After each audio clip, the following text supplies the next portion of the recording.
What difficulty was I on? Who remembers? Brutal? I don't remember what the difficulties are called. Options, difficulty, brutal difficulty.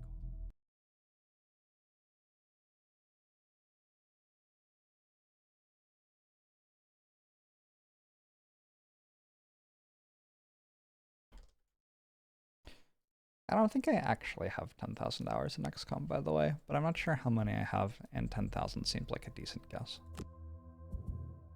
The problem with XCOM is I played a lot of it offline. Steam says I have 3,000 hours of Enemy Unknown, and it doesn't say how many hours I have of XCOM 2. I guess because it isn't installed or something, I don't know. But I'm pretty sure I have a similar amount of time on XCOM 2. But I also spent like 6 months working on a mod for XCOM 2 where I was doing it offline so people on my Steam friends list couldn't see that I was doing it and stuff like that. I think I used to deliberately play XCOM Enemy Unknown offline because it would have a glitch where it froze when it tried to sync with the Steam cloud. So I don't actually know how many hours of XCOM I have.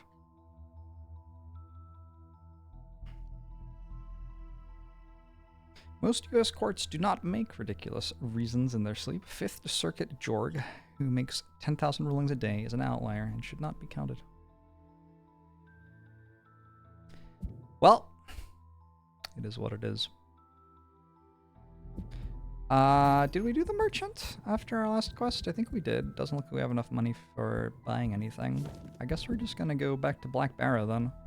So Black Barrow is the first quest. I have now failed it like 6 or 7 times across 2 different difficulties, but I got really close to winning it last time. This, I think, could be the moment. Everyone needs to eat. So this is the... If you've never seen Gloomhaven before, it's like XCOM but with cards. It's very good. It's like XCOM but with cards, and they made it better than it has any right to be. You're far off the main road when you see a small band of Inox approaching from the west. You try to divert your path to go around them, but they are moving directly into your path. In a few minutes' time, they overtake you. You've wandered into our territory, travelers, the biggest one says. We don't much like visitors. You stare at her blankly. Such acts can be forgiven, but it will cost you. Let's try to reason with them. The Onyx in your party talks with the leader for a while, and they're able to come to an agreement. They punch each other's chests, and the group lets you through. Oh. Nothing happened. Okay. What difficulty is this now? It's brutal, which is the penultimate difficulty. Never kill an elite monster or boss. Burn a card to negate suffering 5 or more damage. Seems more likely. Loot 5 or more gold barrels during the scenario, and each of your turns adjacent to any of your allies. That could happen. Perform 2 actions with burn icons in the same turn. Kill a monster attacked by any of your allies early in the same round. That just seems like very likely. Perform 2 actions with burn icons before your first rest. Nope. Have one or more monsters present on the map at the beginning of every round during the scenario. Maybe? Unlikely. I think we'll probably get like 2 of those. Take care of these unfortunates. You're Alright. Welcome to the Black Barrow. We have this room, which has 6 enemies, this room, which also has 6 enemies, and then this room has 8 enemies. Which is a total of 20 enemies, if I'm doing the math right. They are all very powerful. Because I'm playing on a difficulty which gives them +2 levels compared to my party. So they just like have bigger numbers than we do.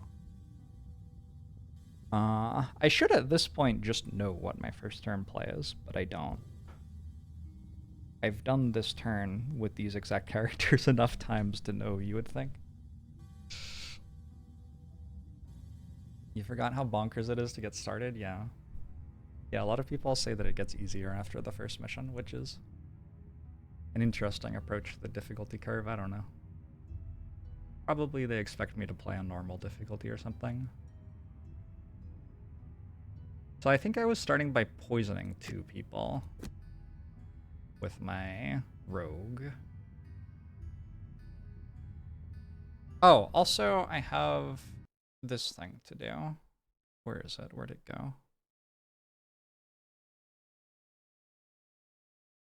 Also, I'm kind of sweaty, so I might go change into fewer clothes.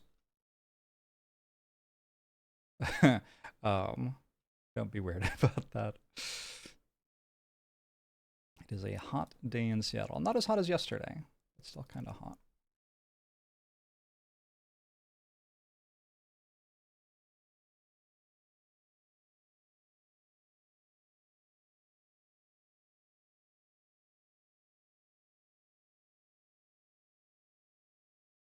So I should be able to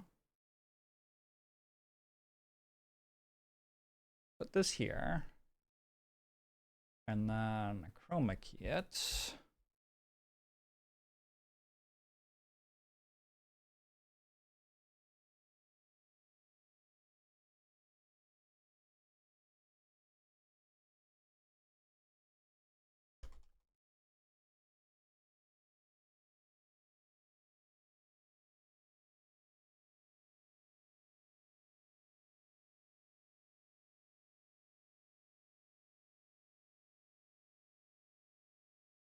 I could remember what the hexadecimal code for these colors was, that would be nice.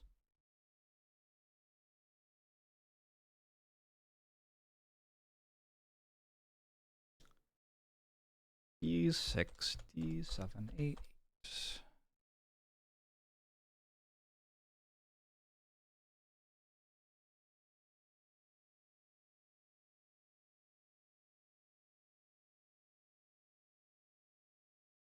And then I should be able to click on this and say we care about bandit guards. Boom.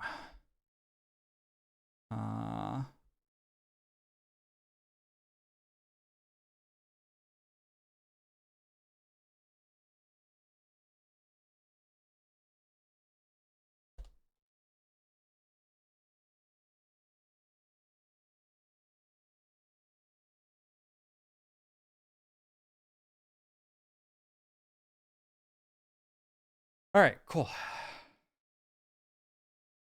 Let me go put shorts on.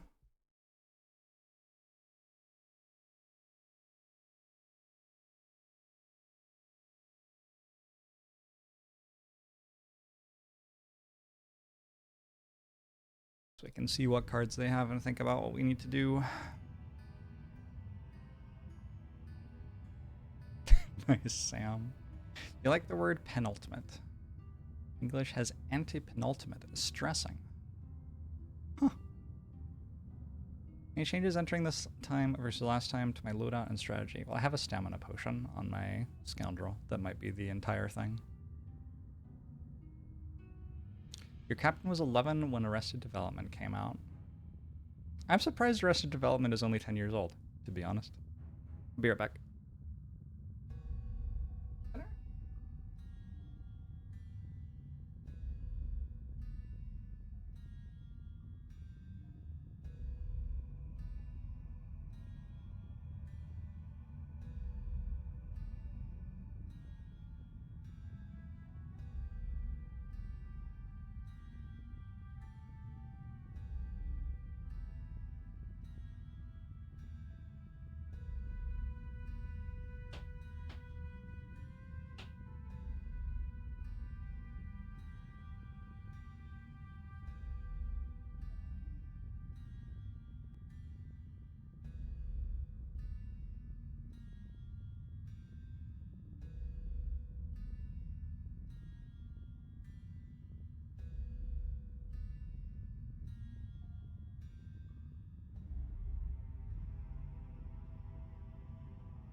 The Psychic Band!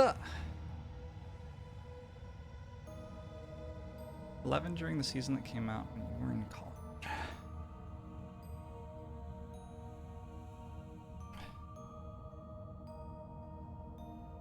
Okay. That is my scoundrel's turn.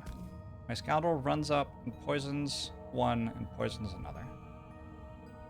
What else do I do? Well, we should think about what they can do. They can, at 15 initiative, stand still. At 30 initiative, they can move at me and make light attacks. At 35 plus initiative, they are moving at me and making heavier attacks. They start with 3 movement, I think. It has 3 movement, this is 3 movement. Yeah, they all have 3 movement. So if they do a -1 move, they'll only move 2 tiles.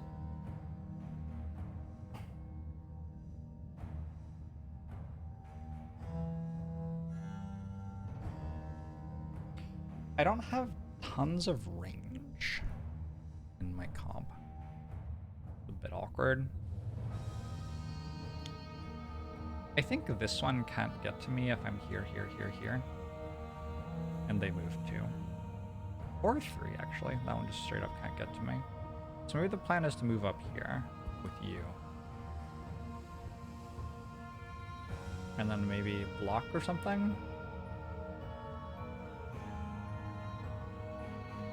Do I have a top half block card? I have that. I'm not going to burn a card though. So the way this game works with resource management is when we rest, we get all of our cards back again, but have to lose one of them for the rest of the mission. And if I burn a card, I just lose it straight up for the rest of the mission. So right now I have 10 cards. I play 2 per turn. So I get 5 turns and then I rest and I have 9 cards. So I play 4 turns and I rest. I have 8 cards, I play 4 turns and rest. And I have 7 and play 3 and rest.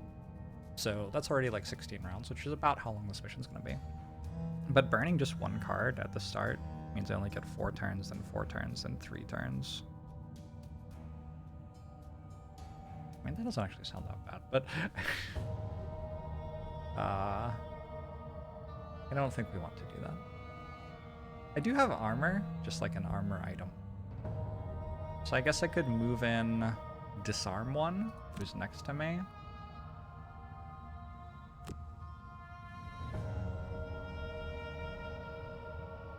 And then I'll be in there to tank with my 10 health person. How far can you move? You can move 3. And then target all adjacent enemies. This seems pretty good. We move in here and get 2 hits. You can move 3, so you don't need to be there. So you could...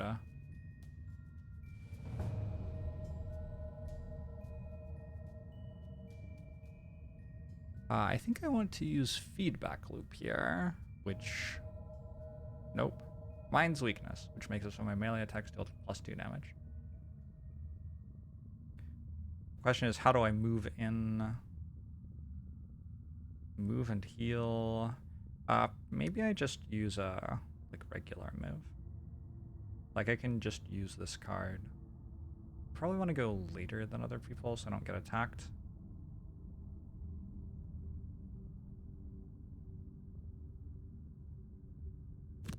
Choose this and then mine's weakness once I get there.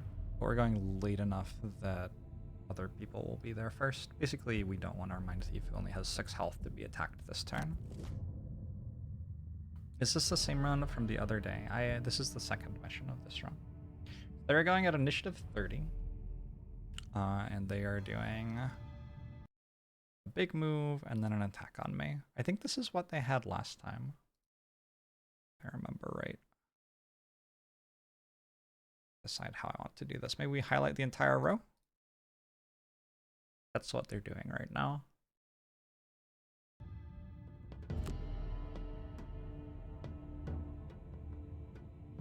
One thing that does mean is if I want you to be the one who takes all the damage, I could move up.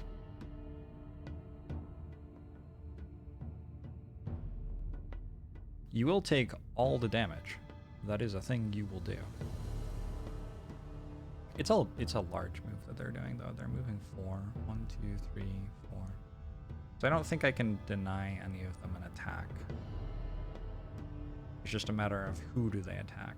Do I want to spread that out? Do I want it all to be on the person with chain armor? I probably want it all to be on the person with chain armor. That makes sense to me. Are you attacking for more? Also, the elites are attacking for slightly more. Yeah, it's only an attack for 2 and I have chain armor.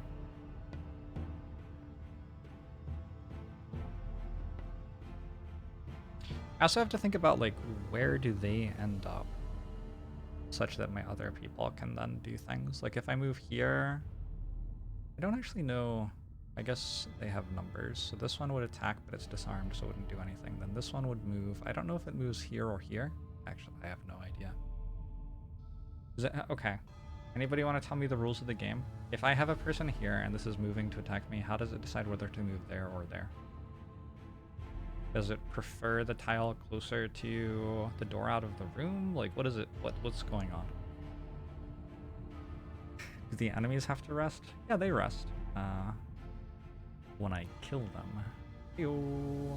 It prefers the shortest path, but they're both the same length. Aren't they? 1, 2, 1, 2. Seem like they're both the same length. From this enemy to this tile. You get to pick if it's equidistant, but here it's random. Damn.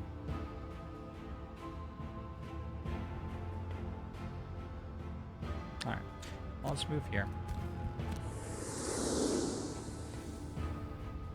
Disarm. I have to decide between, like, preventing 1 more damage to me or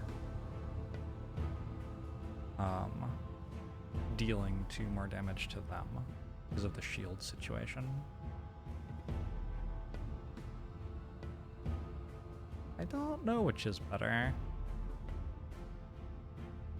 I'll go with preventing. Oh, nice. I rolled the crit miss anyway, so I still get the disarm, but I wasn't going to deal any damage either way.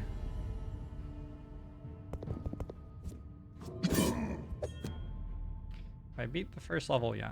Nope, this is the first level. Ida, how are you? This isn't going super badly. Damn, I feel like that was pretty good.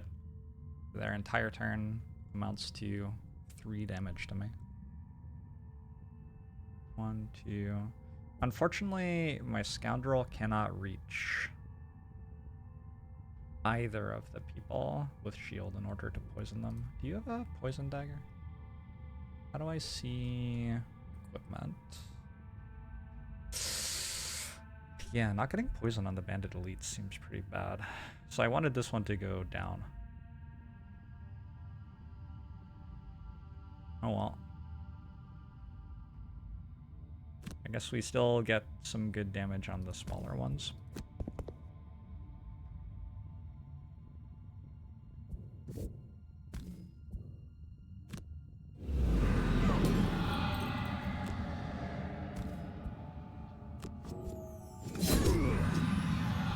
I think I want to use my minor stamina potion now on the scoundrel. The scoundrel only starts with 9 cards, so reclaiming a card from discard means I get 5 turns instead of 4 before I have to rest. Also, though, I just want special mixture again next turn to get that poison applied.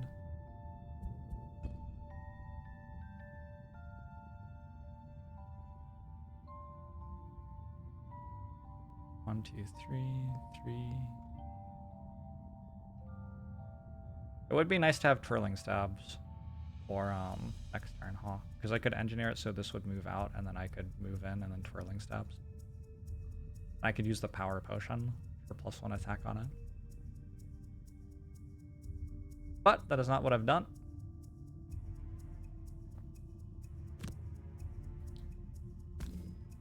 Amphalos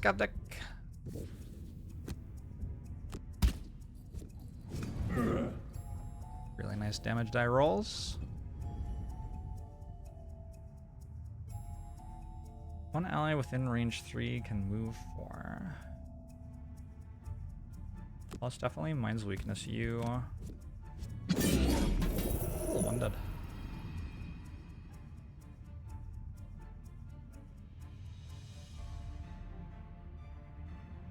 I think I'm okay with just moving myself in. This way everybody is in melee contact with an enemy.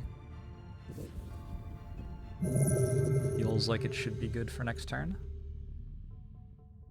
Alright. So we don't know what they're going to do this turn, but we know what they can do.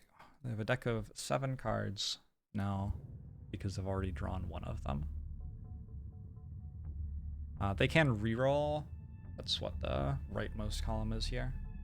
Or I guess that should be reshuffle. Let's call it shuffle. It's a better thing to call it.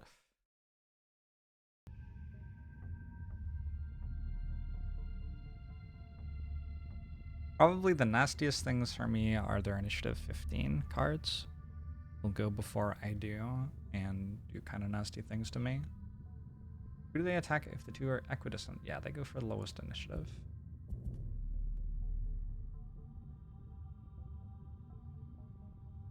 Now I have to start working out how to kill the rest of them, because they have a lot of health.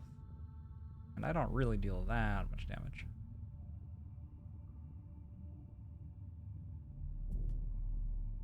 This has been a general struggle for me. I want to poison another thing. Flanking strike on the one in front of me seems pretty good. And that also means I go fast enough to get underneath their 15 initiative cards that could be an issue. Feeling very good about the fact I only took 3 damage on turn 1.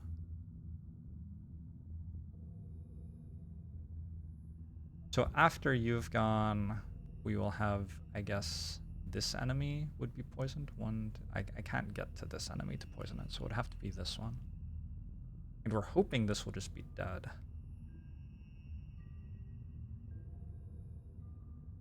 One, two, three, 4. No. No. Attack and pull? What useful bottom half cards do you have?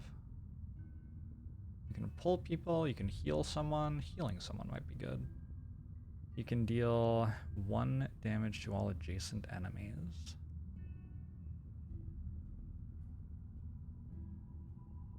What if I went for Blade Dance into either Blinding Sickle or Flaming Sickle? Depends whether I want fire or sun next turn. I might want fire. It doesn't actually matter that much. But the idea is Blade Dance has a move 2 on it, so I get to like attack, move in here, and then 1 damage to everyone around me. That seems like a pretty good turn. I just need you to move out of the way first.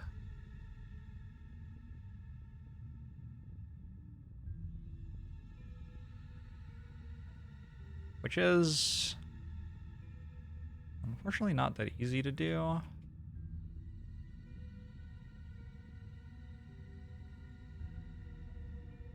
I guess we can use Skewer. So we go Wall of Doom. There is a universe, I guess, where they could play a card that made Wall of Doom my best choice. It's like pretty good here, right? Like conceptually, having 2 shield, every single enemy wants to attack me pretty much.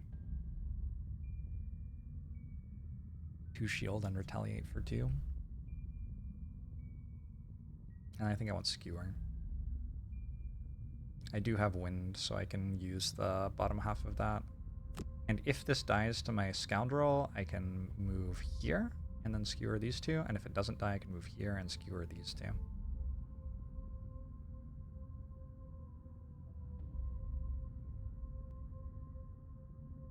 Still don't touch brutal difficulty. Jinsaku, I've been enjoying it. It feels like very nicely balanced to me. And my understanding is it gets easier, so there you go.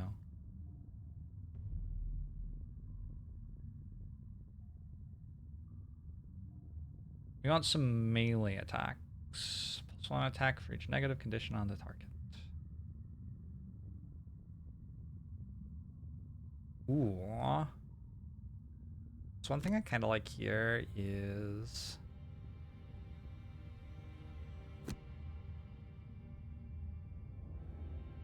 I like the idea of using Perverse Edge. We're going to use the bottom half of this and stun somebody. But then also... Submissive Affliction feels like it's hitting for 5 on whatever I'm attacking with it. Feels like it's very good. Alright, let's see what they do. Friend and you played a scenario at +2 in Frosthaven last night and barely lost on last turn. Yeah, that's what I had last night when I played one on Brutal. Or the night before last, I guess. Which is basically what I want for my game. Okay, because they're going so slowly, they are making some attacks, but I think there's only going to be like... I don't know, most of them are going to be dead. Because they're going so slowly, I think I'm going to plan to use Skewer here and move here to poison. I get all of my stuff before they go.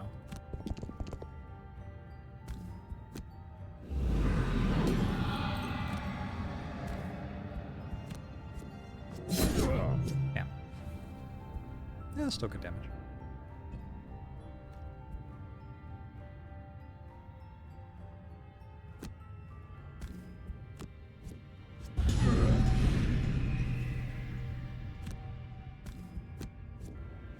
Ah!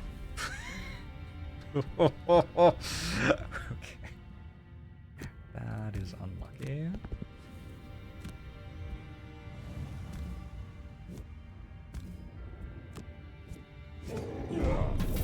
That was pretty damn good, though.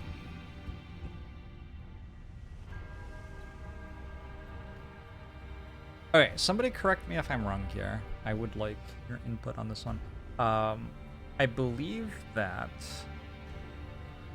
when it says all enemies suffer 1 damage, that goes through shield. Is this true? Is this turn-based Diablo? Kinda. 1 damage does go through shield. Alright, so this is guaranteed dead then. Now we can just start working on some other stuff.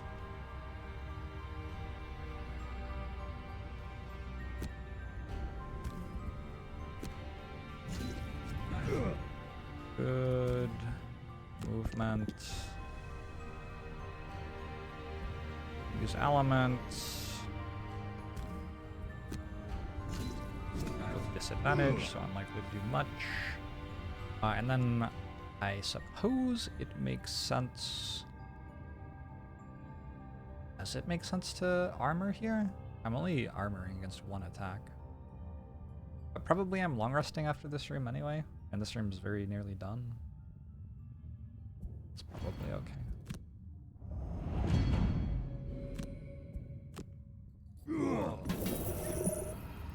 We get to loot something. Delicious. Oh, we get to loot both things. What does loot 1 mean? Loot X ability allows a character to pick up every gold token and treasure tile within range X. Oh. Okay. That does slightly more than I realized. They're gonna attack my mic, unfortunately. Yeah, that's rude. Oh well. It's got a little bit of healing on it.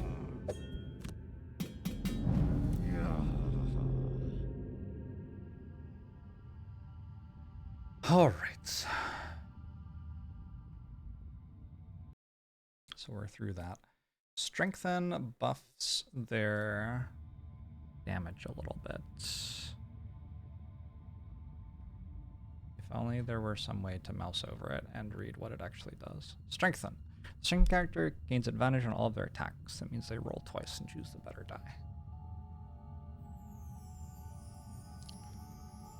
They still have 2 cards in their deck that go at 15 initiative. We may be getting toward a point where it is kind of unreasonable for me to attack before that happens. I can go Shield of the Desert and heal my Mind Thief. That seems pretty good. And that happens before 15.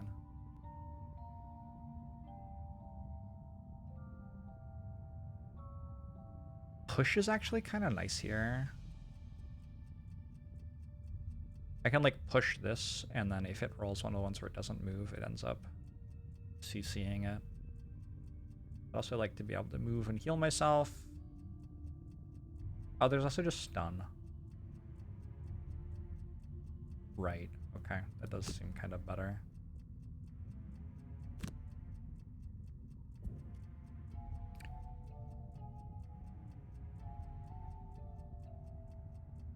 Question is, how do I like debuff this so I can actually kill it? Trample has Pierce,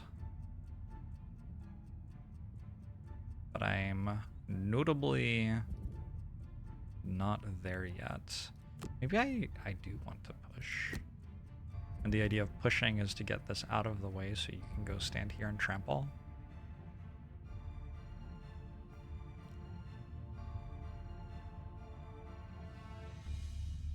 Eye for an Eye also heals. There's actually quite a lot of healing in my cards.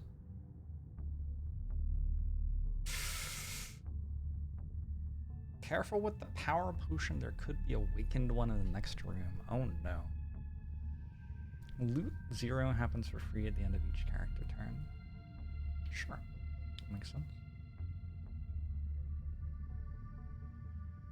Now let's heal someone and throw a dagger. It's kind of a less exciting turn, but okay.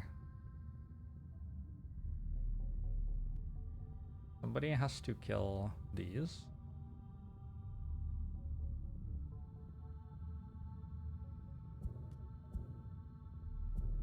I guess I can AoE these two and throwing knives and then stun this one. We only have to deal with this, which isn't strengthened. I think that ends up being pretty good.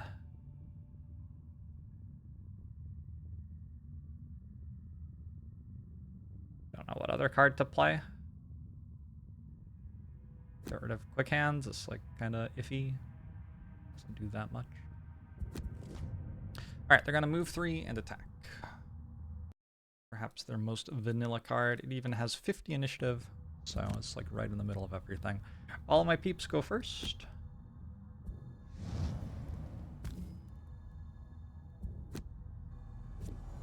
Ooh, we rolled some minuses. They are going to attack my red guard if they're alive. But I'm hoping that they're not. +1, +2 works as well.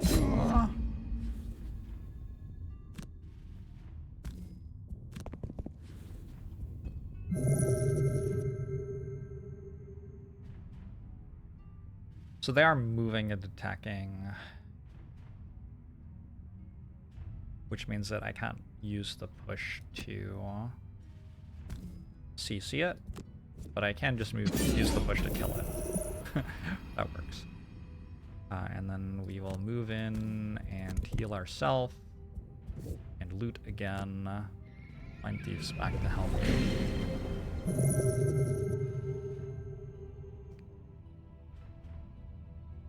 And here I'm shooting you and healing. Oh god. So it's actually like kind of hard to kill this. Actually a bit of a problem. I'm feeling good about how it's going so far. I feel like I'm ahead of where I usually am in this scenario. But I mean, that thing has a lot of health and 2 shields.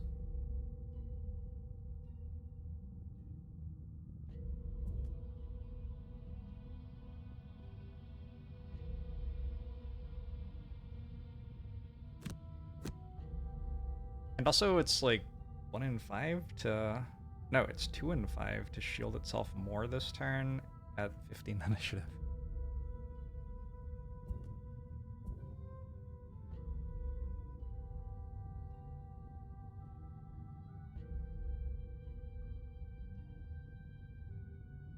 I like disarming, I guess.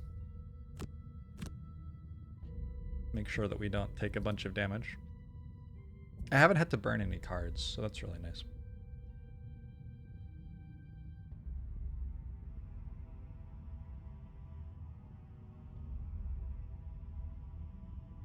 Kind of running out of attacks.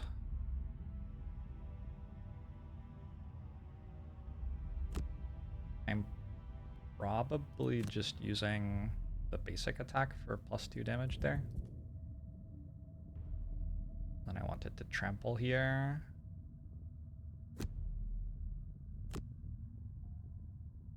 Alright. Used the 70 initiative.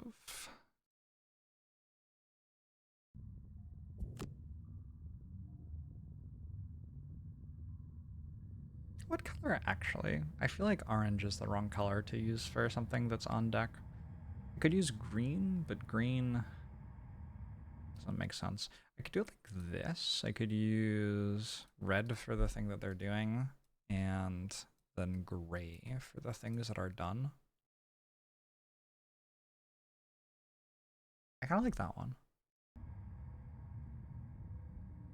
This is very important stuff, obviously, like, you gotta get that right.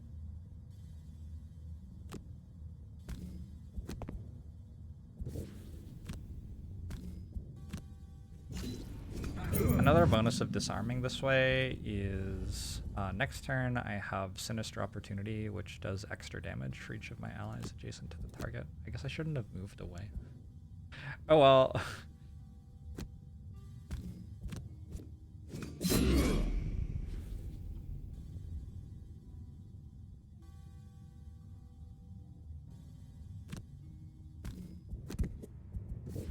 Moving or not moving is very likely to decide the outcome of the fight either way there. Oh, I could use Poison Dagger. I should use my Poison Dagger.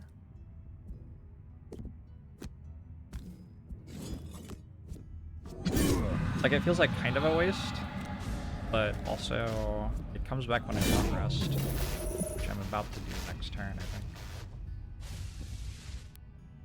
I have an achievement for having enemies on the map at the start of each turn for the entire mission. Somebody gets a perk point. I could achieve that right now by burning a card in Trample, opening the store, and taking like 700 damage. I think I probably won't. Rose, thanks for the 41 months. Appreciate it. Or I could boop him on the snoot for 10. I certainly just booped him on the snoot. Alright. I don't see how it could ever really be better to open the store with 2 cards left in our hands than it will be to take a party-wide long rest to get all of our items back and go into the next room with like almost full decks of cards and max health. Just about max health. Seems like a really good first room. I don't love where the Mind Thief is standing.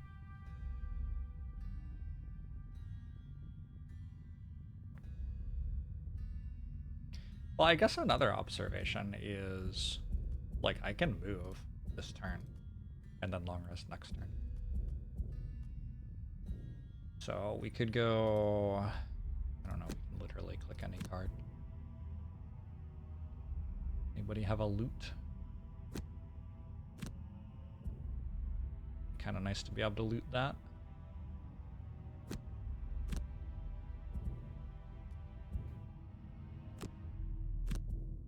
Just get closer to the door before we rest. The entire idea here.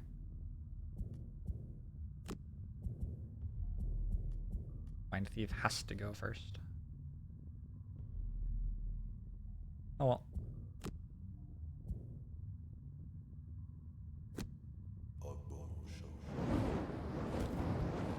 Poanya, thanks for 30 months. Appreciate it. Are you allowed to attack party members in order to get the experience?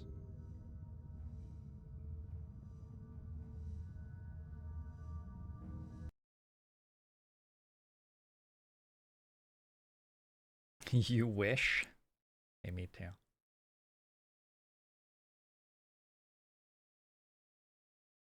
Me too.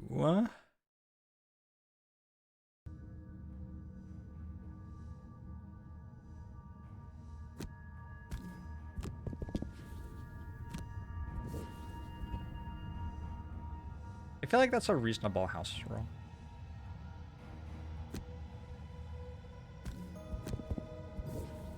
Okay.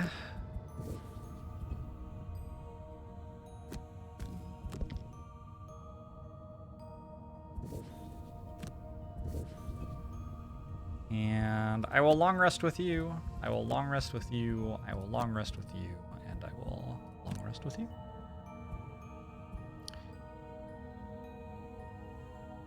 I'm allowed to discard this and have it in my hand instead of in play.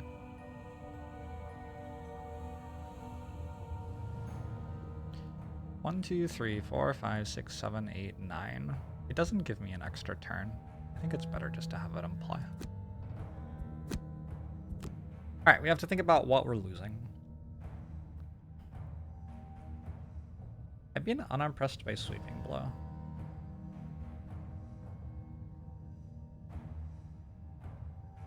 Warding Strength is kind of eh.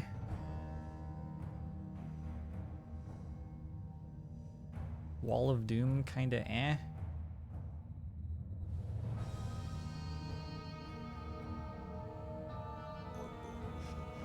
I've never really seen Sweeping Blow do great. Doghouse, thanks for 39 months. Appreciate it. Just got back from the gym, looked at the calendar, and you're happy to say somehow we skipped a day and it's Thursday. It is the 11th at 5:56 p.m. 6:56 p.m. Oh, I just straight up read my watch wrong. Yeah, that's on me.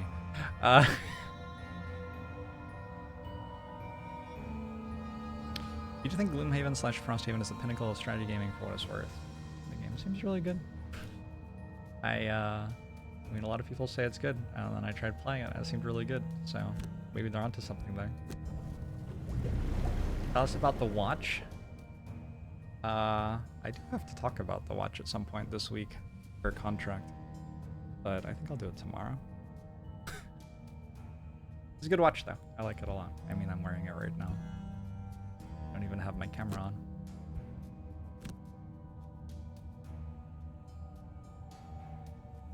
I think I like moving into the room using feedback loop. I don't have a feedback loop.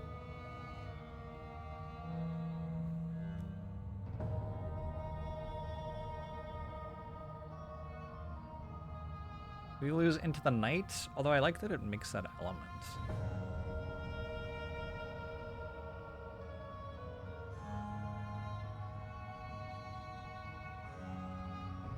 Can't really get rid of melee attacks. I think I used possession in the final room.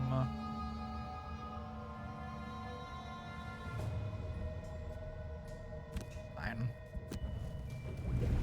Does the watch company do jewelry? You need a wedding ring. Yeah, it has some rings. I'm not sure it has rings intended to be used as wedding rings, but like, what does that even mean?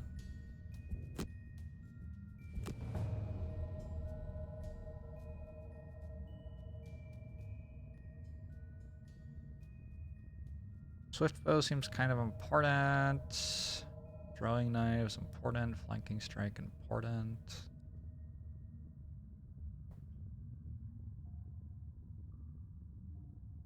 Wedding rings are +2. Oh, that's spooky. I'm getting rid of Thief Snack, even though it's a bottom half damage attack.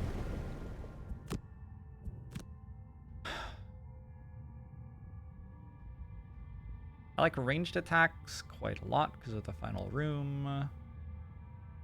Holding on to heal a little bit longer seems good. Precision strike, good for later. Blade dance, excellent. Shocking advance.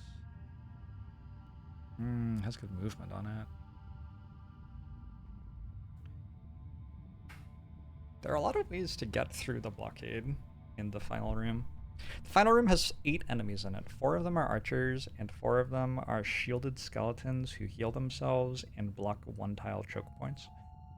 So, the final room is quite, like, it's quite particular about how you're going to get through it. We can lose shield spikes and it's okay.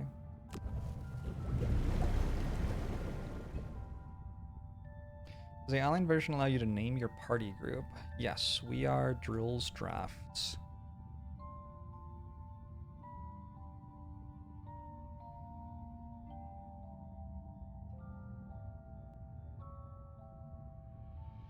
Alright, well somebody has to get in there and start hitting them.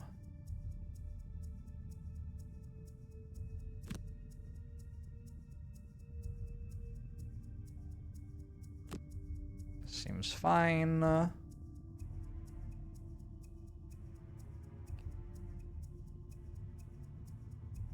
like to move in a way that gave me fire. Can I do that? I don't know how to move and give myself fire. I can only move and give myself sun. Oh well.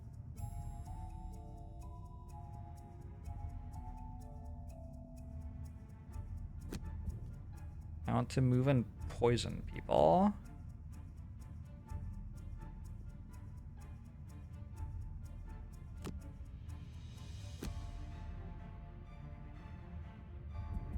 Before any of this even happens. You're gonna end up being a ranged attack, as I currently have it set up. That seems wrong. Alright, so you need to do a ranged attack. Should have a bunch. Oh, this is a good one to do right now. So you're going to move in and disarm somebody from range, and then that means that you can do a melee attack. And ideally, I would like to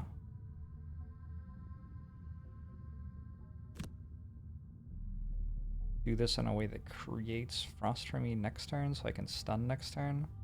I don't think I can really do that.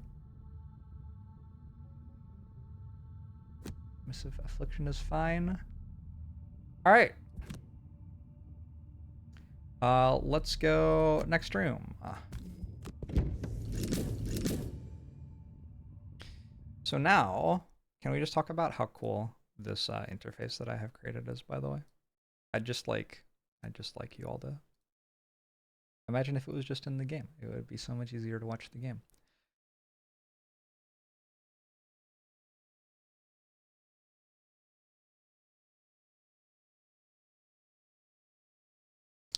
These are the cards that I am thinking about as we do this fight.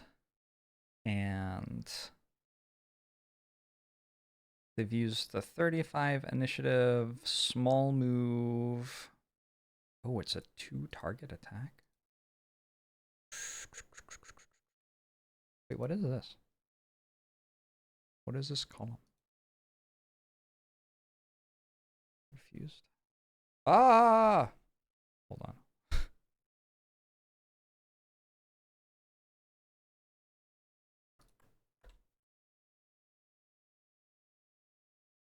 All right, I'm sorry. Like I was saying, this is an excellent interface.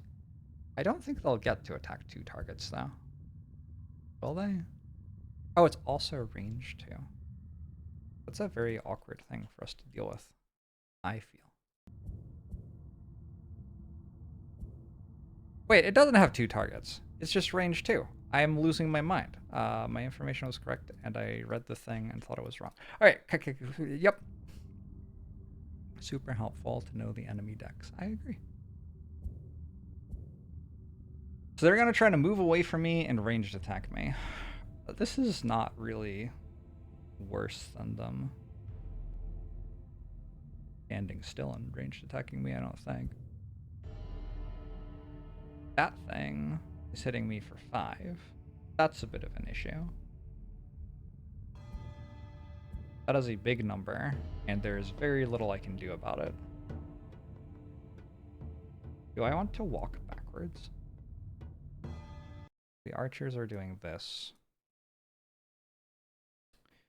Guards are doing this. Like, I could just run away.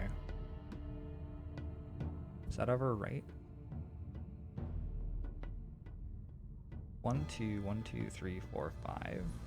This tile is under threat. I think we just have to go for it. And take a ton of damage. It's so much damage though. Lockjaw Jones. We clear out which cards have already been drawn for the guards. Well, I believe that they're deck reshuffles now. Am I wrong? Wait, is the bandit guard deck still the same, even though it's different bandit guards? I didn't realize that. Huh. Okay. I mean, that makes perfect sense. It didn't occur to me that that's how it worked.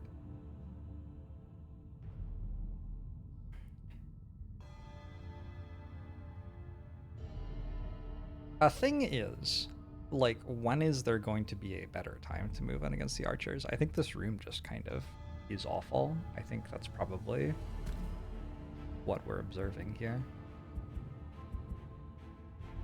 I just have to go for it anyway, I think.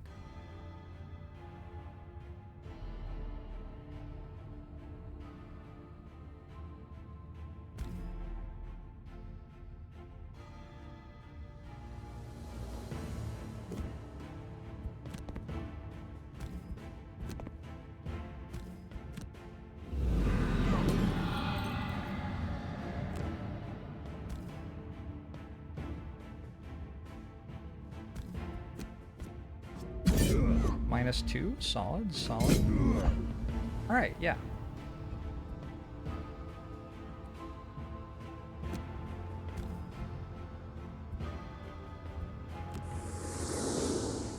Favorite monster decks don't reshuffle between rooms. Yeah. It makes perfect sense.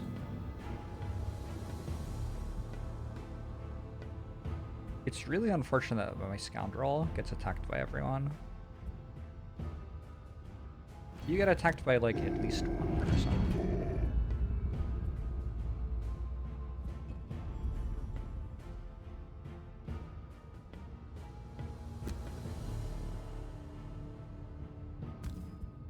Also, very unfortunate that I thought that this Mind Thief could melee attack and didn't give it a card to move with. It's okay. I have a different turn from what I thought I was doing, which is going to be fine. Maybe. I can do this.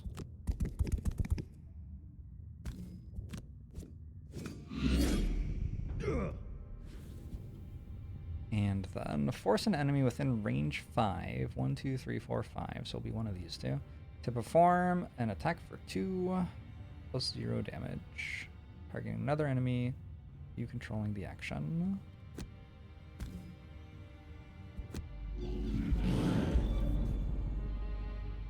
The bandit elite card is disarmed. I guess I won't do anything.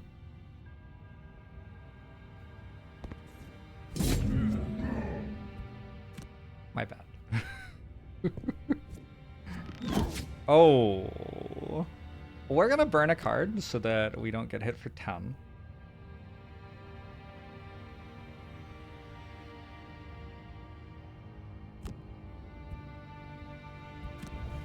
That is true, agreed.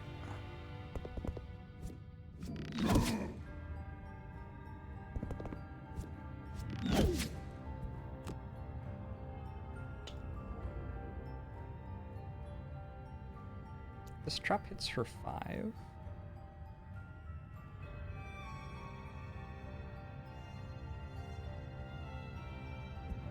What's the range on my stuff? It's a range 3 attack with a move 2. I am not sure that this is quite how I wanted to do it.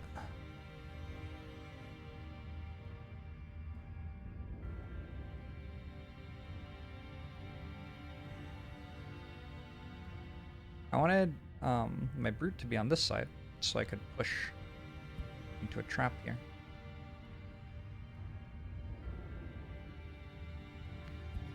You have a sinister opportunity to go 1, 2, 3 and pull that to there.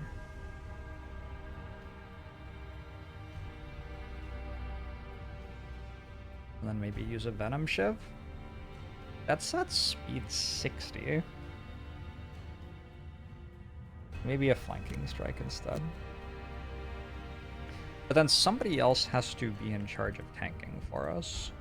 And it's probably got to be you.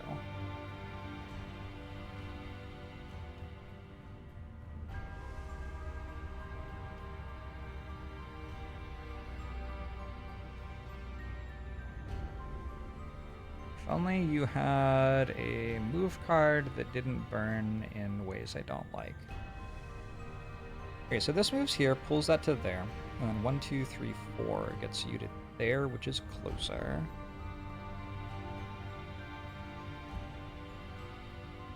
But I have to use specifically this card to move. Which I guess is fine.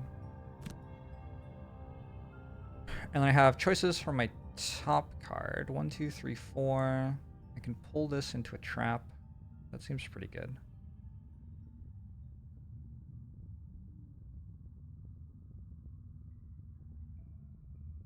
Move up more? Sure. Yeah, we're getting in there. Alright. So you move here, pull this to here. You move 1, 2, 3, 4. Shoot. Maybe that, then move 2. No, I have to pull this. So I have to move here, then pull this into this. At that point, this is probably low. But not dead. Is that right? Flanking strike deals 3. Unfortunately, I'm not getting the flank. Also, I want to just hit this with it, which is allowed. Mind Thief has a stun this turn. I think going first seems good. Oh, you do have a push. Okay, hold on. Hold the phone.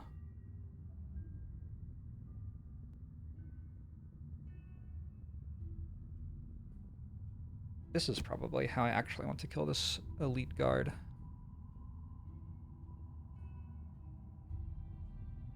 Which means you don't have to... Well, you still have to get this out of the way, unfortunately.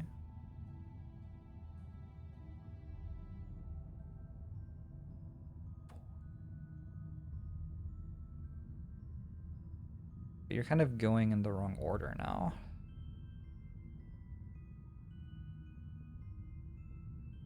One, 2, 3, 4. Shoot you. Move here. Shoot you and pull. The traps deal 5 damage each, and this is largely about like trying to use the traps successfully. I could also like the top half of Sinister Opportunity is pretty good.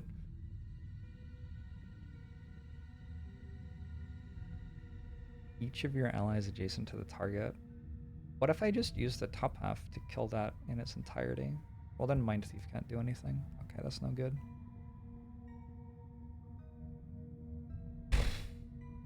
This game's very hard.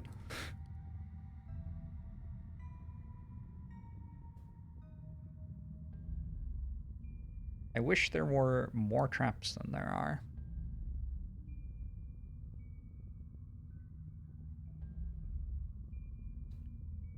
Skewer is decent, trample is decent. Here, pull. And hit. 1, 2, 3, 4.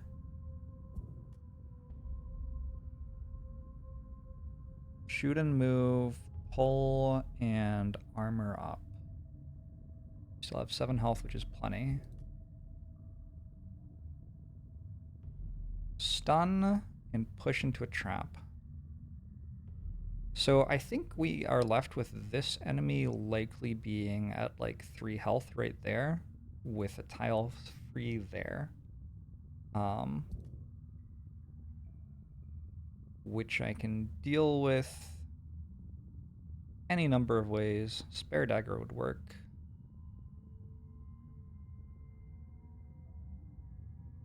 Move and push. Is that any good? I don't know. I also kind of want to go before they do, I could go eye for an eye, spare dagger, and I could use the bottom half of eye for an eye to heal my scoundrel who will be standing next to me. Yo, this game's cool. It also needs a telestrator. Wait, I kind of have a telestrator.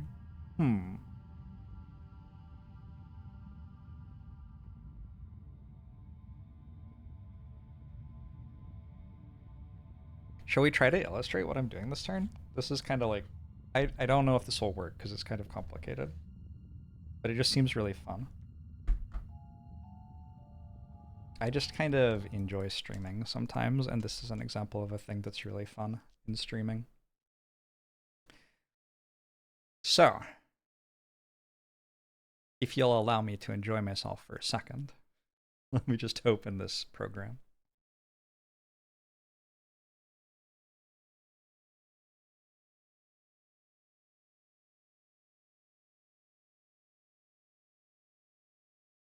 And then capture it.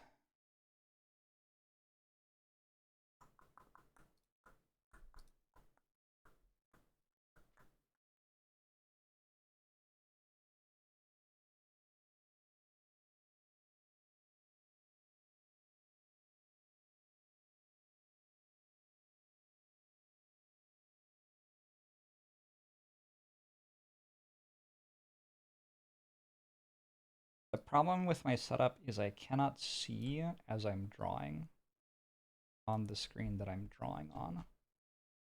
So I have to like kind of look in one place and draw in a different place. And I'm not like smart enough to do that well. But we'll give it a go.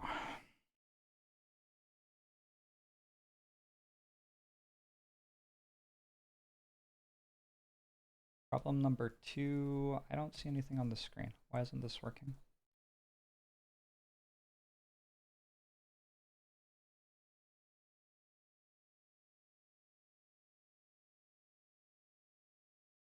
Oh, that's actually so weird.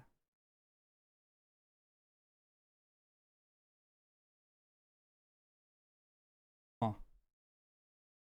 Krita display.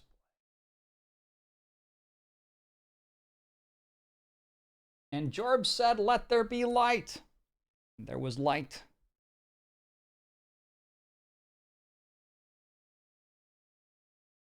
I have to do a display capture. That seems to be what past JORBS used to solve that issue.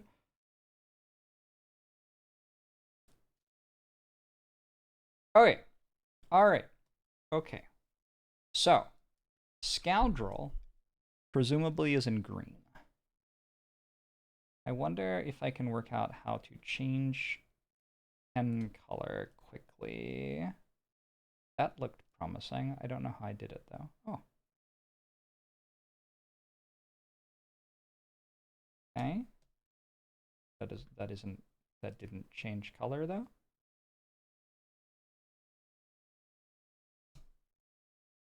All right. Scoundrel will go here. Pull you there. It's 5 damage. Then Scoundrel will hit with a flanking strike for an average of 4 damage here. Okay. Then we can do what the red thing does. The red thing is going to go up here into this tile. And then we're going to shoot you for 1, move there. I think I shot the wrong one there. Hold on. ManyJorbs has taken over. We're going to shoot you for 1. And we're going to pull you here. You're going to take 5 plus 1, which is hopefully lethal, unless I roll a -1. All right, cool. Next is the Mind Thief. The Mind Thief is going to hit the thing standing right in front of it for a default of 4 minus 2 plus 1, 3 damage. That 3 wasn't great. I need a lighter color of blue, I think.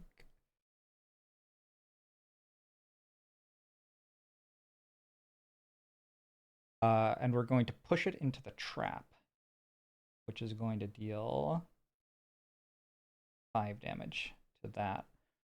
So that should be dead at this point, and then we're going to stun this. Just a lower cursor size. Stun it plus deal 1 damage to it. Yeah, lower cursor size helps. And at that point, what I'm seeing is there's likely one... Yeah, okay. I think Spare Dagger plus heal looks pretty good. We're going to use gray for you. And you're going to deal remainder damage. Say 3 range. Because you can choose where that goes, depending on our die rolls, which seems really nice. And then heal.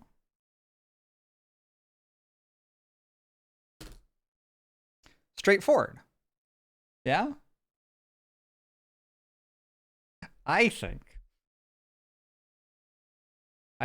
that's fairly straightforward and obvious. All right, it also took a long time to draw all of that. Anyway, very good stuff. Ooh, they are going early. The bandit guards are doing one of the more scary of the things that they can do. So they are shielding 1, attacking for 3 or 4, and poisoning. And the bandit archers are attacking 2 targets? Fuck me. I feel like this room has given me, like, not the best possible cards here. I don't think this changes my strat, though. Are there 3 traps for me to push into? There are not. Oh, I pushed into the same trap twice. Yeah. I knew that I couldn't do that, but Telestrator me didn't know that I couldn't do that. My bad.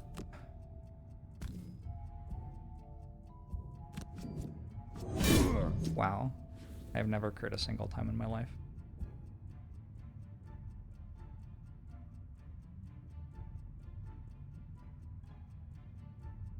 Okay, I think we have already changed our plan.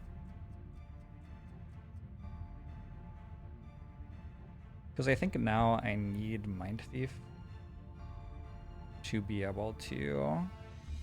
Oh, this isn't moving. So if I'm not standing next to it, I don't have to stun it. Which does mean that I could swap order of my cards. If I swap order of my cards, I burn 2 cards, though. That's pretty bad. All right. I'm gonna move here. I'm going to Blade Dance. Let's start by hitting you for 1. Actually, Power Potion time, I think. Probably Power Potion time. I'm sorry, did I just Power Potion? I guess so. I'm gonna move here. I'm going to shoot you to make sure you die to Spare Dagger. Sure am rolling a lot of -1s this turn. Then we're going to armor up. Seems very important. Okay, Mind Thief is going to hit you. So many -1s. Oh, that time the screen rotated in a different direction, and then it rotated back. Cool. Yeah, this is kind of awkward because this bandit doesn't actually do anything. I guess it shields itself. Right. I'm also attacking for 1.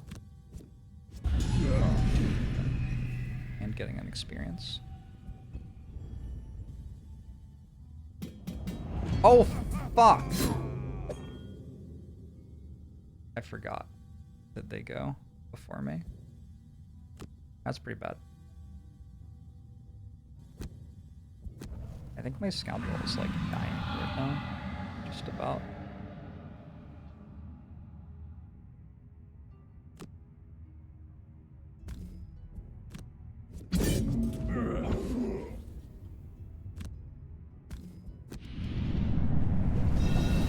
That just removes the poison.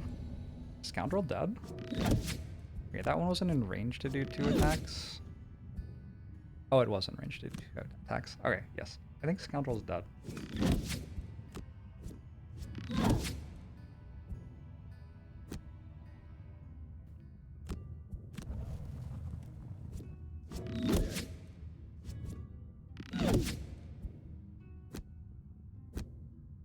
That should lose me the mission. Imagine how good this game would be if the camera didn't randomly fuck off every time the enemies took their fucking turn. The game would actually just be better if there were no animations.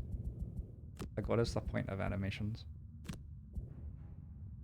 Auto fast forward animations. Maybe if I disable this, the camera will stop messing around. Okay, next turn. The good news is they already used all of their good cards. Like if it was a board game. Yeah, exactly. Oh, also they've shuffled their deck, so we have a new deck for the bandit guards now. The physical board game doesn't have animations. Do you get to shuffle all the cards by yourself? That's the only way it could possibly be even better than that.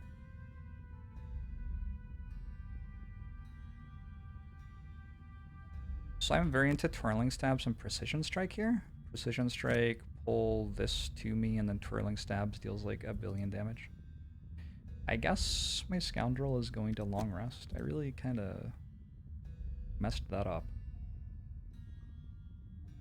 My bad. I've still got other people, though. It's not necessarily the end of the run. 1, 2, 3, 4. Done something. Not necessarily the end of the run, but it sure is looking worse than it was the turn before last.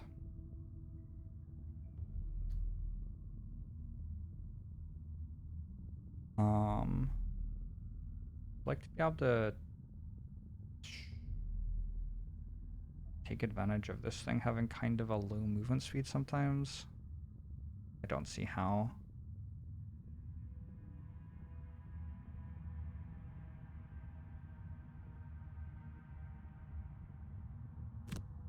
Just go like that. Okay, they are doing ludicrously powerful attacks again. In fact, did they both roll +1 damage attacks? Yeah, they've both rolled +1 damage attacks. So this turn is very much like kill them or die kind of vibes. Also, the bandits are going to move before doing that.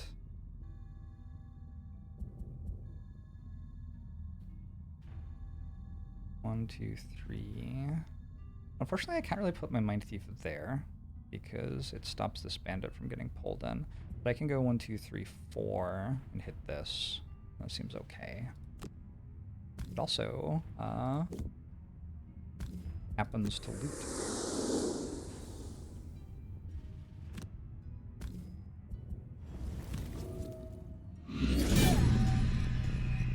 -1 damage isn't the end of the world.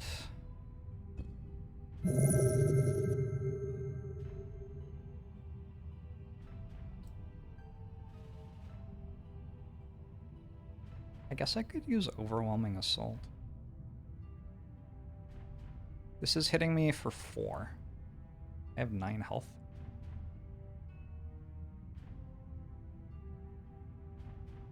I think I would prefer to just keep the card.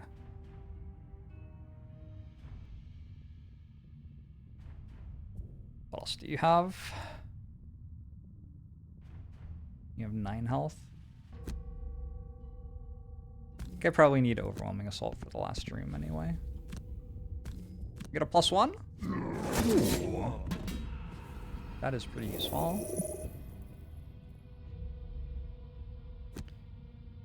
Here we move in. They're all standing next to me and the archers don't move, so they will have disadvantage on their attacks. I'm gonna pull you here.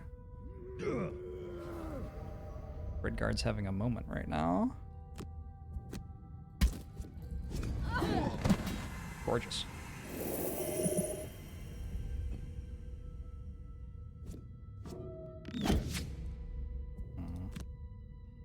Even with -1 on that roll. Okay, but this one misses entirely. Okay.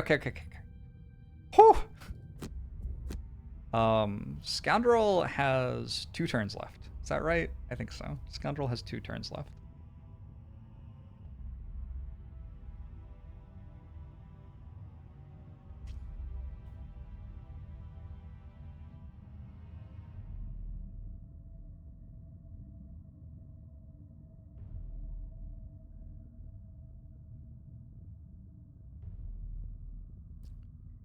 Move in, poison, flanking strike. Like, I think Scoundrel like goes into this room and starts fighting them next turn because there isn't much else for Scoundrel to do. Okay, other things Scoundrel can do is help finish these off so other people can rest to get ready for this fight. There will only be 3 of us. But I don't think... Did anybody have to burn a card yet? Yeah.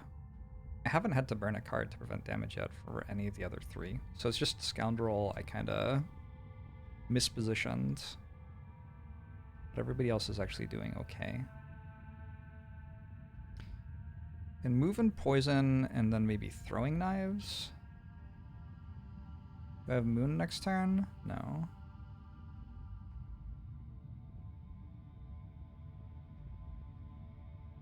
I like move and poison and throwing knives. It's not maybe as good as the... yeah, whatever. Do I want Sinister Opportunity? Ever? I don't think so.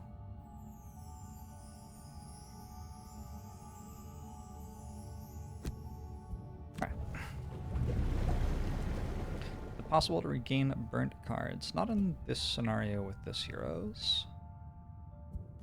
With these heroes. And this equipment, I guess.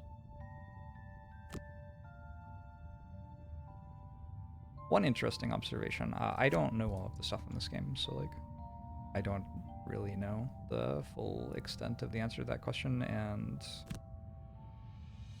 don't really want to get into it because I don't want to spoil myself. Am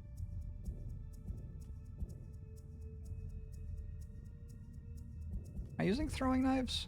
It feels like flanking strike on this is overkill, given that I'm doing 1 AoE damage to it.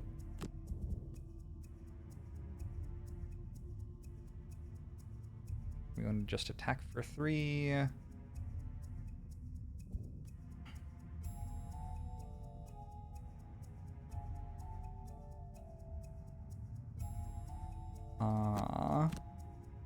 Probably, I mean, I guess I can use Empathetic Assault, but I think probably what I'm doing here is using this to move 4.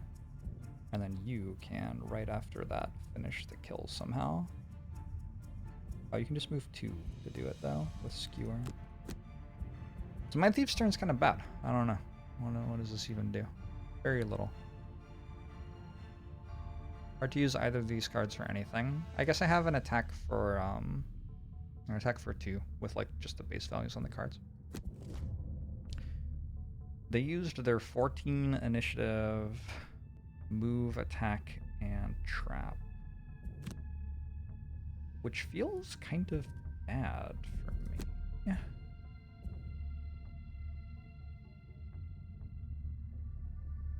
We're on 1 HP.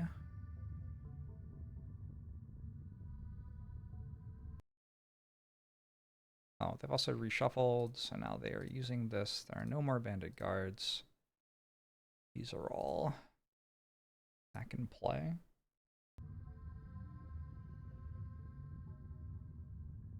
The game goes hard with different characters. I'm in for a treat. I believe it. I've looked a little bit at some of the character design, but only the stuff that's unlocked at the start.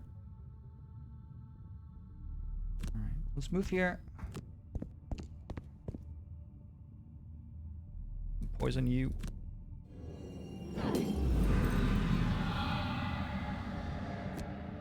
Throw some knives.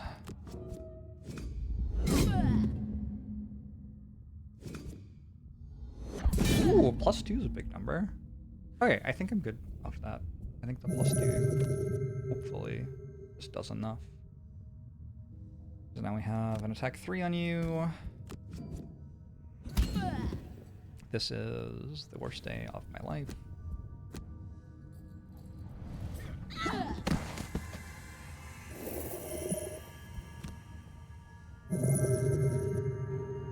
Yeah, the camera stopped rotating when I turned off animation speed up.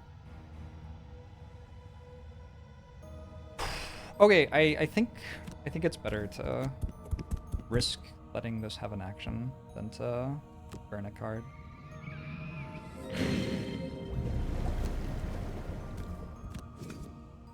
Good. Oh, the camera is still rotating? Okay, never mind.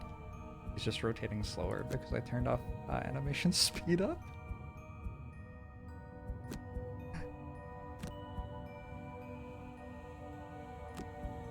We've already like looked through this. There's no way to fix it. All right. Okay, well, that's awful, but too bad.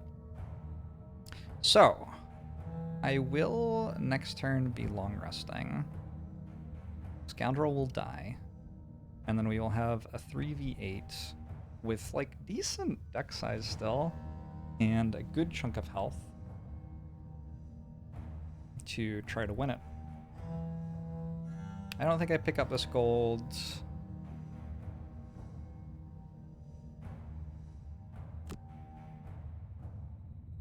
Do I ever open the door?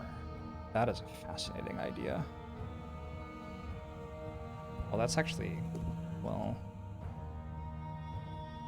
no, right? I'm long resting next turn. I could open the door and then shortlist next turn. I think I'd rather just long rest. Long rest seems pretty good. All right, we'll go with no. You're on record believing this is the run. It's like opening the door leads to me instantly dying. Well, I was thinking I could open the door and Wall of Doom, and then next turn I could get a throwing knives out of my Scoundrel. But like, I guess my Scoundrel can throwing knives already anyway.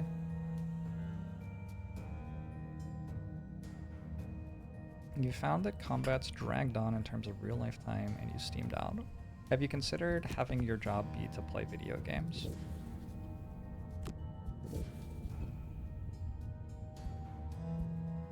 Okay, you're gonna long rest. You're gonna long rest. So here's a spot where I could get rid of the Mind's Weakness into my discard, and I could get 4 turns instead of 3 turns off of this rest. I think I actually will do that. It's weird though, because I'm gonna be burning cards.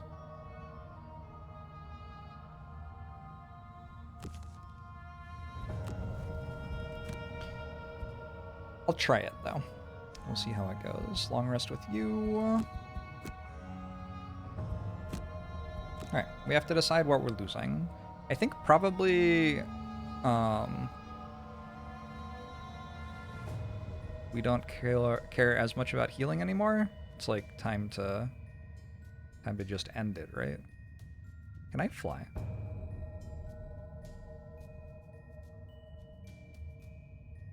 Trying to remember how this room is laid out.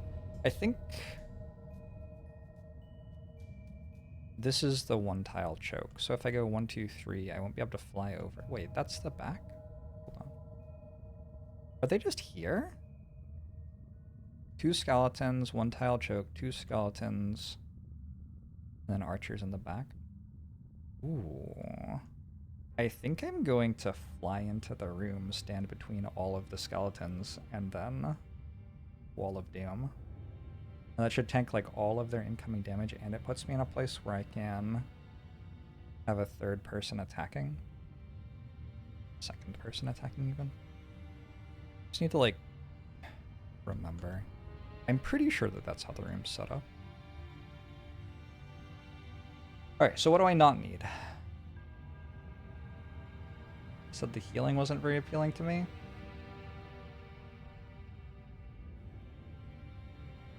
I think that's true. The low initiative card's kind of nice though.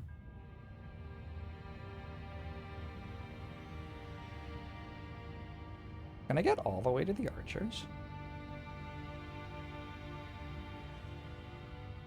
Not right now. Maybe like eventually though.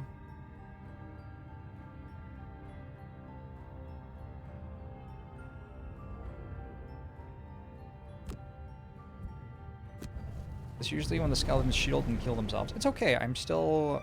In that spot, I am still tanking all of the damage from the archers. Which is something I have to work out how to do somehow. So this seems like a good way to do it. I want to use this movement card, probably.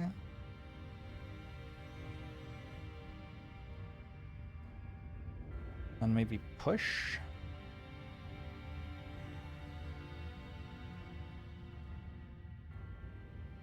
Oh, well, I have to play Mind's Weakness again next turn, don't I? To get it back again. So I'm going very slowly next turn. Use this to move and this to attack something. It's like, okay. I guess my my rogue also gets to poison one of them before dying. 2 of them? Hold on. Oh shit, I get to poison 2 of them.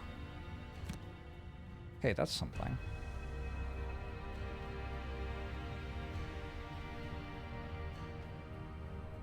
I don't like this card very much. Just gonna use it. I feel like it never does anything. You hope the treasure chest gets opened, but not if it means losing the mission. I don't know if I've ever opened a treasure chest in Gloomhaven before.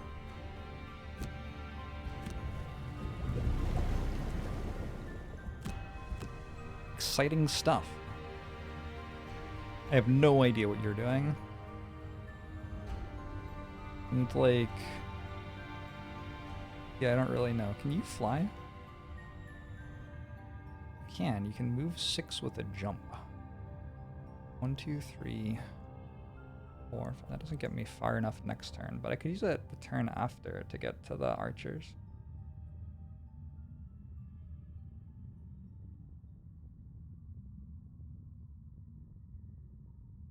Well, my rogue is going to be standing here.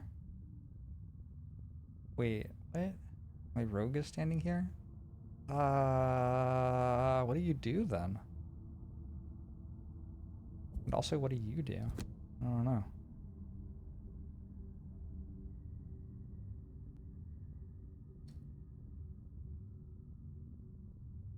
Flame Shroud could be good. Hey, does Flame Shroud work if you walk into them? The card is kind of unclear in wording on that. What's the... Flame Shroud, Gloomhaven. If you move, then the enemy does not enter a hex adjacent to you. You enter a hex adjacent to the enemy. I mean, is that true? I don't know. If you say so. You didn't have that character, so you have no idea. Fair. Yeah, I don't know. It feels very hard for me to do something useful next turn. I think I'll probably initiate Flame Shroud then. There isn't really a ton else to do.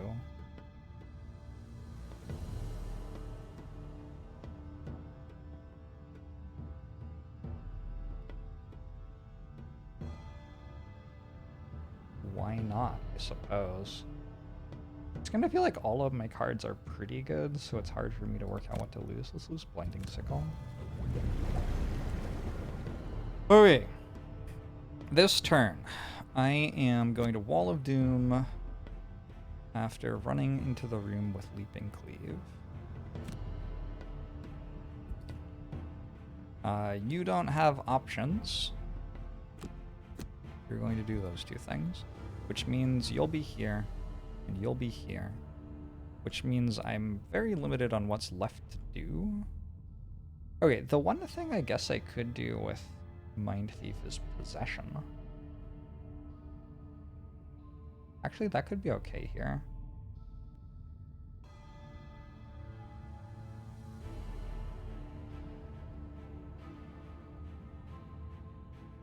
What was the other thing I was planning on doing? I don't really know. Alright, let's go for Possession actually on Mind Thief then. And then you, I said I wanted to Flame Shroud with you. And then I guess just get close enough to get into the room next turn. Use a move card of some sort.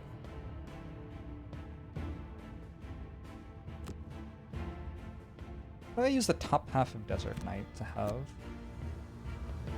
Wait, no, I'm using the top half of Flame Shroud. Alright. We will give this a go. Have you ever played XCOM? You've heard it's good. Probably overrated.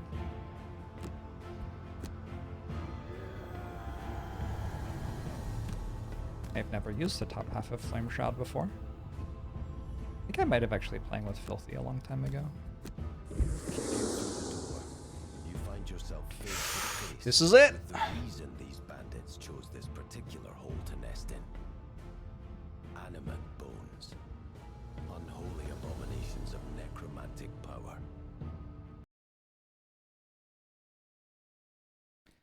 Alright. Nothing more to do but lay them to rest, along with the remainder of this troublesome rabble.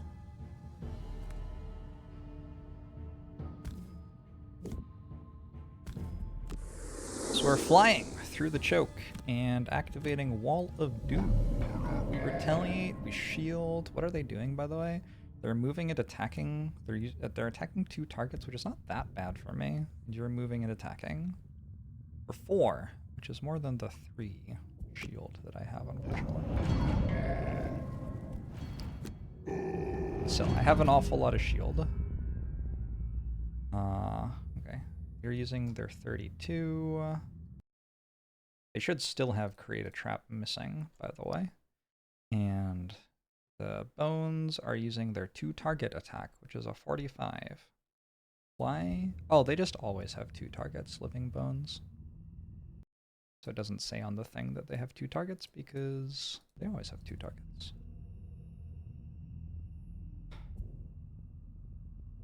Alright, what happens? That's fine. That's less good, but nothing I can do about it. So less good, but nothing I can do about it. That's fine. Scoundrel is going to move in. Scoundrel's about to die, by the way. Poison this.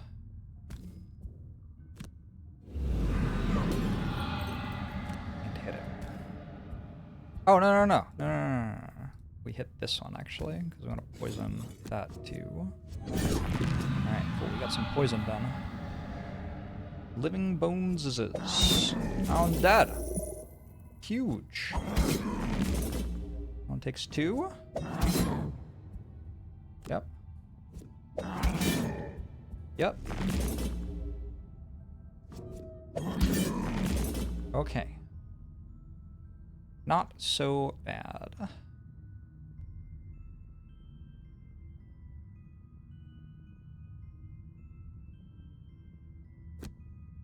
Mind Thief moves in. And lets an ally attack for 6.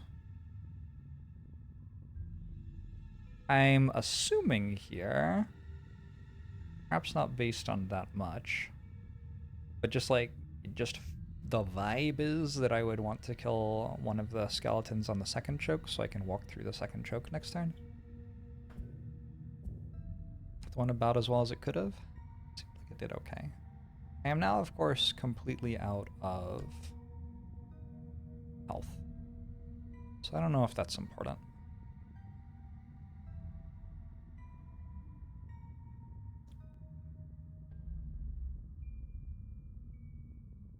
Love what happens if I roll a -1 there. But I don't know what else I'm really going to do. Alright.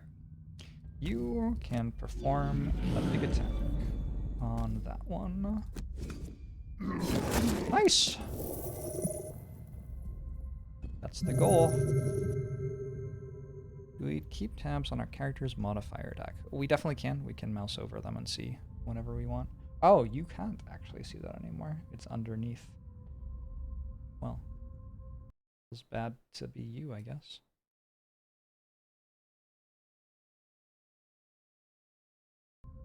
I can see what the character modifier decks are. It's directly underneath where the spreadsheet is. Oh well. Who knew that the interface was being used by something important already?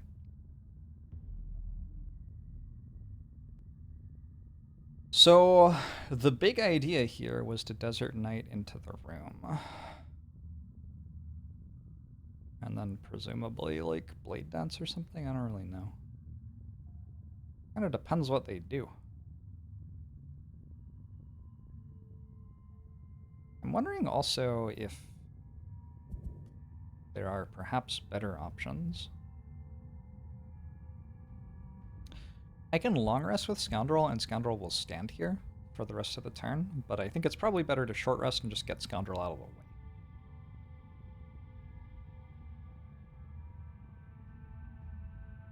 You would always rather see a spreadsheet in this stream. Shall I just slowly make the spreadsheet bigger and bigger? It's very readable at that size, but maybe it's actually larger than it needs to be. Like, maybe it could be, like, slightly less egregious. Like, what if it was this? Is that still readable? You have to work a bit harder, but I think it's pretty good. And it's less encroaching on the game's interface. Actually, can I mouse over these and see the ability modifiers yet? We're very close. I've already got an assistant! Kill a monster attacked by any of your allies earlier in the same round. Nice. End each of your turns adjacent to any of your allies. Nope, didn't do that. Have one or more monsters present on the map at the beginning of every round during the scenario. Didn't do that. Burn a card to negate suffering 5 or more damage. It's still an option. Alright.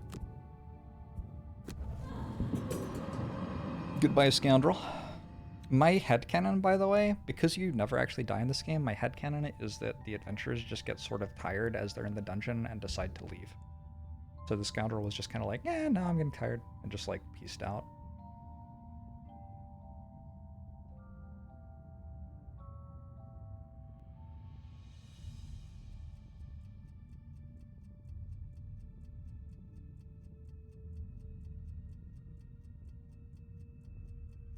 One. Ooh, getting Trample ready for next turn would be really nice. If I could still be alive next turn. Select 6 sources of damage from attacks targeting you, gain shield 1. We could go for that and have, like, potentially we don't die this turn. 1, 2, 3, 4, 5, 6 hit. And then that hits there, but that goes on.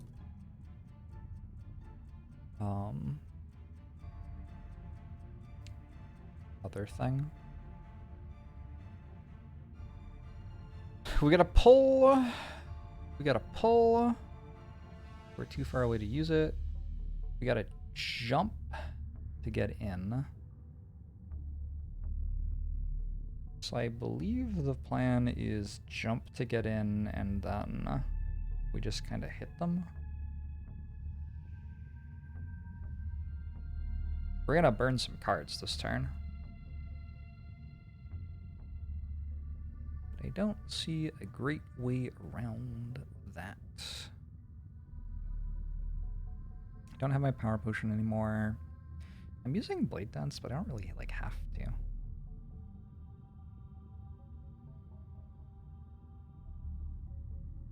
can use Blade Dance. If I move to here, I can Blade Dance this to there. It'll take 2, and then I can like move here, and then they're all having disadvantage. And I can shoot again, like that or something. I don't really know.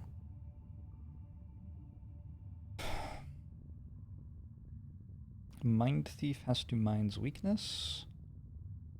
And should also probably... Ooh, I kind of like Empathetic Assault. Attack for 4, disarm at range. Oh, but this is the top half of my card. Shit. Yeah. Alright. There's Frigid Apparition to get in and stun something. It kind of feels like it's too early to be trying to...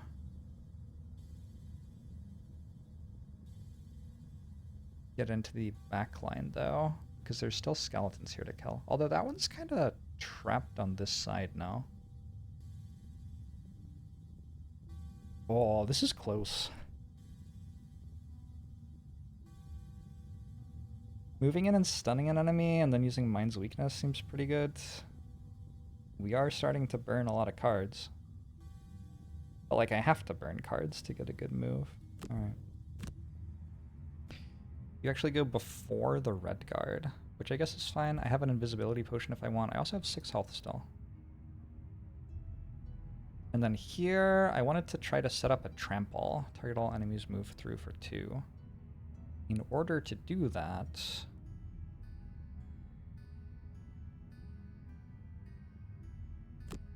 maybe this turn we start with Provoking Roar, and then...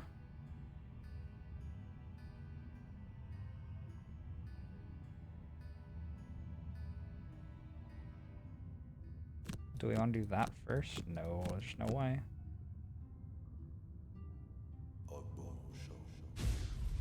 Maybe I burn Warding Strength. I have 5 health. It's like gaining 6 more health, basically, right? It's like a decent burn.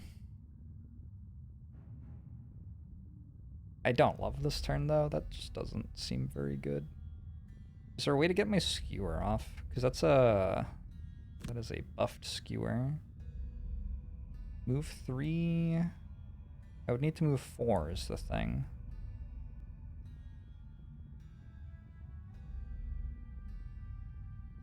Not a thing I can do until I have boots.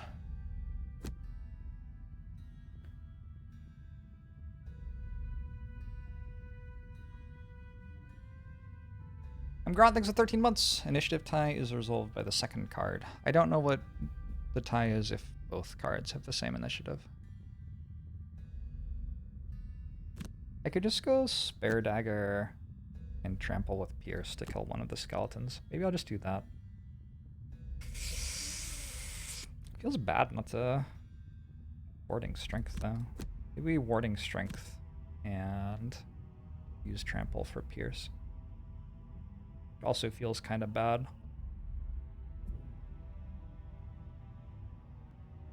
If I rolled a +1, I'd kill that, though. Alright, let's give it a go. What do they get? The archers are going before me. But they're only attacking for 2. And then the living bones are going super late. They're attacking 2 targets for 4 each. Okay, hopefully I can deal with that before they get a turn. Only attacking for 2. Hopefully I don't take too much damage here. Okay, this is a really good start. Really good start. Yo! That was kind of incredible. Now I'm wondering if I actually don't even use Frigid Apparition anymore. I mean, I'll still use it, but maybe I don't have to burn it anymore.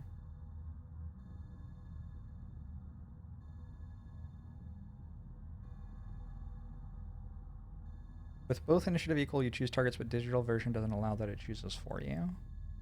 That seems consistent with other things I have heard about digital version.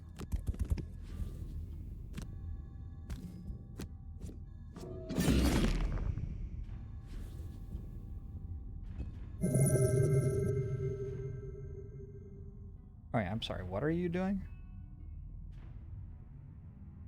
There were all sorts of things I was going to do. But now I'm wondering if I just, like, don't have to do that.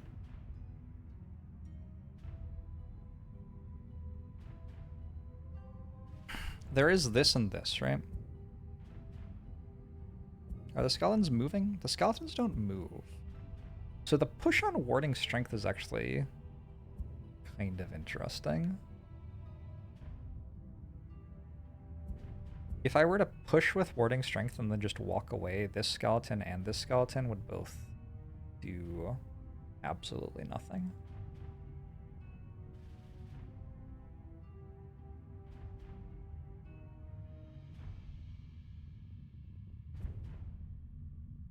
Kind of feels like the run.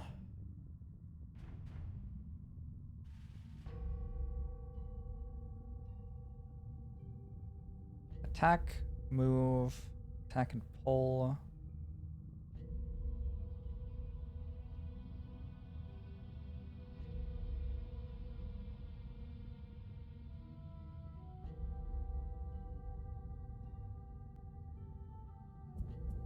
Or also plan push and then move. Could also push it into my red guard.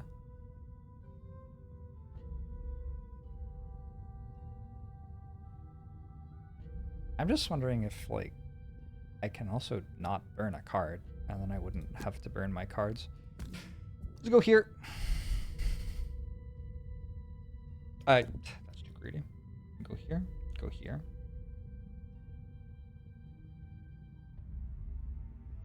Yeah, I think go here. I have a bunch of loot 1 cards, right? So now that I'm here, I can loot the chest next to me, hopefully. Right, let's pull you over.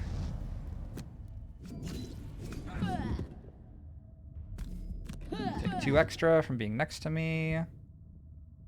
I am unfortunately not going to move. Start shooting you. Nice, nice. Yep, nice.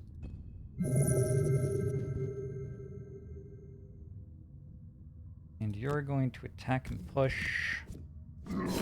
Oh. Means I can't kill it.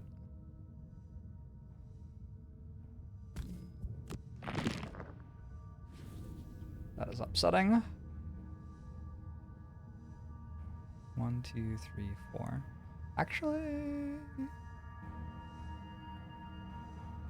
1, 2, 3, 4? Ever? Gets me the chest, kills an archer outright. Gets me set up for skewer next turn. I don't have the element for it though, but... Trying to get a little careless with burning cards, it feels like. But also, it's kind of time to do that, probably.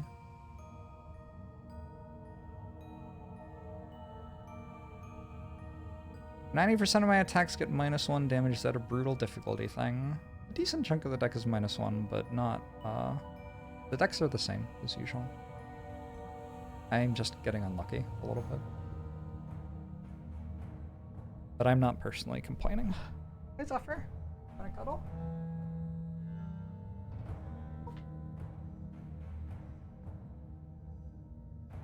Hi.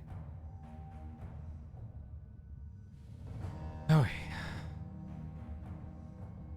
The only way that high difficulty changes player strength is it gives you more loot. But that's because the monsters are stronger, I guess. I do kind of want to just use this move. It gets me the chest and it kills a thing. Surely that's good. I still have 6 cards there.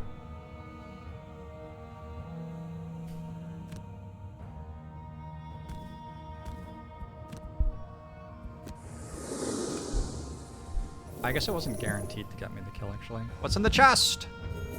Treasure chest found. Gerald loots underwater. I don't know what that means. Alright, the skeletons can't move.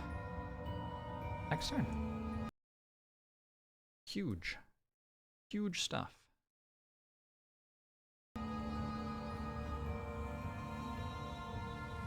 There's a 30% chance to get -1 or lower. Sounds bad.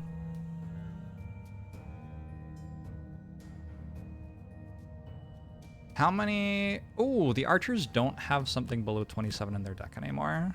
So I can go Spare Dagger, Skewer, and almost certainly kill at least one of them.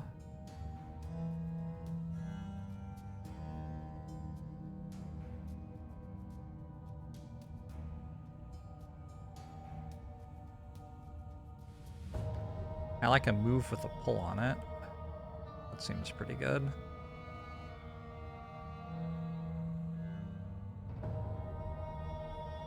And I guess we do twirlies? I don't know. Mind Thief is still so healthy. I actually also have a healing potion still on Mind Thief.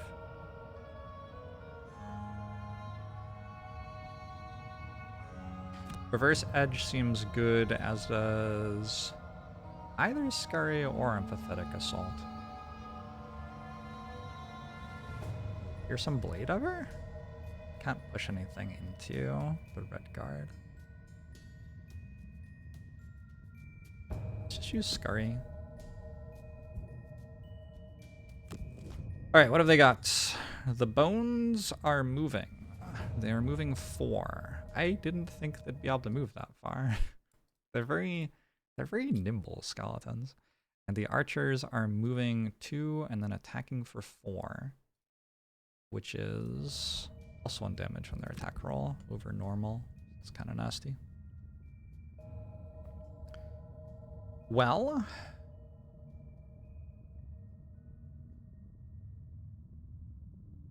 I am very down to stun one of the archers. That seems obviously correct.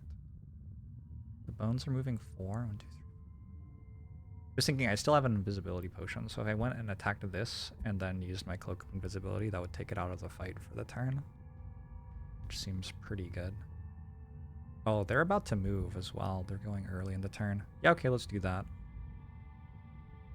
So I will stun this archer. Decent time to roll my crit fail, I guess. I would prefer to, like, stop rolling those, though. It's fine. And we'll use Cloak of Invisibility.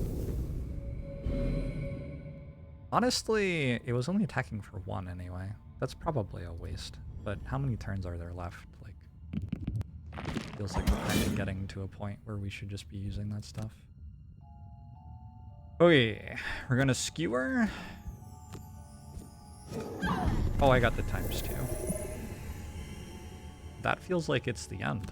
That feels like it's very hard to lose from here now. Because this archer's stunned.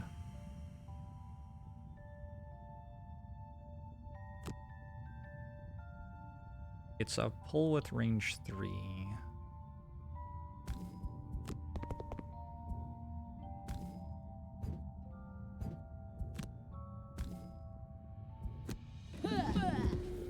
Deals another 2 damage. Do some twirlies. Oh yeah, this is over. So now I can actually think about looting, I believe.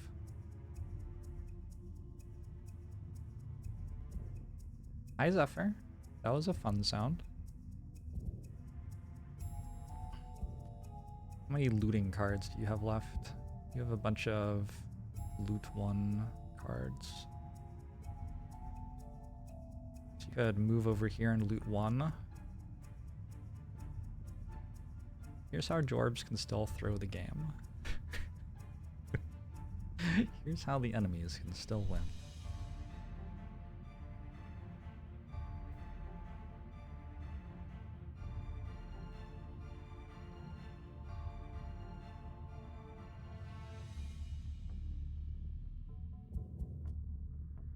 What do the archers have this turn?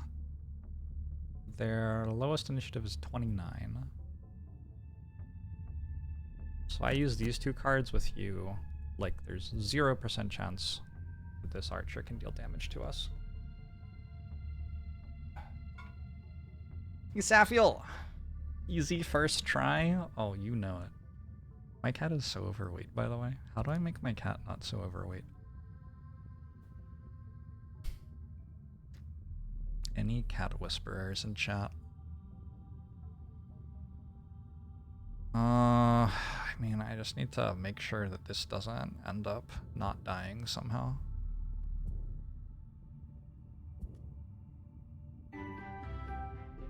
What if we long rested? Like, why not? What if you also long rest? Is that okay? Well, you'll stay invisible through its turn. That actually seems pretty good then. Alright. 31 for the Bandit Archer, still doesn't reshuffle. And... oops. The Bones get a 74. Target one enemy with all attacks. But also, you can't target anybody. Feels bad. Alright. You liked how multiplayer added a layer of partial information with quests and initiative. How does initiative add a layer of partial information? Are you meant to not know what initiative other people are acting at?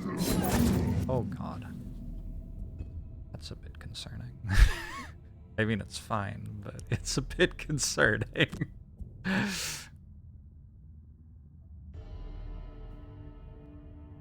of your cards say loot on them, huh? Oh, that says loot on it, actually, and gives me experience.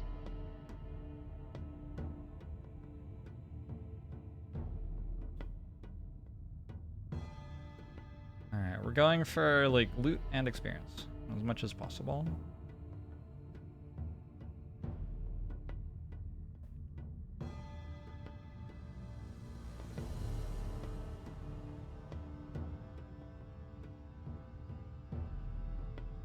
All my cards are so good.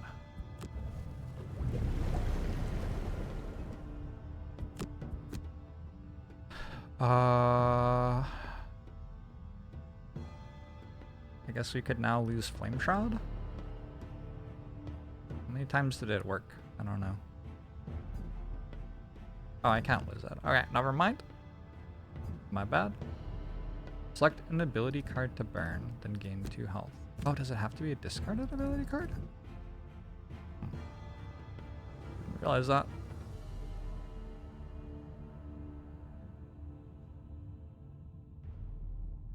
Sure.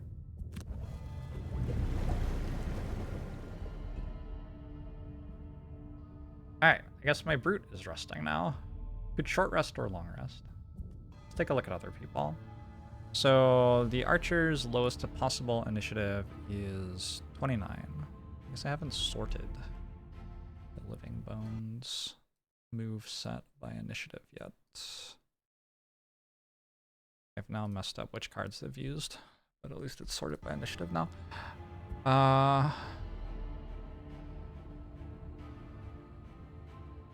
So I would like to Blade Dance with you and then loot. We're gonna shoot this, move here, shoot this, loot. Hopefully one of the shoots kills it. Short rest.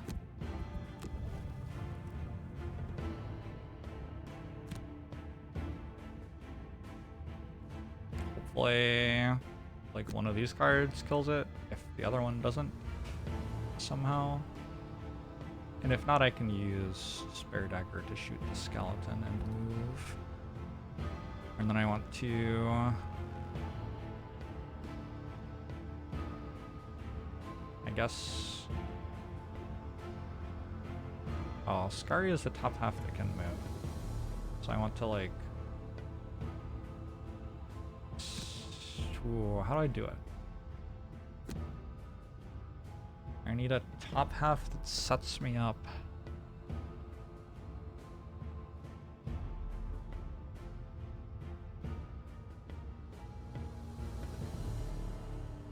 I don't know how to do this. I feel like the skeleton's gonna be loose. We sure are doing here's how Jorbs could still lose the game right now.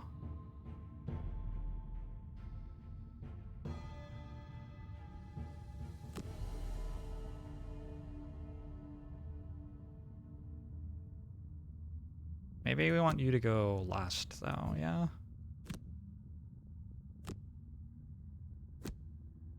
So that other people have a chance to do stuff. Alright, the Living Bones is shielding and healing itself. Awkward. So tanky.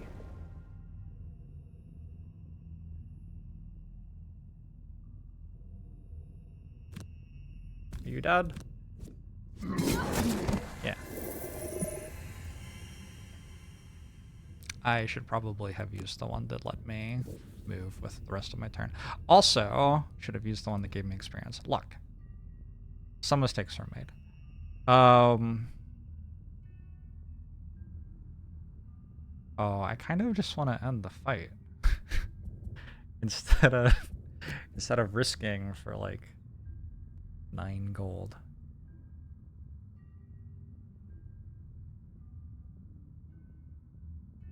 It's fine though, yeah.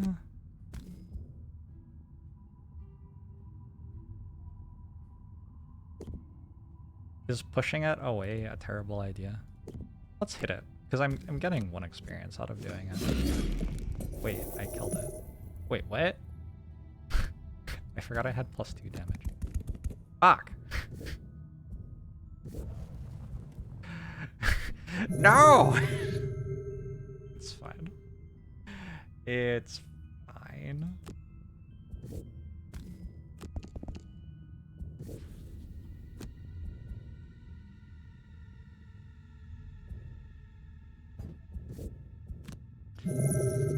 All right, I did it. I've never seen like you win Black Barrow before. What does this do? You take a moment to catch your breath. It's the visions of living remains ripping at your flesh. Your target is not among the dead, and you shudder to think what horrors still await you in the catacombs below. There are catacombs below? Oh my. I did not burn a card to negate suffering 5 more damage. I did not end each of my turns adjacent to any of my allies. I did kill a monster attacked by any of my allies early in the same round. Cool. Now we go get 10 gold. Woo! That's nice. 10 experience. There is now an underwater lagoon as a new quest location. There's also a Barrow Lair.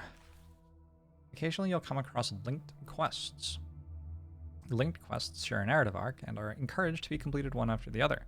By going directly to the linked quest, you'll avoid running into road encounters. If you prefer, you can return to Gloomhaven by clicking on its location on the map. Remember, while outside Gloomhaven, you cannot buy or sell items, level up, create new mercenaries, or retire current ones. Why would I not go buy items? I'm encouraged to? No. Why would I want to do that? Look at all the money I have. Absolutely not. Why does the Mind Goblin get so much more experience than everyone else? Is this Guildmaster or campaign? This is a campaign. Road events can often be bad and you get to skip one.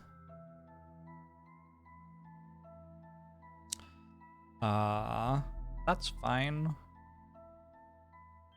Maybe there's also a like try to complete campaign in the fewest possible days, where going along the road takes a day or something. I mean, not a real thing, right? But maybe.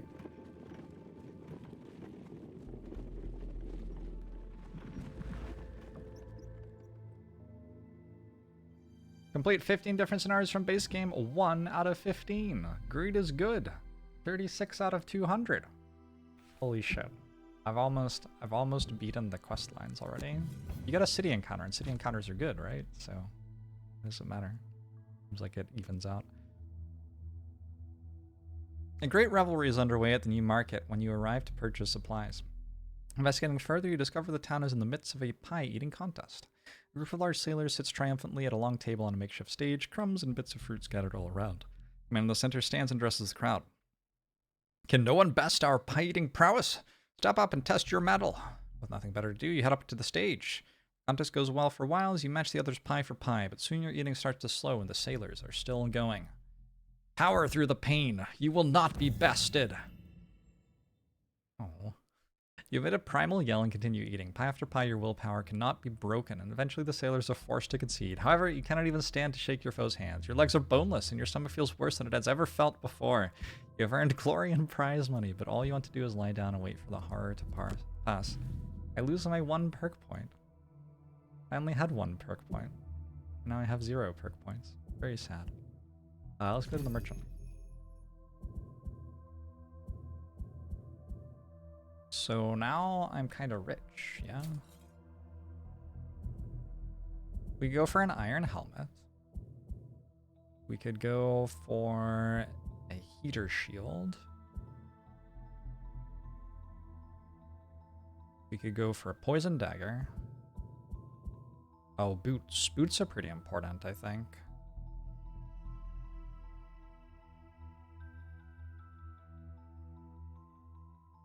Is Frosthaven set in winter? Is that why it's called Frosthaven?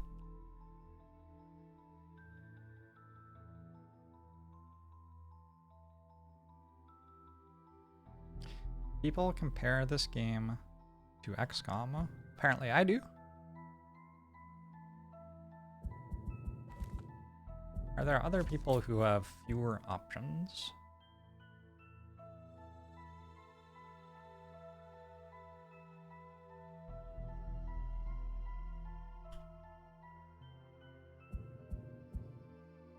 During a ranged attack, ignore all shield values for the entire action.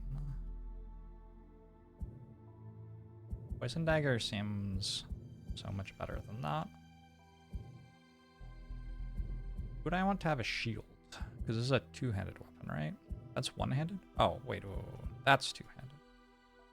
Your melee attack adds stun to the entire attack duration.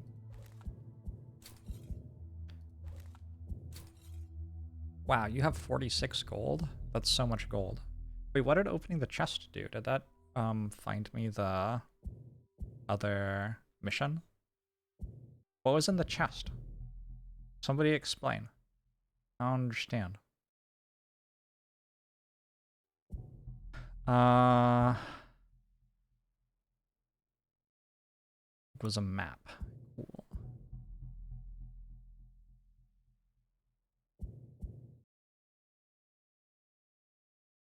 I mean, we can kind of just do whatever, I guess. We'll eventually have enough money for all of this stuff. It's more a question of, like, who gets what than anything else. I think the red guard is sometimes doing tanking. So maybe fine to stack the tank items on the same people.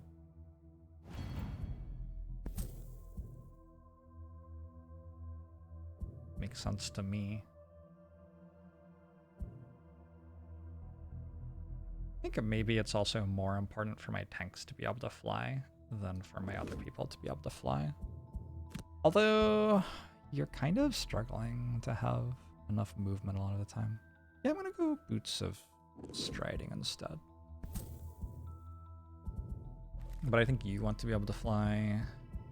Well, no, you want boots of striding as well, because you have that trample card.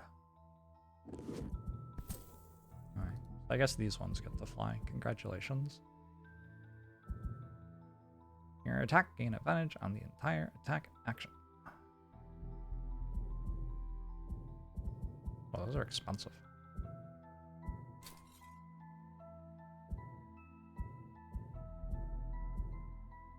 Have another poison dagger.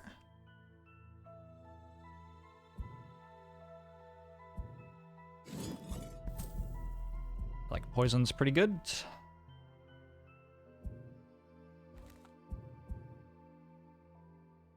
I could go for a heater shield here. We do have a one-handed weapon, so it feels like it would make sense to have a shield as well.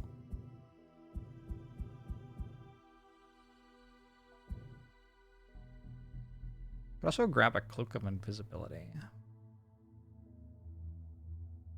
Let's do that, actually. Feels like it saves me more health. Okay, did I spend all my money? Mostly spent all my money. Good shit. Let me out of here. World map. So I have to decide, do I want to go all the way through this quest line, or do I want to start the other quest line as well?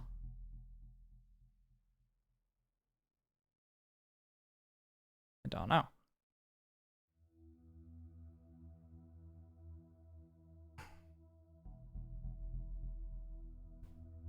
You found a frozen bag of turnips in a winter road event and still haven't figured out what that was all about. Well, congratulations, you got some turnips.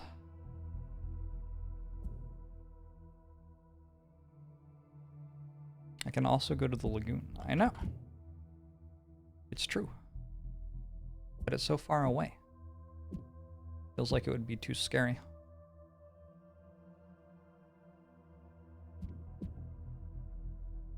Find what treasures lie in the deep.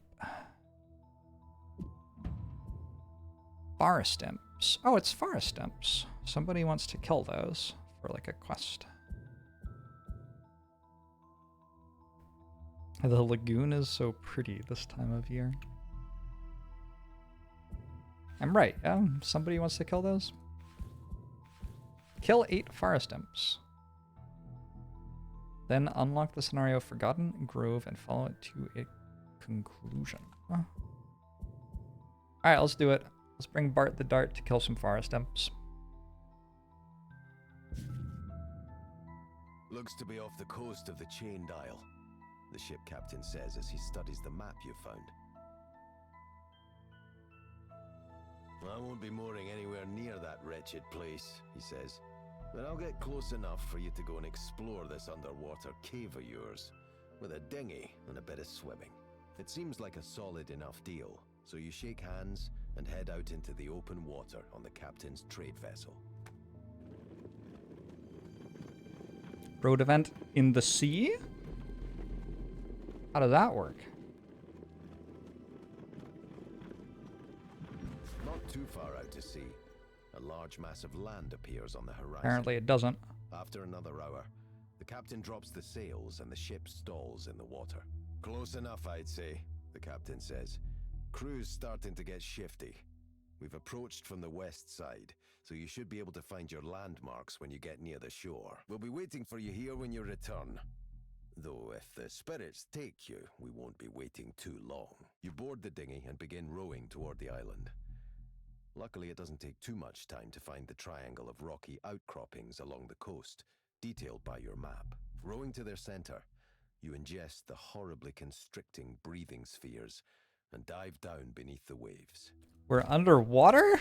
After getting your bearings, you manage to see Seems a like an conspicuous obviously bad tunnel and idea. swim down through it until it turns upward, and you emerge from the water into a beautiful earthen cave full of colorful, crystalline plant life. In the distance, you see a pool of water that radiates a vibrant shade of blue. Unfortunately, you also see the more hostile forms of life that inhabit the cavern. Oozes stir at your presence and advance toward you, hungry for an easy meal. Okay. Take only long rests during the scenario, or cause a trap to be sprung or disarmed on your turn, or on the turn of one of your summons during the scenario. I mean, if there are traps, that seems pretty easy to do. Gain 13 more experience points during the scenario, never use a potion. Probably do either of those. I think I'm tending to get significantly more than 13 experience points. Maybe not significantly, actually, because I got 10 for completing the thing, so I was at 27, which means I'm averaging 13 and a half. Still, it's doable. Collect fewer gold piles than any other player, take only short rests. I mean, I don't really want to collect fewer gold piles than any other player. For a perk point, though? Sure, okay. Kill a monster and loot the money token it drops in the same turn, or burn a card. I think we can probably do Mugger as well.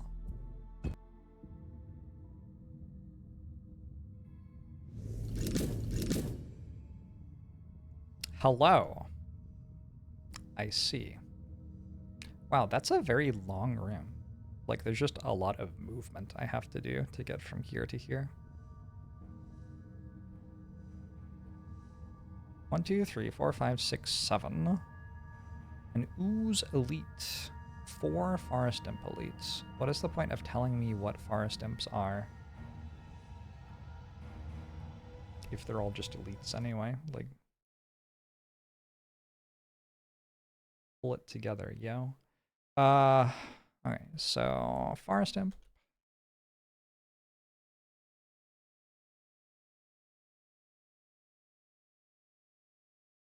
Let's look up the forest imp deck.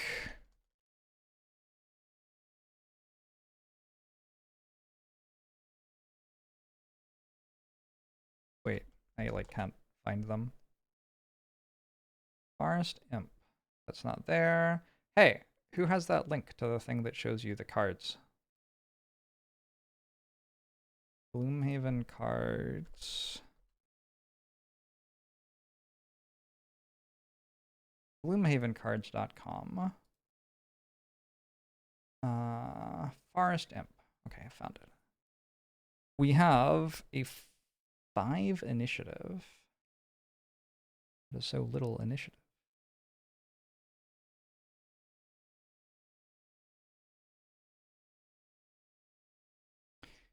I'm sorry, that says initiative 5, shield 5? Which one's shield?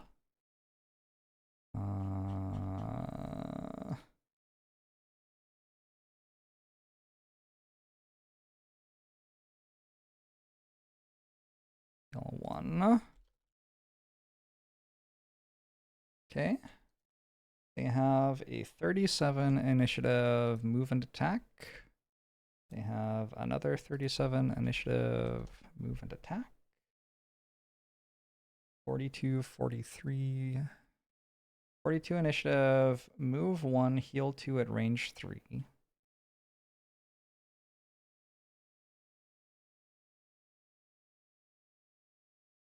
Isn't this range? I think that's range.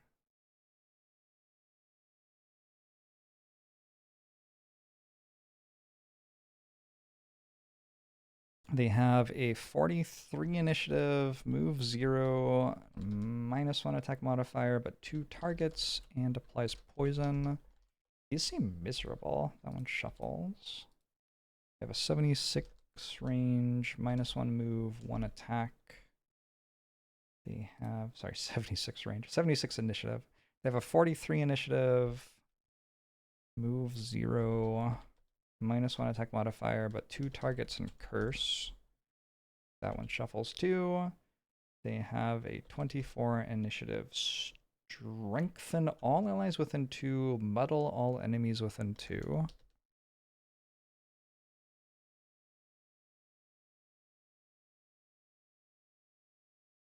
I don't like any of that. That all sounds pretty bad. And then the other people we're fighting right now are oozes? Ooze.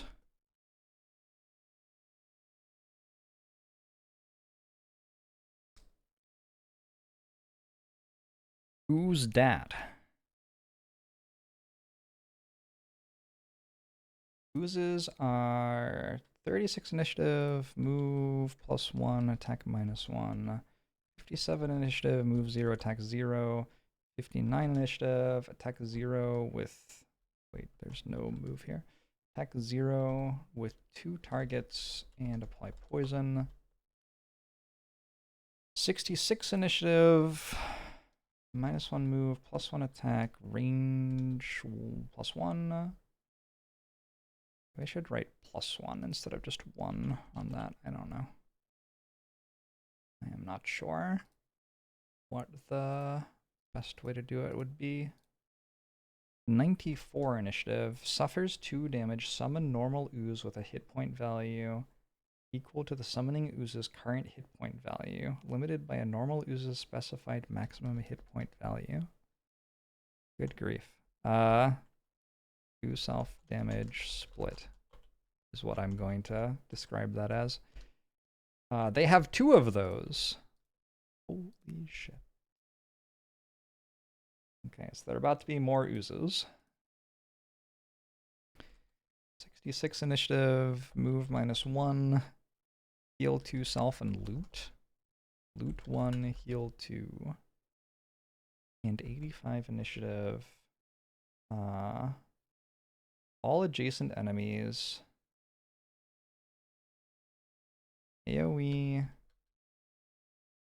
Push 1 plus poison. And it is +1 attack and a -1 range.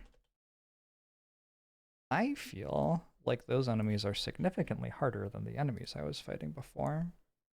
I don't know how you feel about it.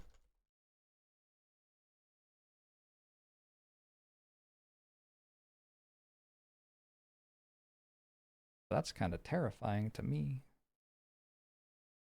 I don't understand why this stopped working. VLOOKUP B5.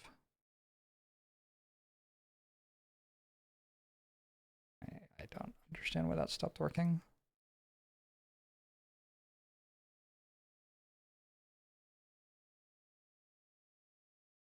Offset VLOOKUP B5, which says none. What a disaster. Almost like the first scenario gives simple enemies. Well, this is like the second scenario. It's not like chat. What's going on here?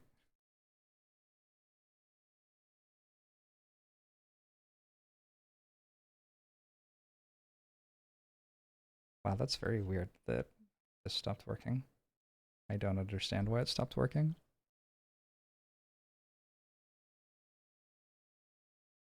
This is a random scenario. It's like number 80. These are, in your opinion, maybe the 2 hardest enemy types in the game. All right, so the person who suggested we do this one gets to hang their head in shame, and we will abandon the quest and go do something else. Get me the hell out of here.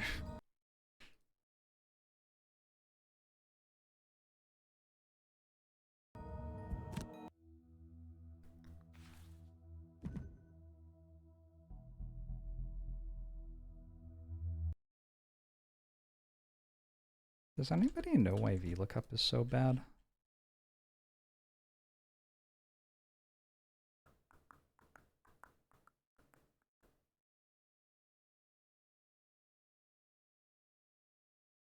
Oh, it's because it thought it was sorted, maybe. Oh, yeah.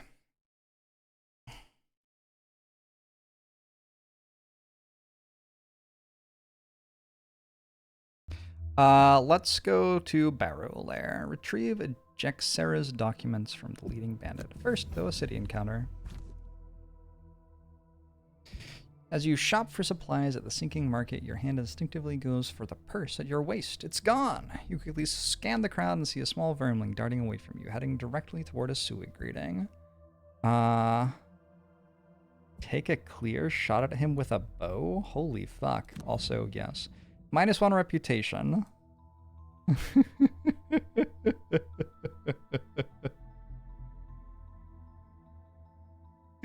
Well, I didn't lose my gold. Did I have any gold? Maybe I didn't even have any gold. I don't know. Alright, the Barrow Lair. You took me for an X lookup kind of guy. Does Sheets have X lookup? Oh, it does. Cool. That seems like maybe the way I should be doing it. You're feeling a tad hungry as you walk down the road. You are considering stopping for a meal when you come across a thicket of bushes covered in red berries. The berries look delicious, but you hesitate. They could be poisonous. I mean, let's find out. You've been poisoned. Oh, well, they were.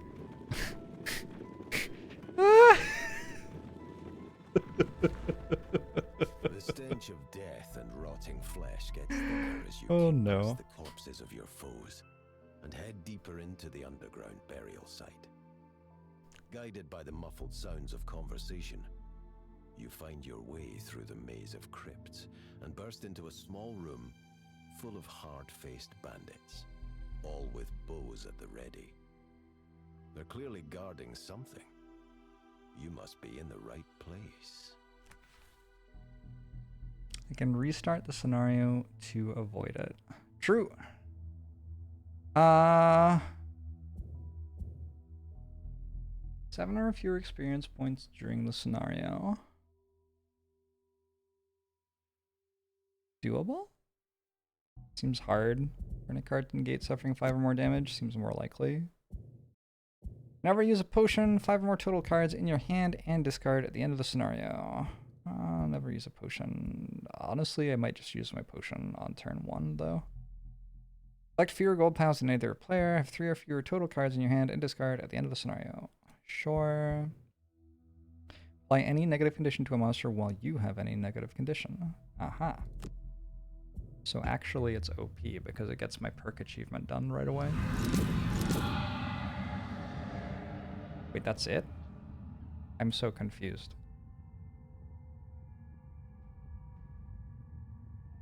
Something weird is going on over here. I'm so confused. Why are there only, like, 2 enemies? Alright, so we got some bandit archers.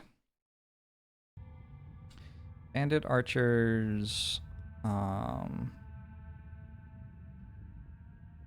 guess we want to be faster than 14s if we can be. They have placed some traps for us. The traps stun. They do not deal damage.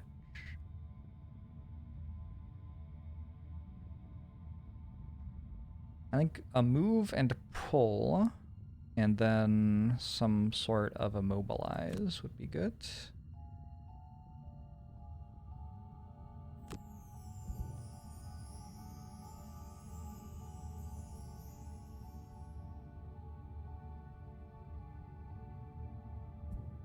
I say immobilize?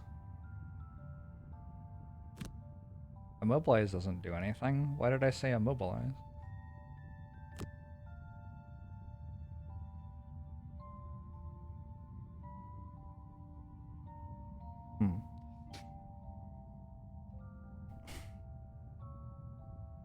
It is a bit of a choke, isn't it? The reason I'm doing you first is to try to get one of the traps out of the way. So that's fine, but I guess we need, like, something better to do in terms of an attack. Maybe we just do it this way.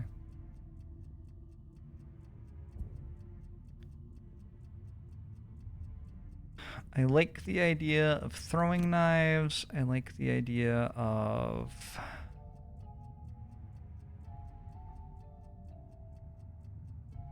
special mixture. Now you're going before my red guard.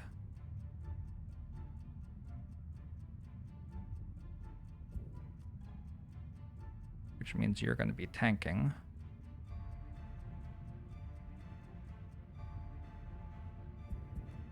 Weird. Can you go before both of them? Attack with disarm on it and... walkies? We really just need to do walkies other than that.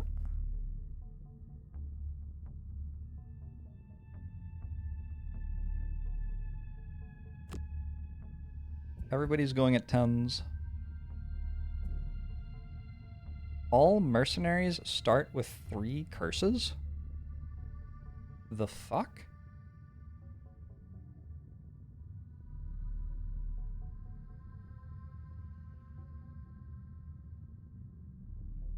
Oh no.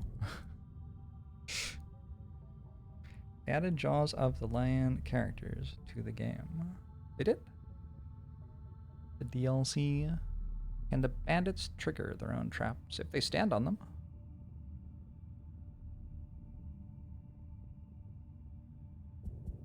So right now you are wandering in and disarming.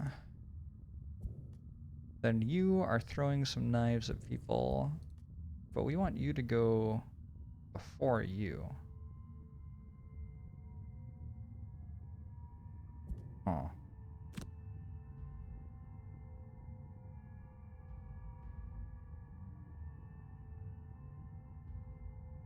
Awkward.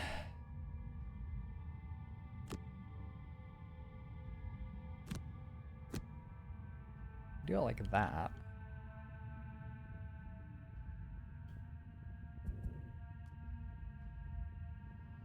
So pull 2 at range 3.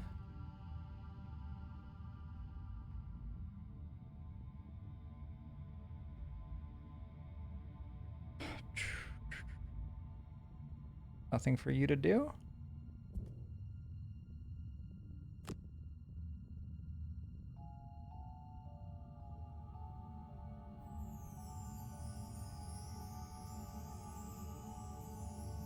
Unfortunately, range 2 isn't far enough, but you're allowed to stand there, I guess.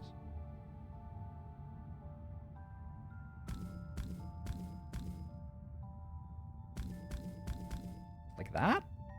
You move in. You're pulling a person there. No, that doesn't work. Like that? How are you dealing damage to anyone? I only have 1 person with pulls. This would be a great time to have 2 people with pulls.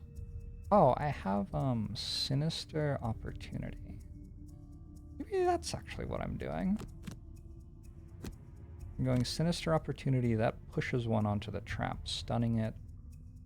And then I have a Flanking Strike.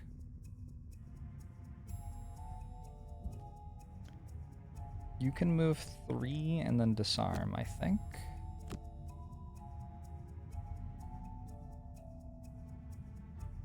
Boom, boom, boom, boom. You are going to pull a thing there. And so all that's left is that.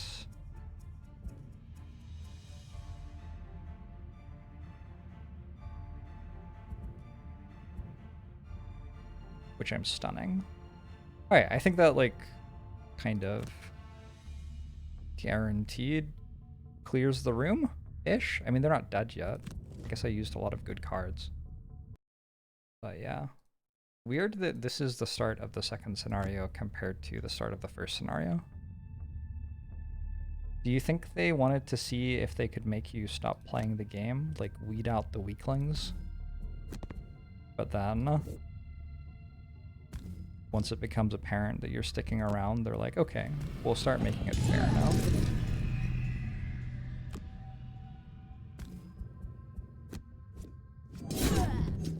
Well, that was pretty shit.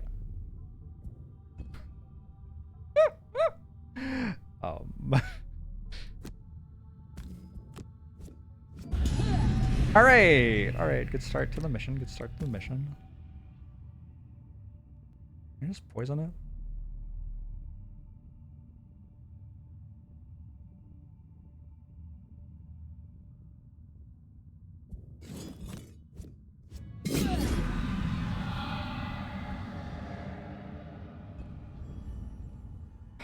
You move here. Pull that in.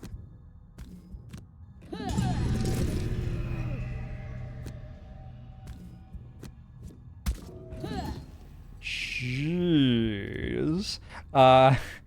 You move here. And disarm that. Alright, we have not rolled a 0 yet, I don't think.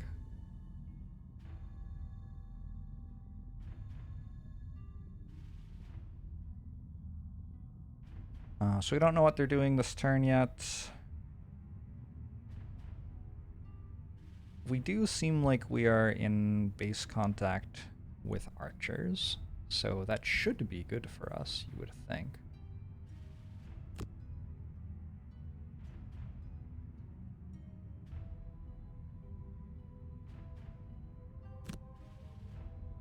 We have a couple of ways to go faster than this. Neither of them are very threatening, though.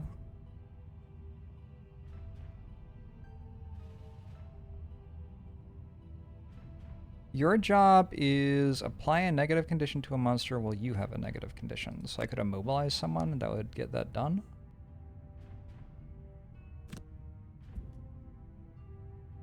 Your job is to never use a potion. Okay, good luck.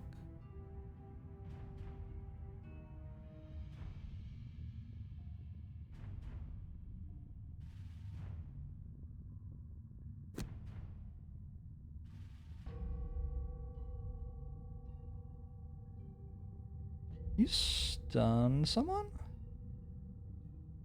Is stunning someone a good thing?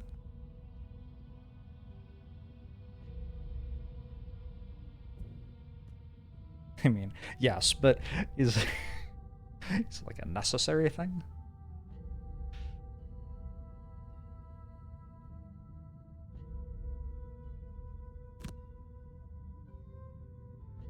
All right.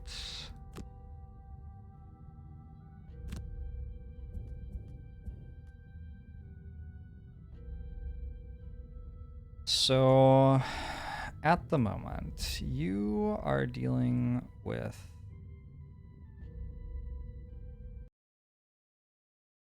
that. You are dealing with that. You are dealing with that. So I need you to deal 5 damage to a thing.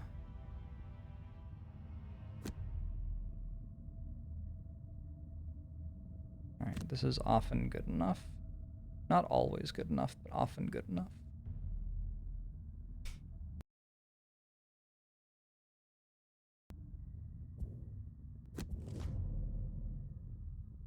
They're moving slow enough that I'm hopefully okay.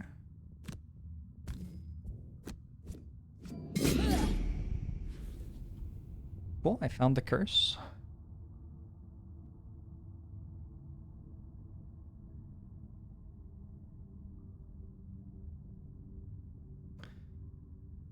Found one of the curses. There's still 2 more of those in my deck.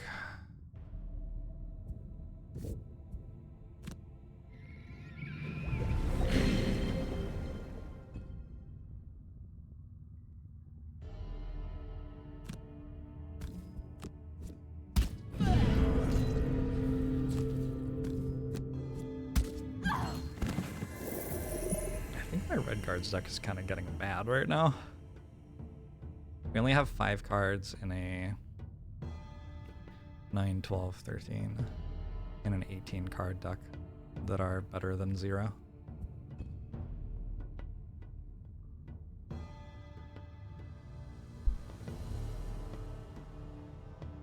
What if we singled you out? And then also used Thief Snack. Okay, this is going great. Good. Good. They got 1 attack at me. Do I want to use armor? I don't think I'm resting yet.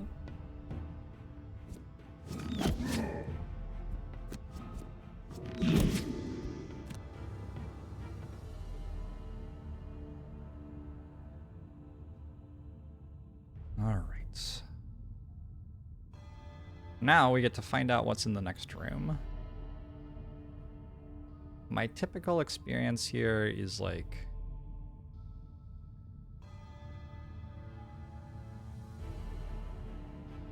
we find out what's in the dungeon, and then the next time we're in the dungeon, maybe we win it. But winning the dungeon the first time we see it seems kind of hard.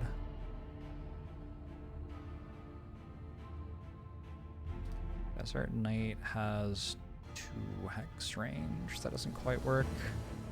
I would like to heal off this poison.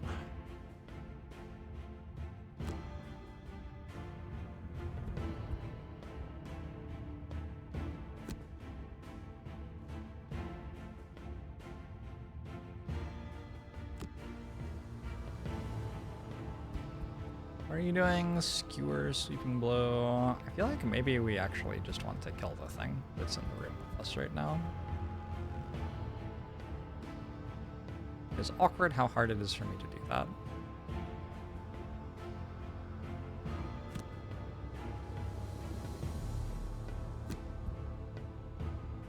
Special mixture, quick hands. Skewer. fewer sweeping blow. Do I have a bottom half attack? Just heal, probably.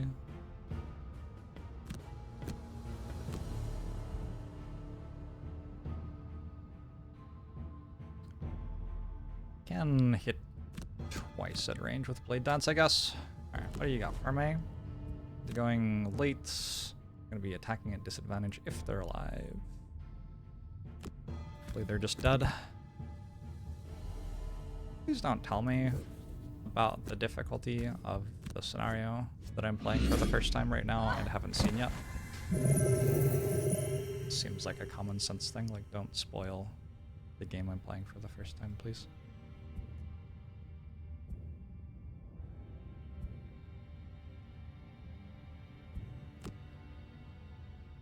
Alright, who's moving? You. You're gonna heal.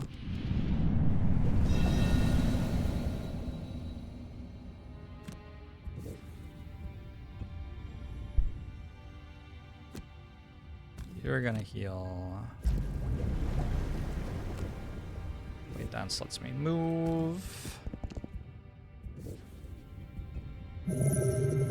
I'm only looting one thing? Unbelievable.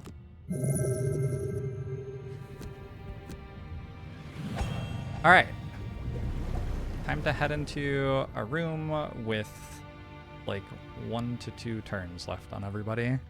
Should be exciting. I'm not totally opposed to having Wall of Doom available here. This kind of feels like the moment in the mission for Wall of Doom. It just feels kind of weird to be burning a card before I'm through my deck the first time. But on the other hand, this is the big room. People in chat keep on spoiling that it's hard, so I didn't get to make this decision blind because you told me. Thanks, chat. And yeah. We do this, I don't know.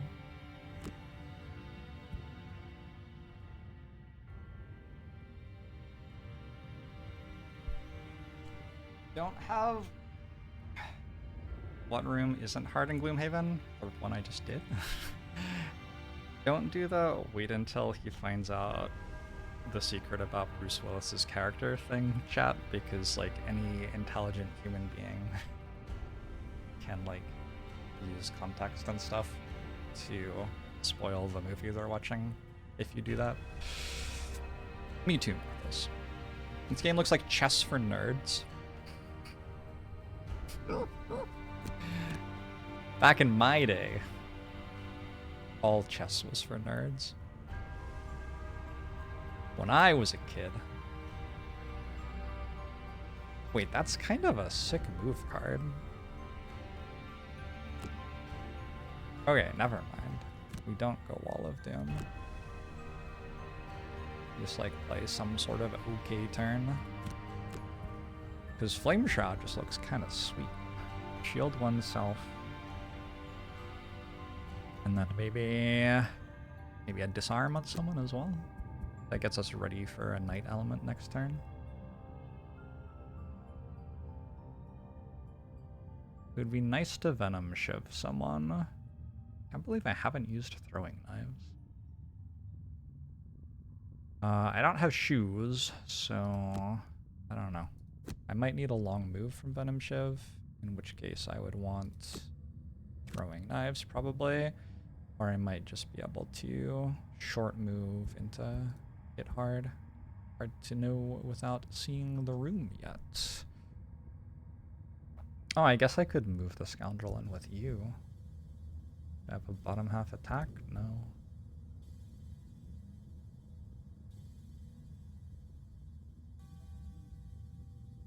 I have an invisibility cloak.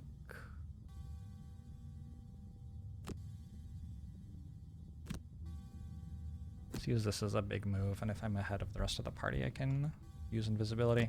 All right, what's about to happen? You open the door to a large 52? with coffins. At the back stands your quarry. He fits the description, but there is something previously unnoticed in his eyes. a dark, otherworldly force. Who are you to think you can interrupt the work of the Gloom? A dark energy engulfs his hands as he speaks. I will show you what you are dealing with. We have Matt, Bandit Commander. Move to the next door and reveal room. Oh, you're going to go get more friends for me. You're also here with 2 Bandit Elite Archers who rolled 16s. I don't remember which thing they rolled previously. I think it was 68. Okay, I need a Bandit Commander. Tab.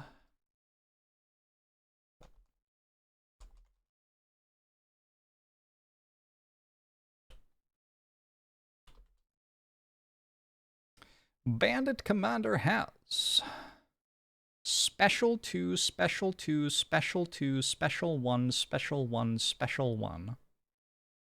Well, I don't know what that means. Oh, it says on the card. Okay. So with Initiative 11, we have Summon Bones. With Initiative 14, Summon Bones.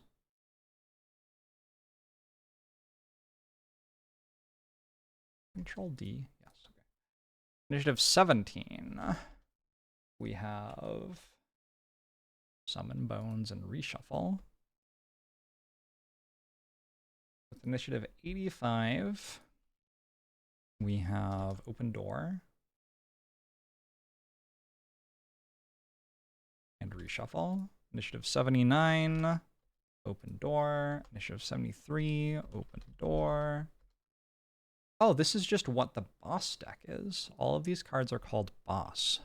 Okay.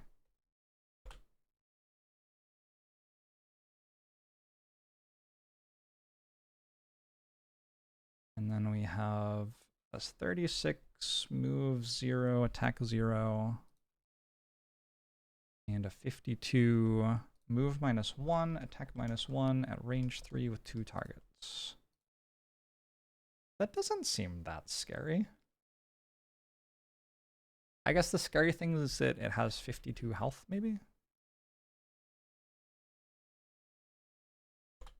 I don't know. Seems okay. At the moment, it is using the 73 initiative one. Maybe the doors are full of stuff. Maybe that's the problem. I wonder what disarming it does. I don't know. Bandit Elite Archer at Initiative 16 apparently moves and attacks at range 5, which isn't what I have written down.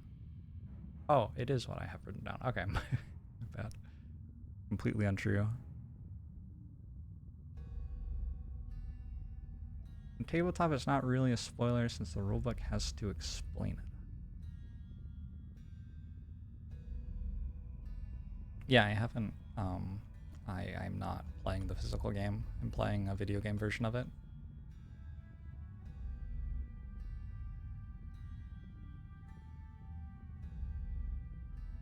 So, how does this work? Only the Bandit Commander may open doors in the second room. All mercenaries start with 3 curses. Immune to immobilize, stun, and curse. Oh. Okay. Move up here. Shield ourselves. And disarm yonder enemy. Well, let's find out what disarming this does. Maybe it's good. I don't think it is. And I might as well use chain armor. I'm going to long rest and not that long, maybe.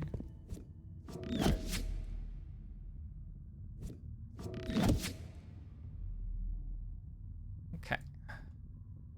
Mind thieving time. 1, 2, 3, 4, and then we're done. it's upsetting. That also seems true.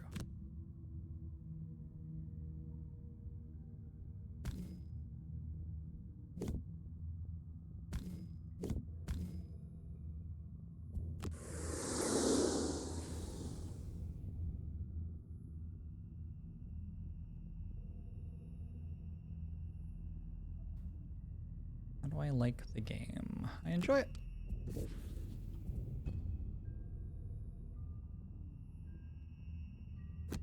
Alright, we try to move in again. We are, again, too far away to actually do anything. Didn't know I would have to go so far. Scoundrel just barely has enough movement thanks to Venom Shiv.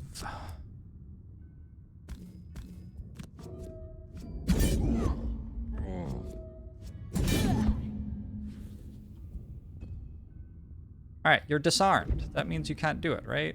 Oh, you can. We have whatever those are. And now they're taking turns. But they're stuck. Wait, they just lost health? Alright, what is a living corpse? Living corpse. They all took 1 damage. I seem to be doing pretty well against them so far. Whew.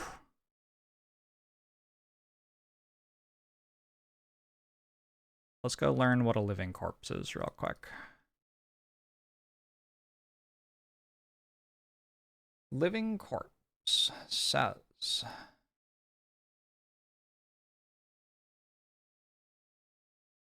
I guess there are 2 of its cards that make it take 1 damage, and I got a little bit lucky that they drew those straight away.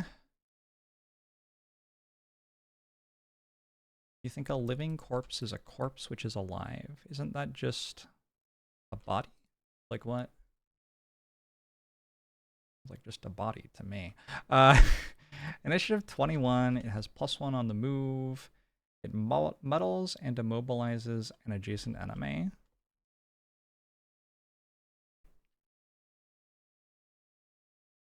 Range adjacent target 1. We have a 47 initiative, move +1, attack -1. We have a 66 initiative, move 0, attack 0. We have 2 of those. We have an 82 initiative, move -1, attack +1. We have a 91 initiative, move 1, move +1, no attack, and take damage. We have a 71 initiative, normal move, +1 attack, and poison. Targets adjacent. And we have a 32 initiative, attack +2, push 1, take 1 damage. Which of these shuffles? The 66s do. Okay. This is starting to get a little out of control. There are 3 monster decks to care about at the same time. Yep.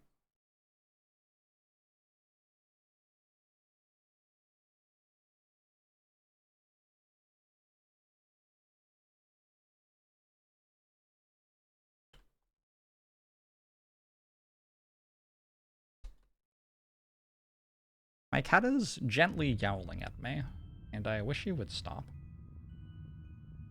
Alright, what is the movement on these? 1? I mean, they're not even here. What's the kill all revealed enemies and the bandit commander? Okay. So the hard thing is... it's not that those are particularly threatening, because they're like super not threatening. They seem kind of irrelevant. They can't even really get to me, right? It's that I have to kill them. That's the problem. First character was Spellweaver. Well, at some point I'll play the Spellweaver. I want to play all the characters. Get all of them done. I guess I don't actually know how that works, because like they pull their quests from a deck of generic quests, right? So I guess you wouldn't actually have to play every character to 100% the quests or something. I'm gonna go watch my cat eat his food. Because he already has food. He just needs me to watch him eat it. I'll be right back. I'll be like 2 minutes.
Excuse me. You can't poop unless someone was watching you? That's kind of weird. I don't... Are you a dog? If you're a dog, it's like slightly less weird. Otherwise, though, I think that's solidly in like weird range. Okay. I don't know what this is going to do. I'm trying to like conceptualize what I'm trying to do to win this fight. I'm trying to kill this. Kill the bandit commander and all revealed enemies. Isn't that like kind of redundant? You could just say kill all revealed enemies and it would be the same thing.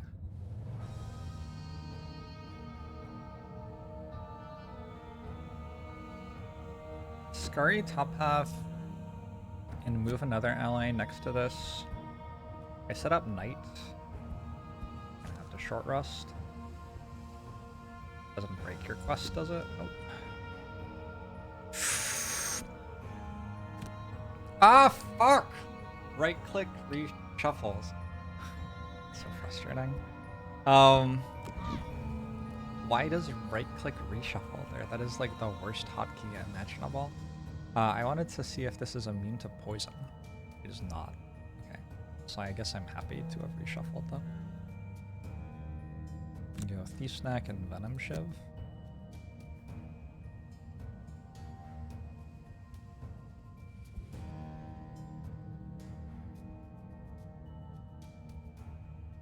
I guess these are the two cards I'm using. I don't know what I'm going to do with them. And I guess these are the two cards I'm using here.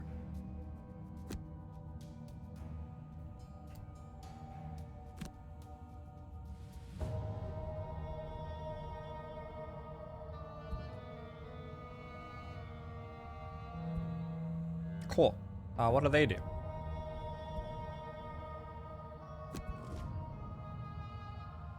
I had already killed all revealed enemies in room 1. I guess that's true. The bandit commander is attacking with 2 targets and moving 3 and attacking at range 3 and attacks for 3. Okay, so the boss is using its 52 initiative thing. The living corpses are moving and attacking. This is their 66, which means they reshuffle. The archer is using its 32. Oh, actually there are 2 of them, aren't there? Those are nasty. Maybe I need one to kill the archers then. 2, 3. It's at least kill one of the archers.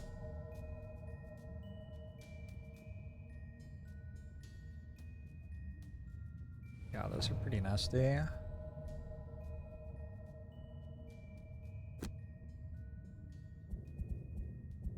I think it's true I can kill it.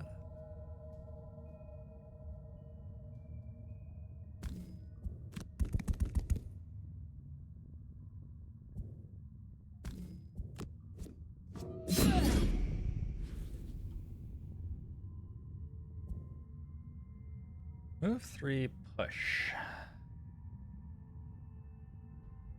Oh, my cat's back. Hi, thank you.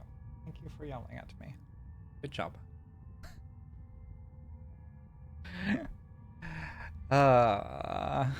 After my cats die, I will have exactly 1 week of being like, gosh, it's so peaceful with no pets. And then I will miss pets and get new pets. This is my assumption anyway. I don't know this for sure, but it just seems like it would be true. Chibi Thulix, thanks for the 6 months.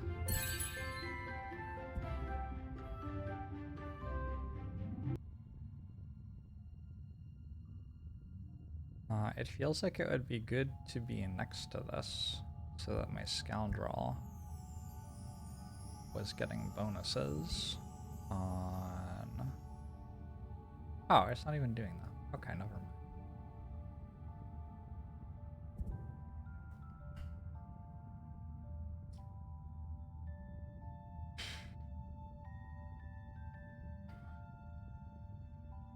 Just trying to work out what I'm doing. I think I want to kill the archers before I try to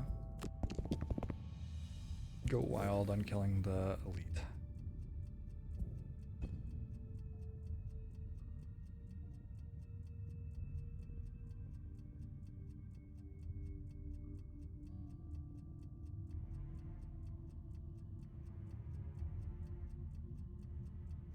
It's very awkward though. I'm not actually killing them. You don't have shoes? Like actually killing them feels like it would be better than not actually killing them.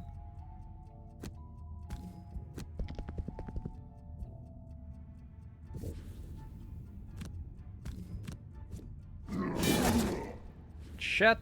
Somehow I still haven't gotten rid of still haven't gotten rid of my curses. Somehow.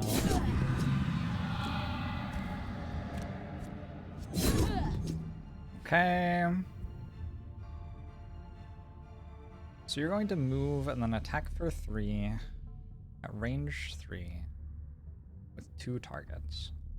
I think if I invisible my scoundrel here, it's really good for me. But I'm not entirely sure. We're going to find out together. Did you have the thing where you're trying? Nope. Alright. Let's receive 5 damage. Why? Okay, it doesn't work. I assumed that, Jesus fuck. I assumed that being in melee range of, one of my units. Oh, I see. It's shooting at something else. Yeah, my bad. Oh, that was really bad. Like, really bad.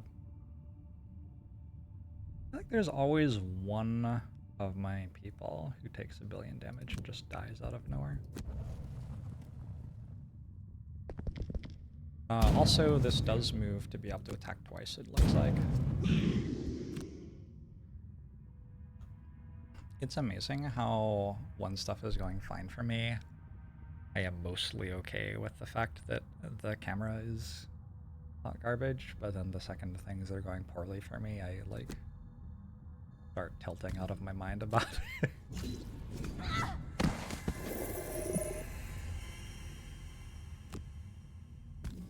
It's very noticeable.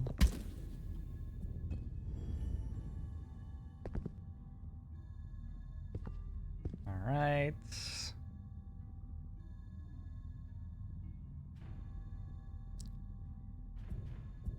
This appears to be a resting turn for most of the party.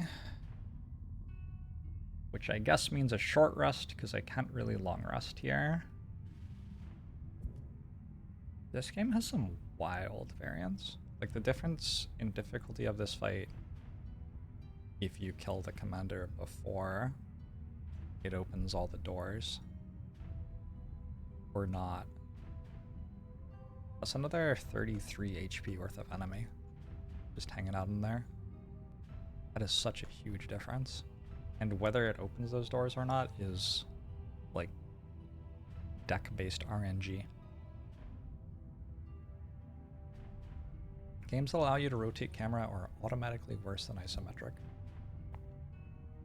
There are games for which that isn't true, but I think this is not one of the games for which that isn't true. I think that is correct here.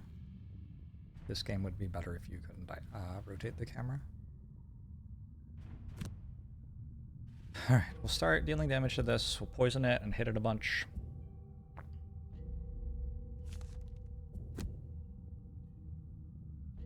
I don't love Burning Blade Dance.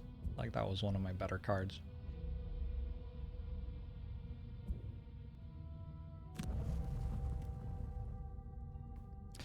You do like the deck system for attack modifiers as opposed to dice. Yeah, that's true. That's actually one thing that decks are really good at, is smoothing variants. It's immune to Immobilize, Stun, and Curse.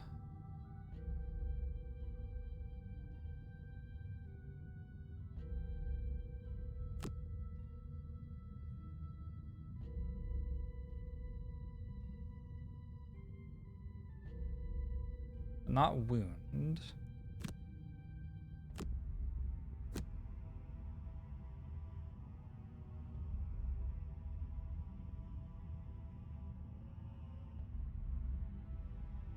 And not disarm.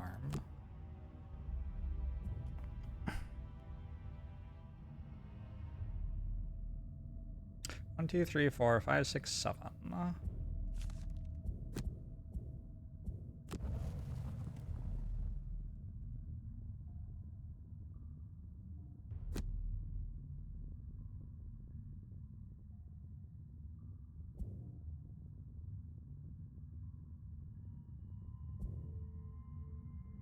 Also not push.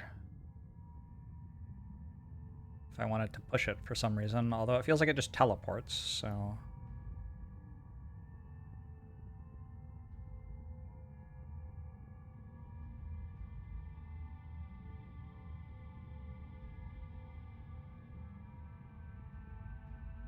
Yeah, there are definitely particular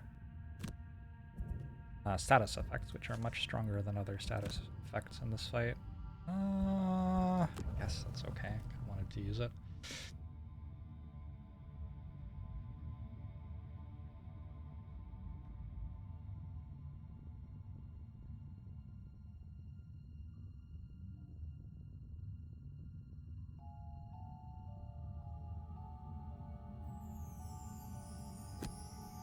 Oh, I want to save my disarm because you're using a disarm already.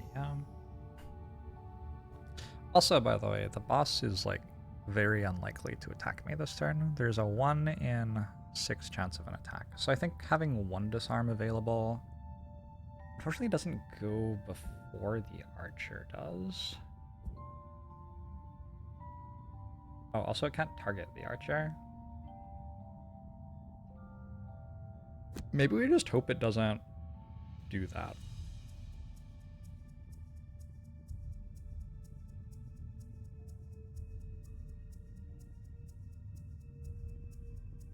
Bottom side, top side. Next 5 times an enemy enters a hex adjacent to you, that enemy suffers 2 damage. Deals 10 for 1 card, seems okay.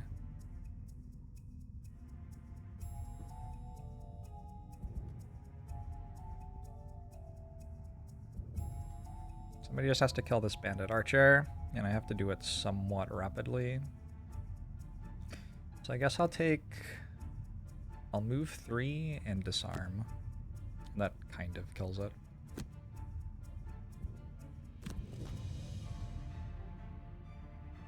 Possible to just body block the doors? I don't feel like it. I don't know.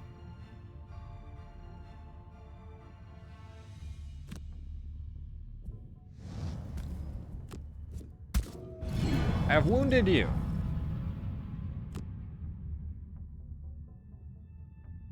I could attack. Wait, what's it doing? Move and attack. Okay. Was the archer dying? Slow attack. Yikes. You're gonna have to disarm it. It does mean it's another turn of no more enemies, though. Living corpses are moving 1 or 0. Okay. And then the archer is doing the 68. Which I thought it had already done, so I guess I missed a shuffle. Oh, 68 does reshuffle. Okay. So I'm no longer sure which things are in its deck. It should be dead, though. Oh, also, it reshuffles this turn anyway. Back to normal. Oh, the living corpse reshuffled as well. Alright. The question is whether I want to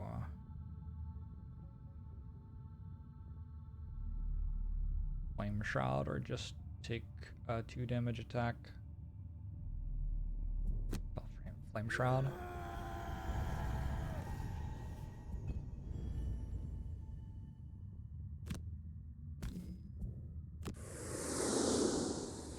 Alright, you are not immune to disarm.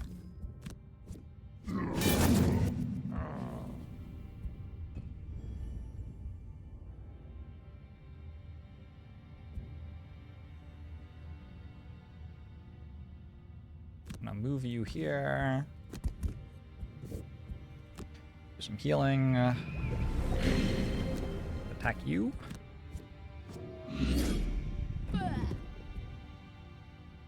Doing better.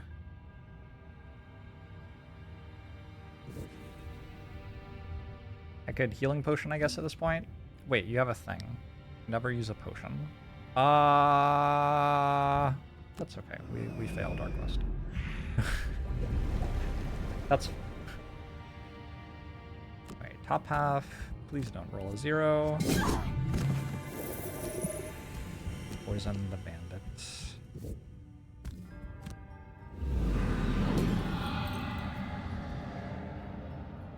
Still have a stamina potion.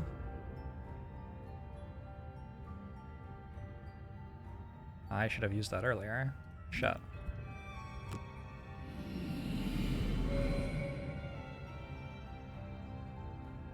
Grabbing back single out is probably the best I can do. You've taken 1 damage and passed your turn. You have moved 1 tile and passed your turn. Decent.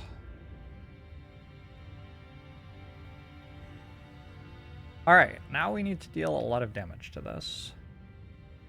I am pretty down for using just the strongest things I have available here. The Spare Dagger is offhand attack. The boss actually can't attack me this turn. It can summon a Bones, which is what I'm hoping for. Or there's also a 40% chance it'll open the door. But yeah, Summon Bones seems like by far the better thing for me.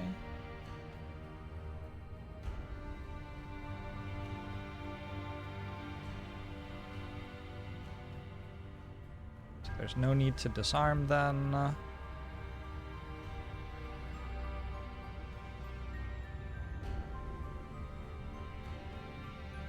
I could use the big attack. It does make sense to use the big attack later when there are fewer curses on my deck though. I could like to Desert Knight even though I don't need to disarm.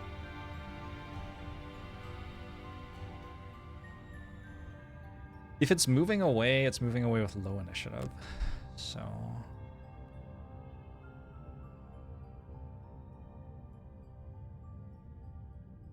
I think this is fine.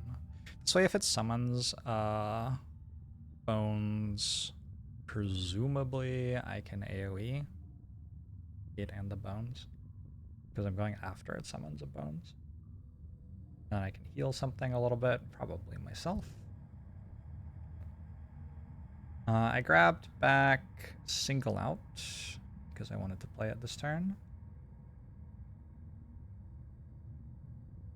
Ooh, actually I could play the bottom half of it. Is that...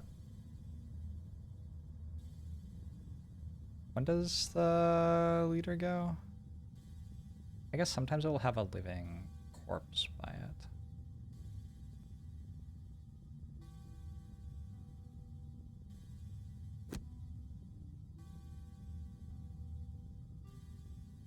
Kind of like playing the bottom half of Single Out here. Feels like a spot where just like dealing 20 damage is more important than other things.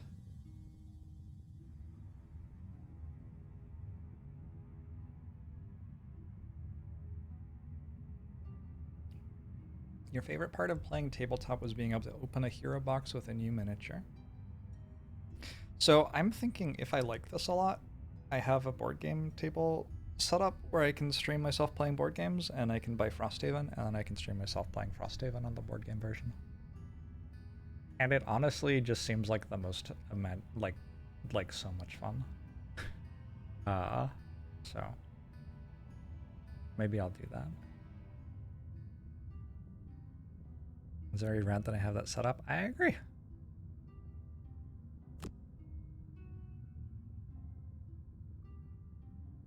So this is starting to become an issue. Like, it's going to arrive and start hitting me. I assume, anyway. Yeah, like all of its actions move it, pretty much. I could push it away again. But somebody else would have to.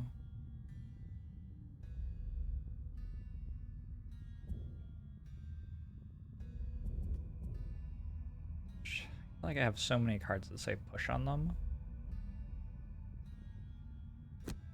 So I could go...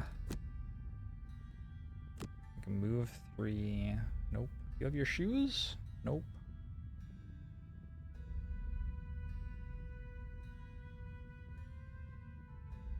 I don't know. That doesn't seem right.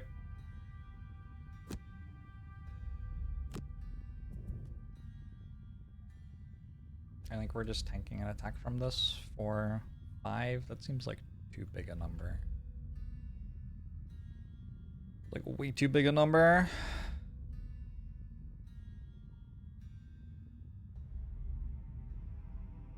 But it also feels like it is time to kill this.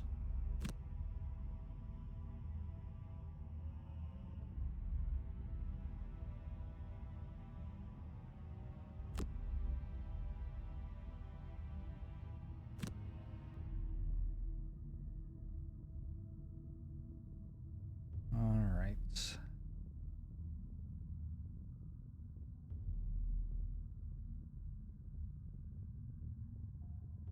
Yeah, I have no fucking idea. I don't know. You have a more obvious turn.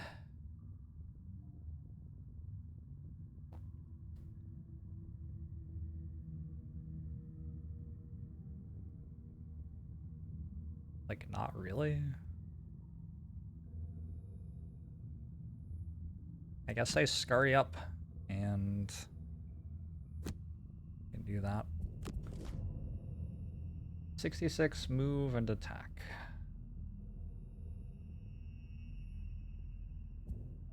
And Bandit Commander is opening another door. Shit.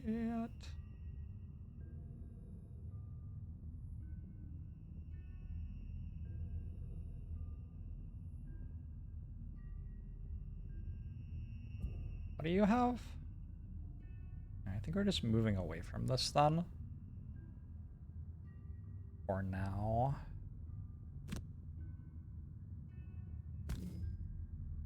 Oh, absolutely not.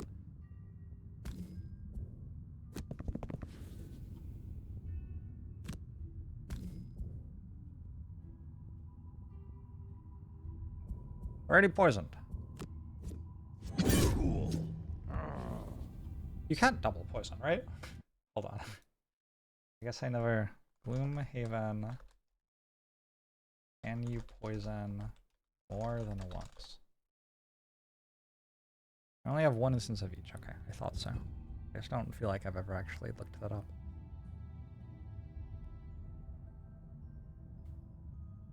Well, that was the tile that this was going to go to. So now this just doesn't have a move.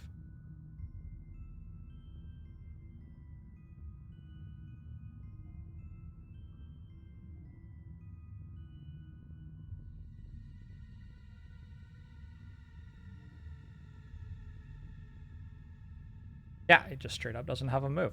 All right. I could loot.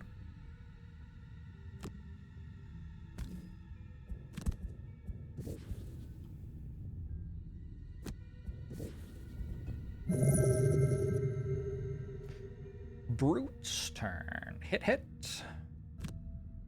Your turn is not as convoluted as some of the other ones. Alright, this is actually starting to get kind of low now. I mean, 29 is still a lot, but it is so much less than before.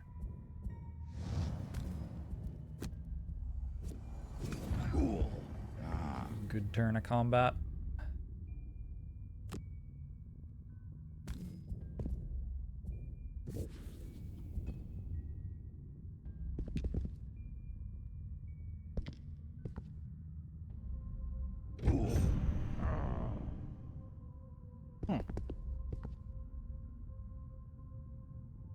That one only has 2 in it. Alright, so I don't know what they're gonna do. I guess I'm hoping to block this doorway. Ideally, I am hoping that the boss will block the doorway, which I think it does a lot of the time. It's just opened door. I don't remember which open door it used.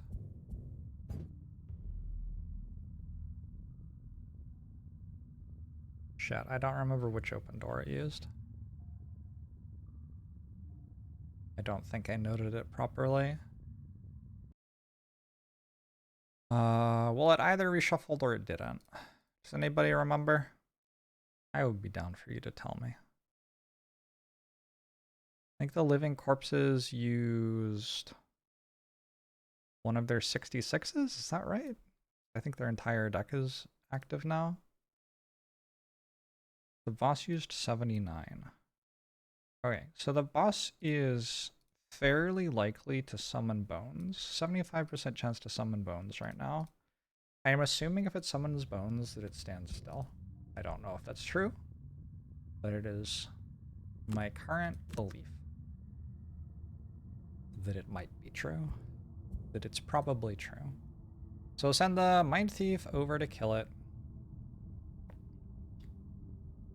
We're going to start getting hit in the face by these zombies. That's kind of unavoidable.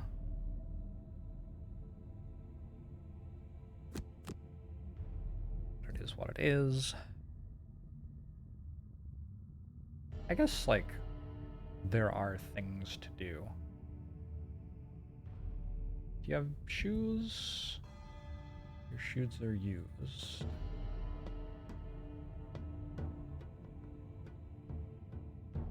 I could move you up and hit for 7. Burns 2 cards.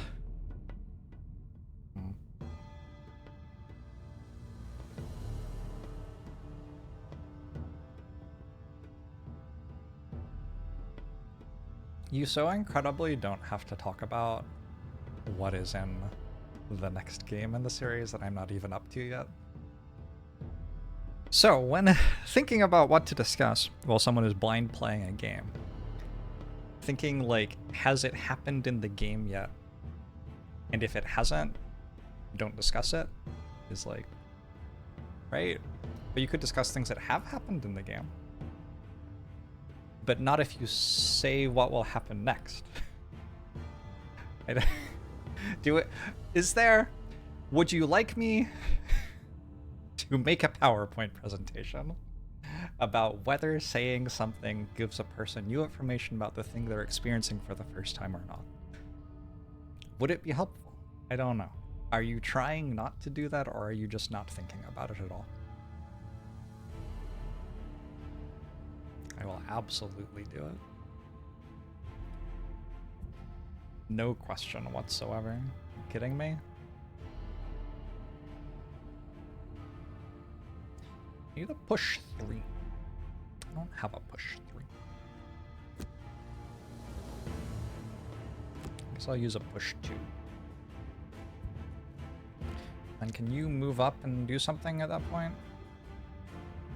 You have a move 3 into a range 2 attack. This actually literally cannot attack me, right? Unfortunately, it only works... it doesn't work. I'm too fast. Well, okay. No, the way I do it is just I do it in the slow-mo. So that actually does work fine.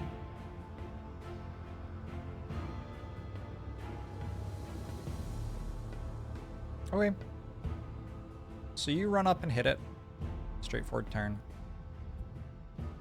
You walk here and push this back to block that doorway. Slows them down quite a lot. Seems worth doing. You walk here and shoot your bow. And you will walk... Wait, what? Where's my move 3? Oh. I almost did that completely wrong. You'll move here, and then you have a range 2 attack. Alright. Up next is JORBS 4-player Wingspan. Unfortunately, it's harder to play direct PvP games against each other. If you like the Venn diagram of people who would watch the PowerPoint presentation and people who don't need to watch the presentation is a circle. Possible. You have my PowerPoint presentation on consent bookmarked still? That's lovely. That's so lovely.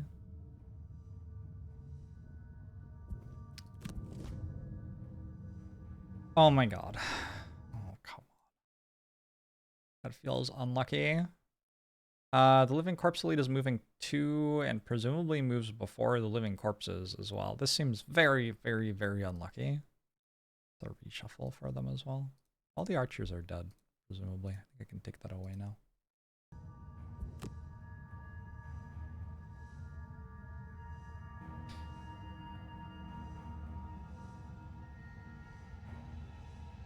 That is very unpleasant. I didn't really want a billion more things to deal with, but I guess it's what I've got.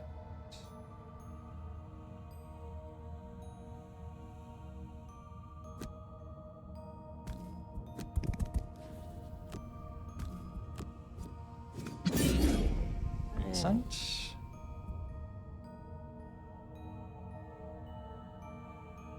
I guess the other problem, too, is that this push doesn't work anymore. Because it just walks back again. So like my entire turn dealing damage to this was reliant on this push clearing this tile so I could get through it.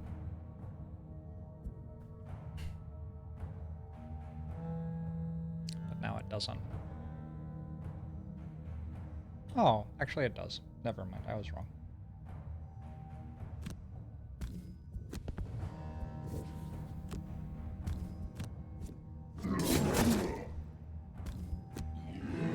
I thought it would move back again, but it doesn't, specifically because I take the tile first with my scoundrel.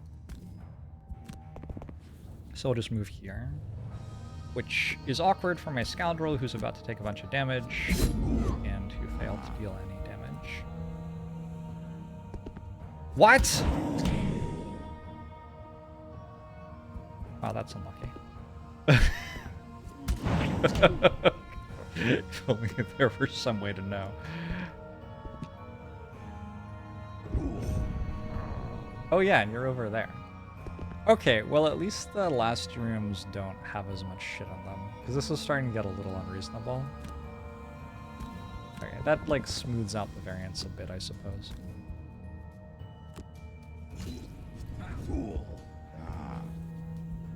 The Bandit Commander is now...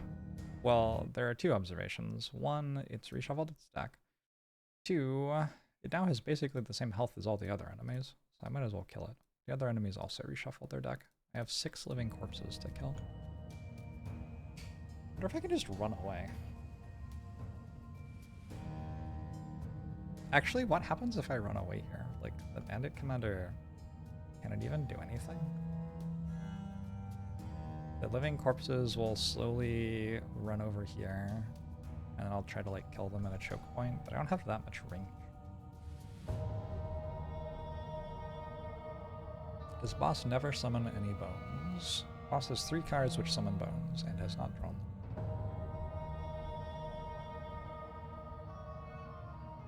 Can you kill it? I still have Flame Shroud. Well, like all of Flame Shroud.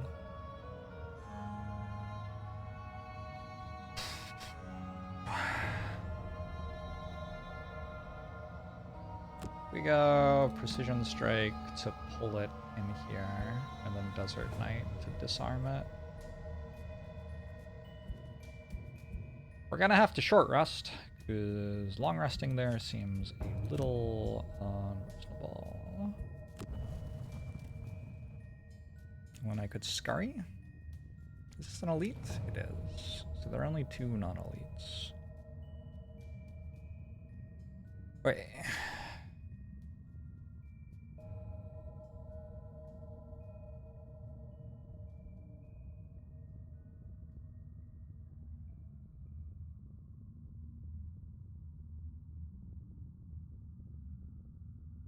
So.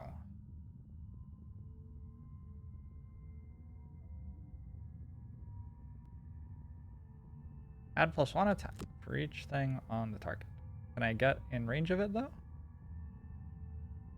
What's the fastest the corpses can go? Slightly faster than I would like.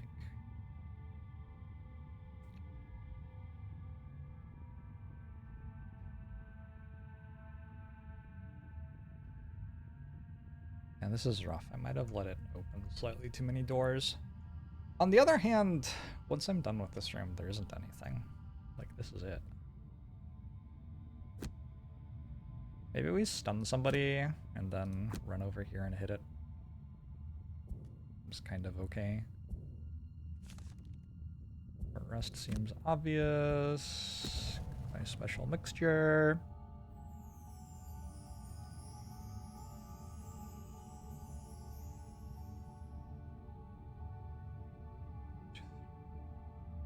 This is like a semi-safe place to stand, and it gives me good throwing knives. Is there maybe something better? I will have adjacency if I can go slower than... Everything's too slow. I don't want it to summon a bones, but it summons bones at very low speed. High speed. Whatever. Yeah, if I'm moving to it, I kind of have to use Venom Shiv, I think. I could move this back here, pull it here, and then move there and hit it.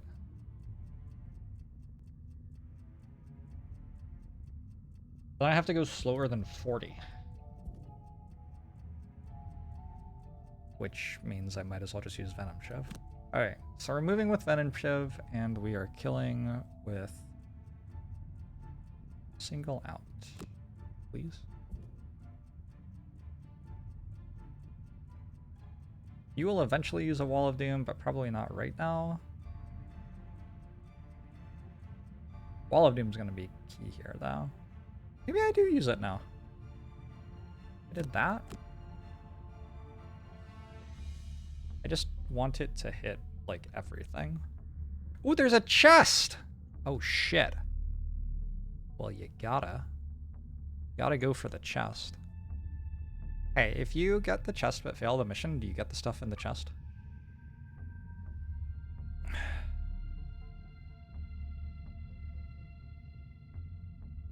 Is that correct?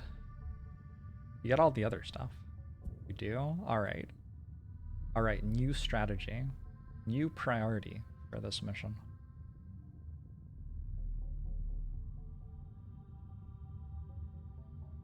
I mean, I guess we can use Wall of Doom here, or we cannot. It actually seems like a pretty decent turn. Alright, what have they got for me? The Bandit Commander's attacking at low speed. Fuck. The Living Corpses are also attacking. Also seems kind of rough.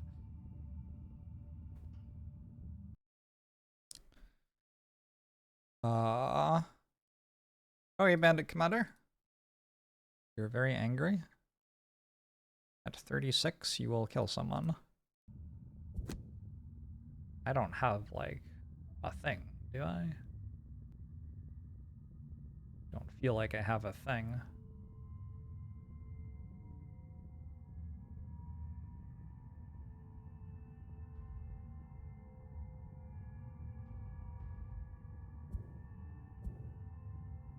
I, like, move you...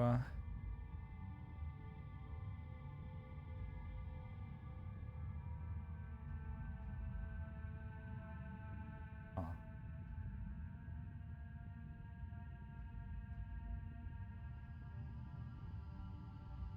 I have 13.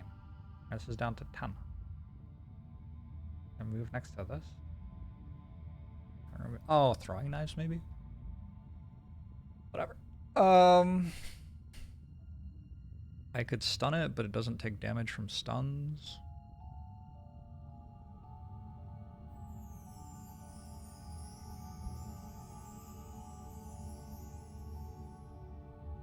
I don't think I can quite kill it. I can just burn a card. Sure don't have many cards. Okay. Times 2.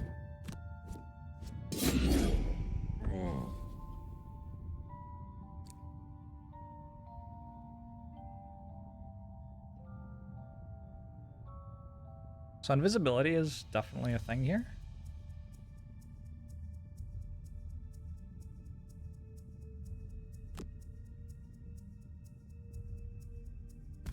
I end up picking up Frosthaven. I don't believe there's a digital Frosthaven. I don't have a physical one.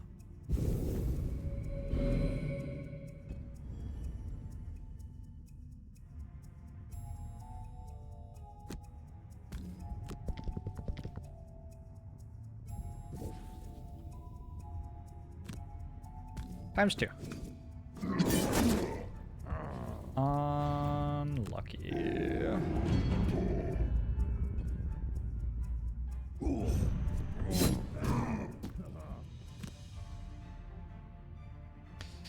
Well, the good news is it's dead.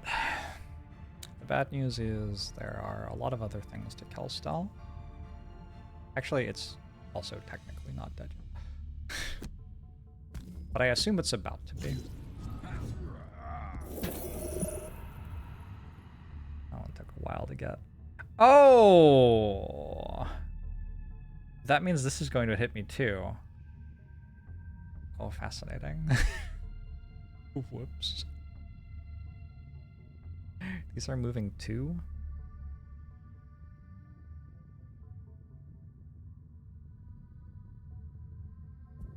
How many cards does my red guard have? Quite a lot. Let's move you in here.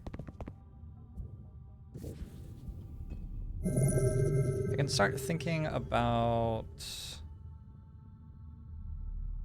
like setting up a choke point now, I guess. This is moving 2, so I need to move more than 2 to get away from it. Why is my red guard in the way?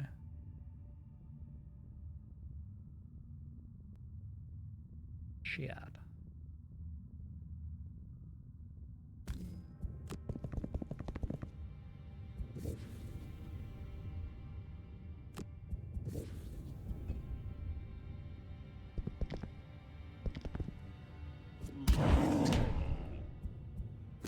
Goodbye, Flaming Sickle.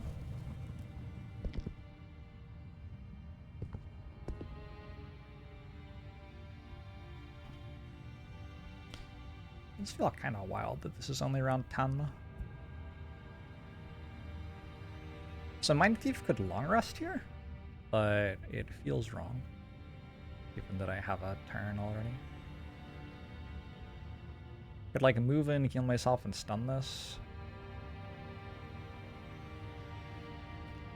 Was kind of okay.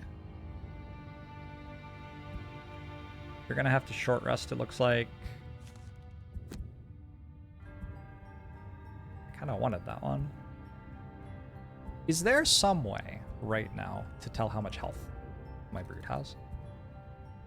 Why is that blurred? Oh my god. They have made some choices with their user interface.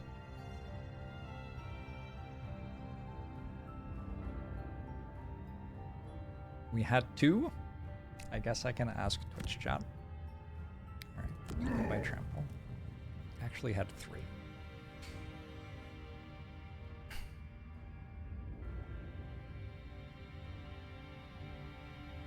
I guess I don't have armor anymore, so actually this doesn't even really like super appeal.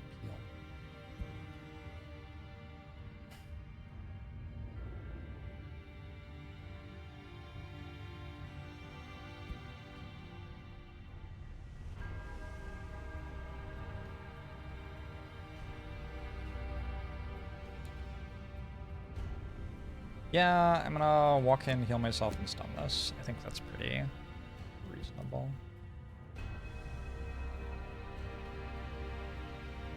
Is this ever a long rest? I don't think so.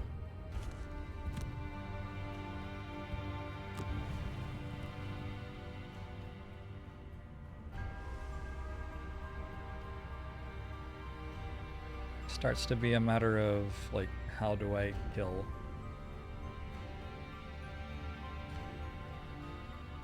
They are out of stuff, but I'm running out of stuff too.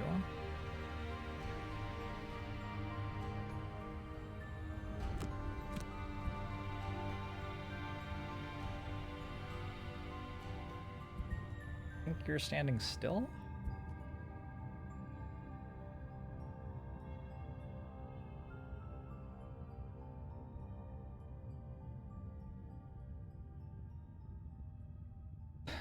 So if you long rested, I would feel comfortable with you tanking with Retaliate, but at the moment, they actually attack pretty hard. They have 5 attack base, so 2 shield isn't really enough. I have to kite them a little bit. They're very slow, so it should be doable. You would hope. 2, 3. I don't need to disarm it. I can do something else.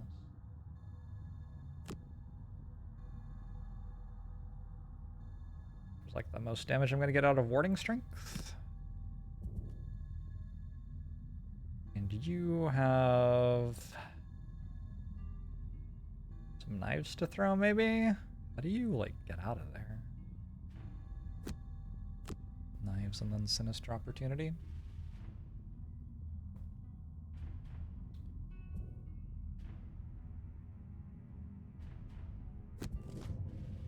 They're moving a long way and then attacking. This is their fast move.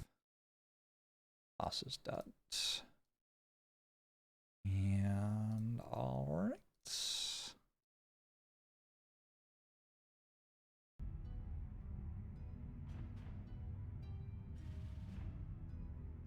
You have played the first 2 missions solo on paper and stopped so you can play with friends later. That several years ago, no friends yet.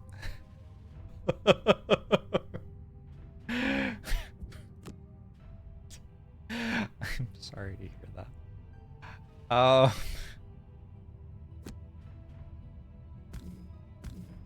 Alright, throw some knives at him. What times 2?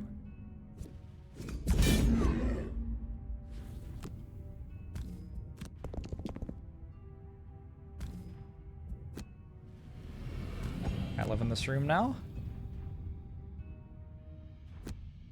Move in here and heal. And stun.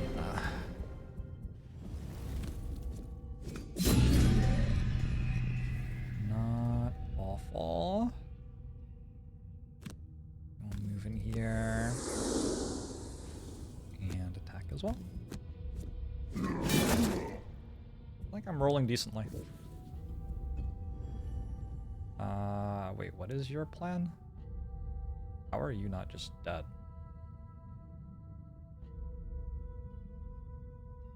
They're moving 3. I guess you have to get in the room as well. Chat. Okay. Who are they attacking? My scoundrel? Does my scoundrel have cards? Scoundrel kind of has cards. They only get 1 attack off, right? Could my scoundrel have used invisibility? I don't think so. I'd heal myself, but then they get 2 attacks off. I want them in here. That's the better way to do it.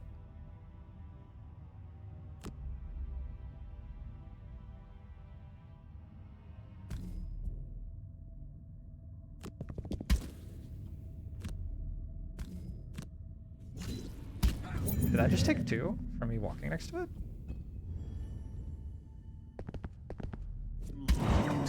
Wait, it did. Wait, did it? Moves, uses Desert Knight, attacks for 2. +1. No, not actually. Wait. I must burn a card! Let's burn quick hands.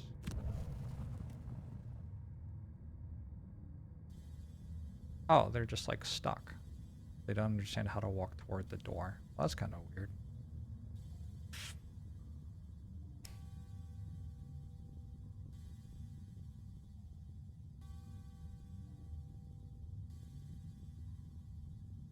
This will be so much fun in 10 hours once we figure out how everything works. Mm-hmm.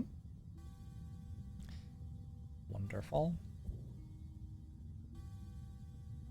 I wish this would say how many times it's been used. There are so many small things that like feel like they're not that hard to do that haven't been done for this game. Unfortunate. Okay. We're going to use bottom half of Twirling Stabs and then attack at range. They're too far away to get to me if I can kill this.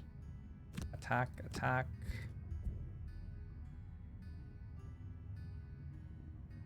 I will discard this.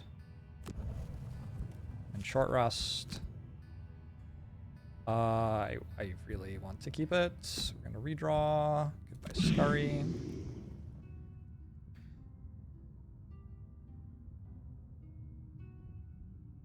Is there a good bottom half?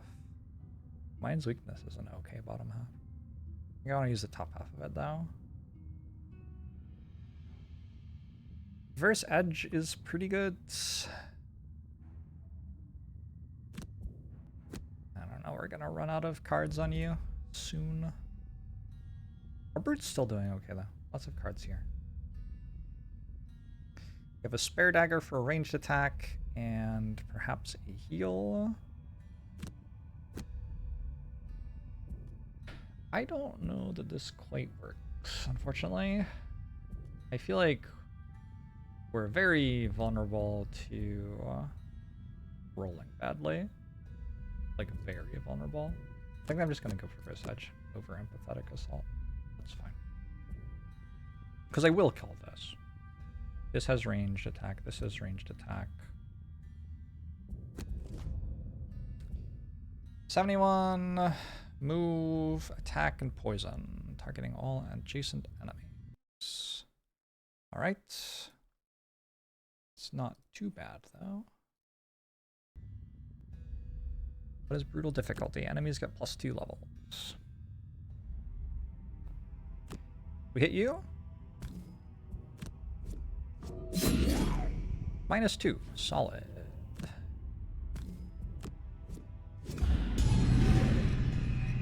You're stunned. Awkwardly, the important thing to kill is this, huh?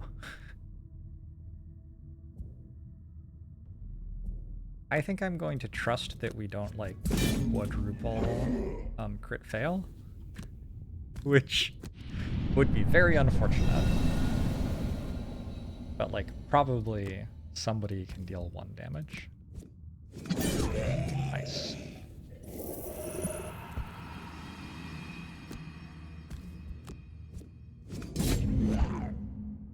There's that crit fail.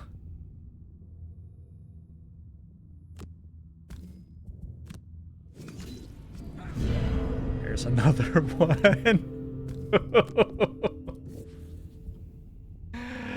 We're down to 5 enemies. Yeah, they don't understand how to come closer to me with the door shut. No weird.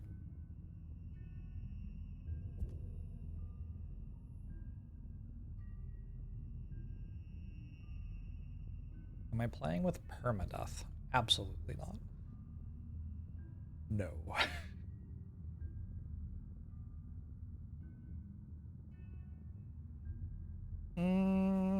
Okay, I guess my scoundrel's short resting.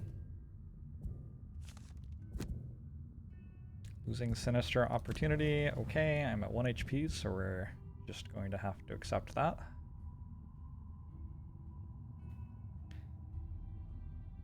I want you to get out of the way, and then maybe shoot a bow. Favorite class so far? Probably the Mind Goblin. Mind Goblin's pretty sweet.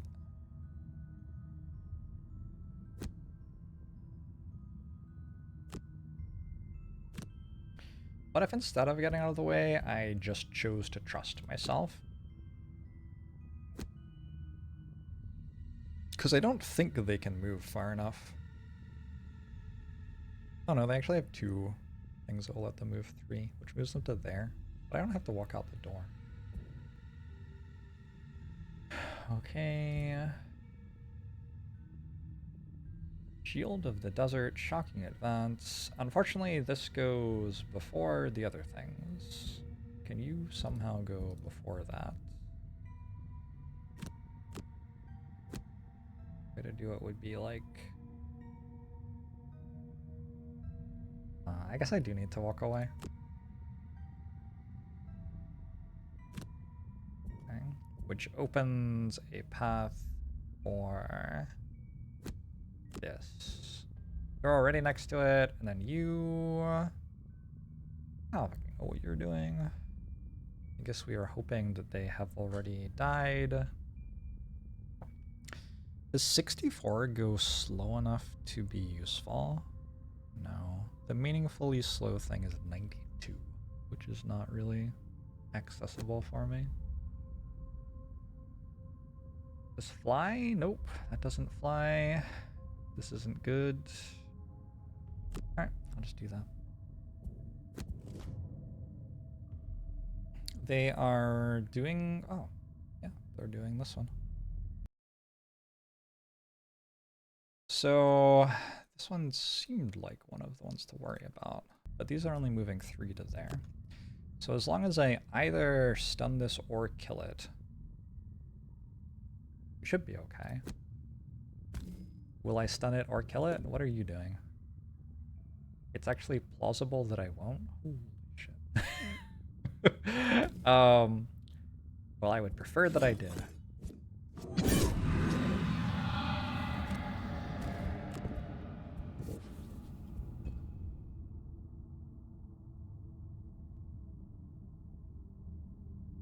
Certainly feels better if I do.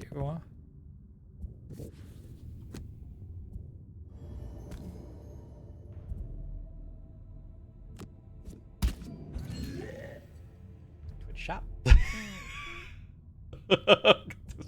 This was a bad moment for that to happen. Okay. Apparently it just muddles and immobilizes though and doesn't actually deal damage. So perhaps if I had read the card I would have been less worried.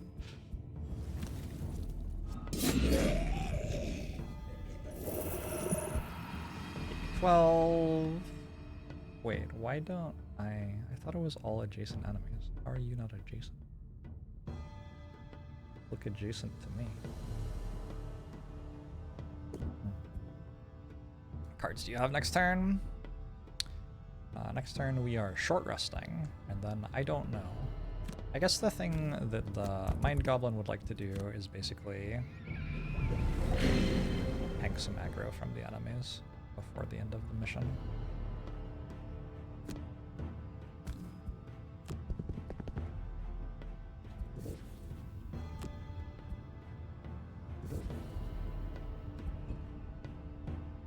This is scenario 2. Most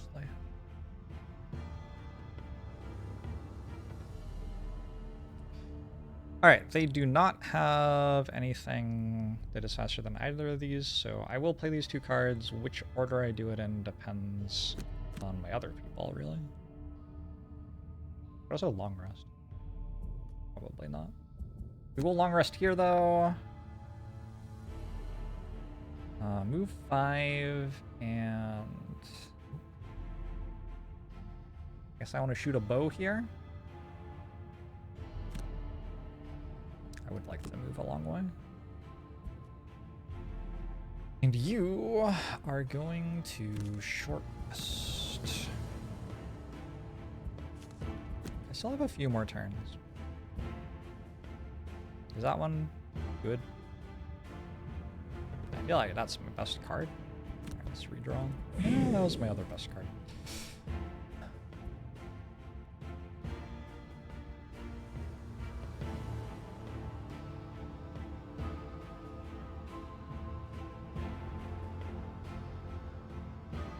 Can I use this? Like the top half of it? Then I take another turn, and then I have... yeah, I think I actually can. 1, 2, 3, 4, 5. Okay.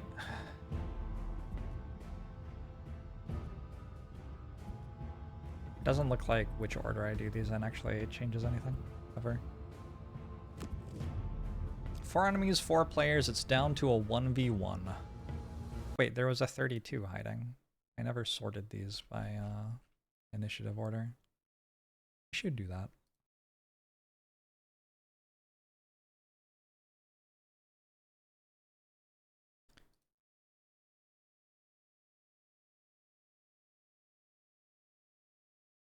What? Oh.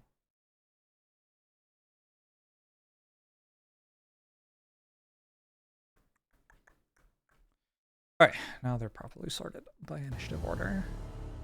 They're going to move 1. Oh, sorry, they're not going to move, actually. They're just doing attacks and then dealing themselves damage. Wait, what speed was that? What are they doing? 32. I thought that wasn't in their deck. Apparently I was wrong. Awkward. I don't know what the point is of tracking this if I just have the wrong information all the time. So as long as I don't walk into them,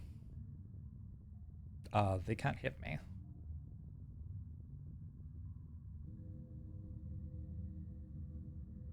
So I could...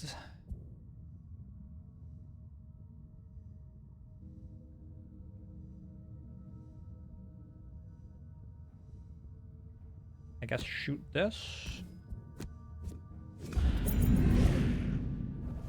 And force that. Attack that. Feels decent.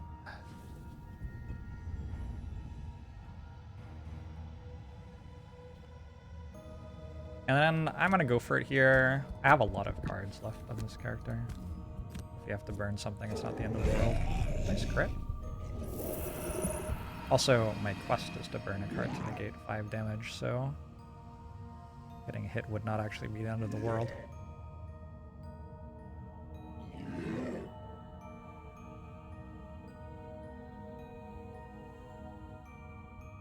One, 2, 3, 4, 5.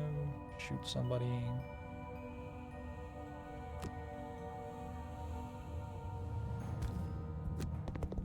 Somebody has to go open this chest. 3 or fewer total cards in your hand or discard at the end of the scenario. That feels like it's doable right now, to be honest. -1, you say?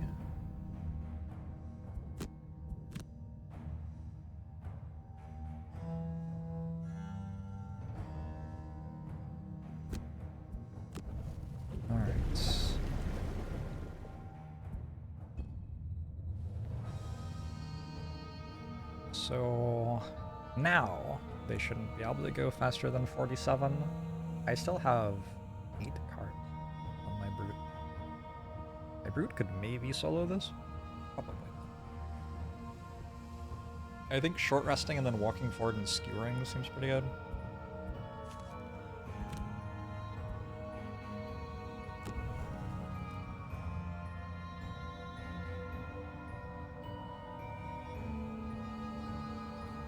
Also go Provoking Roar for disarm, I guess. And that way, if I need to disarm, I can, but otherwise I can walk up and skewer. There are other options, but I like this one. I'm still trying to burn a Carton Gate, suffering 5 or more damage. We already got Transmitter. We failed, never use a potion. I'm okay with it. I'm not too torn up about it. So here we're going to probably walk up and stun this. Here I think I'm taking a long rest. Feels kind of weird, but I think controlling which card I discard would be nice. And here, if we like moved 3 and then shot somebody. Oh, you know what? Immobilizing something is very good here. If I can immobilize at range. Or disarm. Disarm at range also works. Do I have Sinister? No, I have Single Out.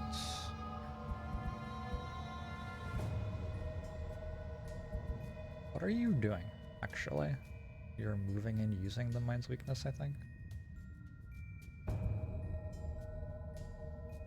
Where can you find the Excel spreadsheet with the AI cards? I made it. It's in my Google Sheets, which is not shared with people. You can also just like Google the AI enemies. Gloomhavencards.com seems to be a pretty good option. Alright, we're 66, so they are going to reshuffle.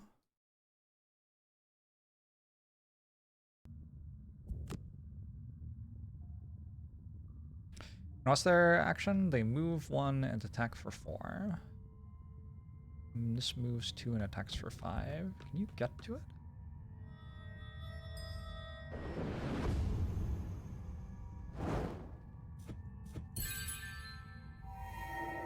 I kind of want to let it attack me for 5 to try to get a perk point. Here's how Jorbs can still lose, etc, etc, etc. RV6 to the raid! Hope you're doing well today. Good to see ya. Eh, I can't bring myself to do that.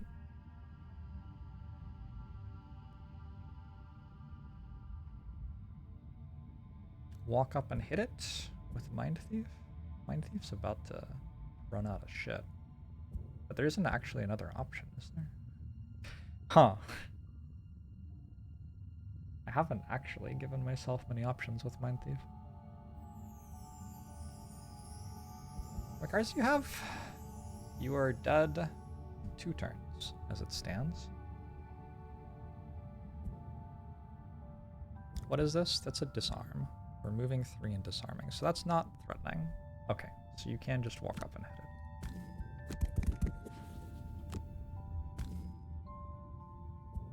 Is this game like much more complicated than Baldur's Gate? Yeah, there's some inspiration from D&D for sure.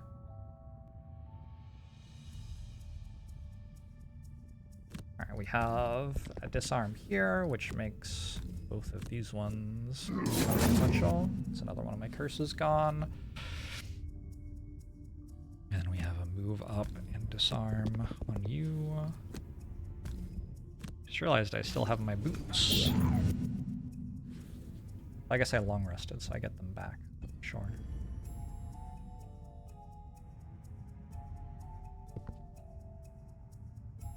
And the Scoundrel long rests. Scoundrel gets to choose which card to lose. I still have throwing knives. Going throwing knives single out could be good. Although, unfortunately, 2 of them are next to each other. Wouldn't actually work. We're in the part of the scenario where I make some poor decisions, and we see what happens.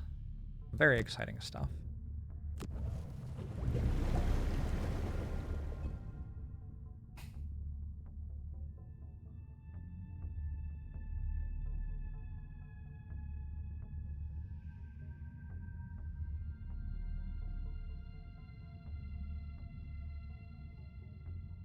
How's it going? How is Arvius World? I've been watching Arvius play a little bit of They Are Billions recently.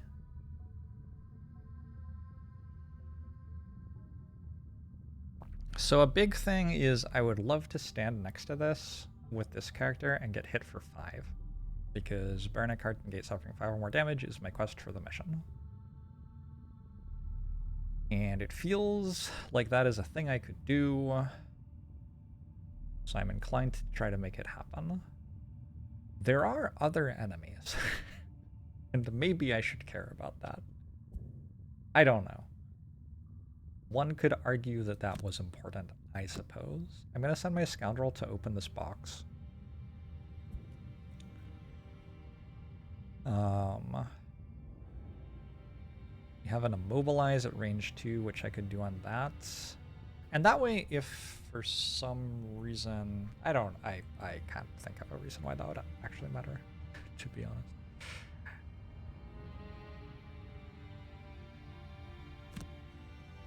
But I will run the immobilize, I think. So Mind Thief is playing... Okay, if I want Mind Thief not to die, I can long rest here with Mind Thief, actually. And it takes an entire turn to get the cards back, which means I get another turn next turn. I don't know if it matters. I feel like it doesn't really matter whether Mind Thief dies or not. We still get all the same things, as far as I can tell. But here I was thinking about... I don't know. We are kind of running a little bit low on cards. Like,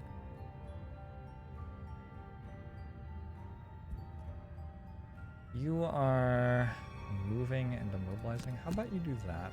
And then you can walk here and push you out of the way, maybe? Or just kill you, most likely. They never go faster than 47, as far as I can tell.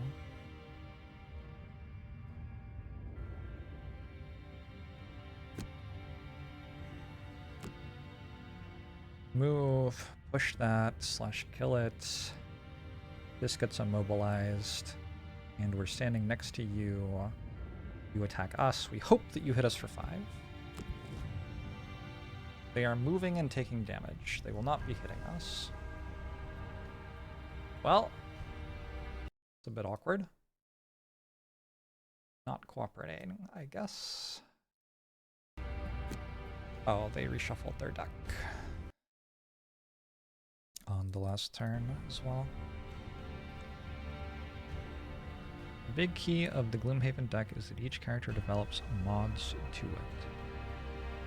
I'm about to level up. We'll get to actually see that in action pretty soon. Let's hit.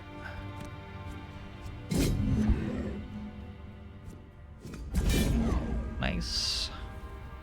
Move.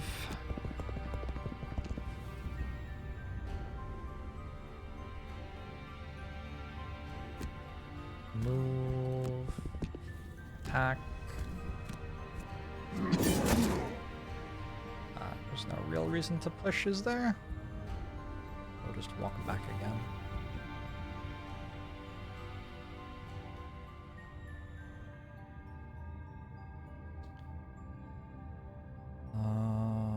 And I guess the most damage here would be to... Oh shit, I can do this. I still have boots. I can target all enemies. So actually it was consequential that I didn't push. I can use my potion! Oh, outstanding. Outstanding. Beautiful. The living corpse has taken 1 damage. The Mind Thief will rest.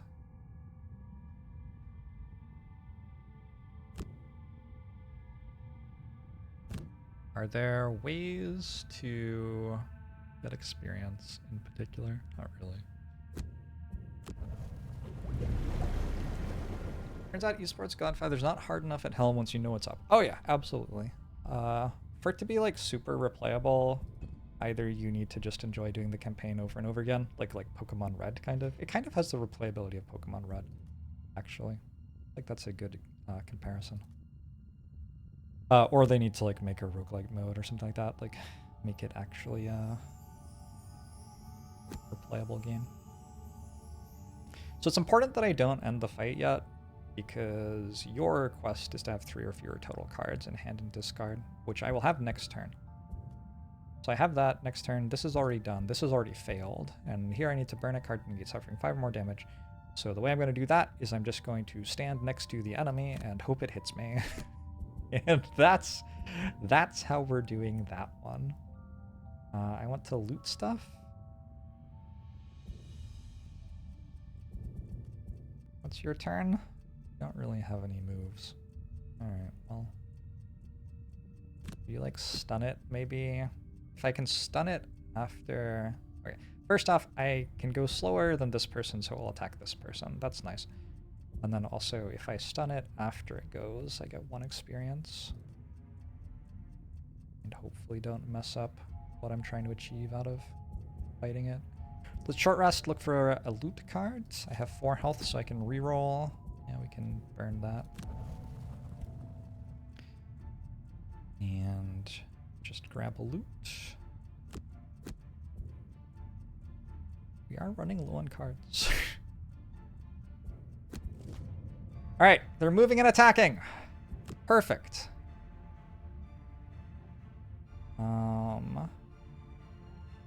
Let's grab that.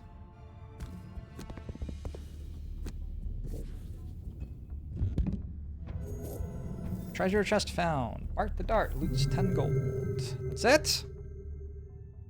That's it?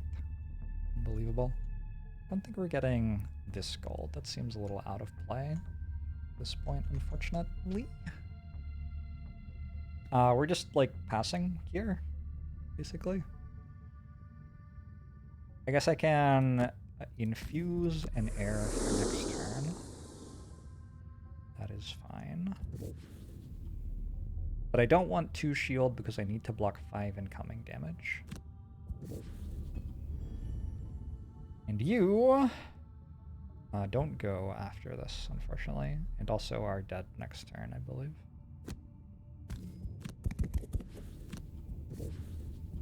Hit me. Oh, come on.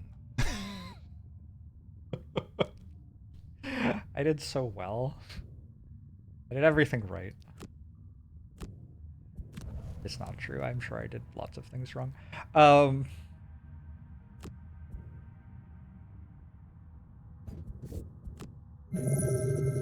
some gold. So, I mean, I can try to wait another turn. Right? Burned. I am running out of cards. But I think I have enough that I can wait another turn.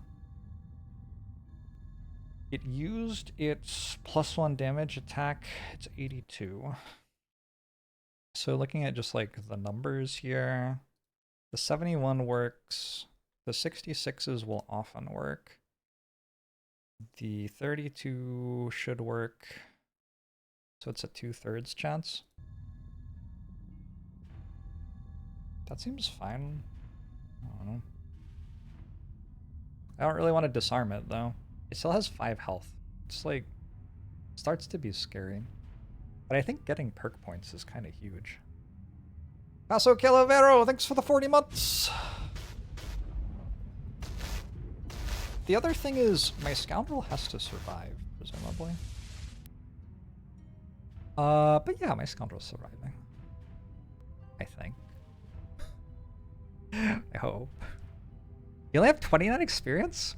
What? Where's all your experience from? Oh, that's pre-mission. How much experience do you actually have? I don't know.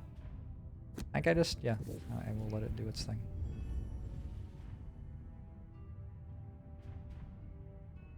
Mind Thief's at 49. You're at 41. Oh, so you're really close to a level up, actually. Okay, Brute's gonna long rest. So we'll get hit for sure.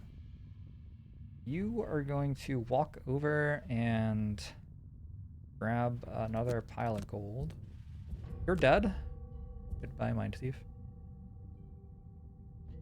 And you are in the process of dying as well. Should I short rest, actually? I should short rest so that I... Oh, shit. It's kinda... This is actually getting iffy. No, this is actually way scarier than I thought. Let's short rest instead. I want to redraw.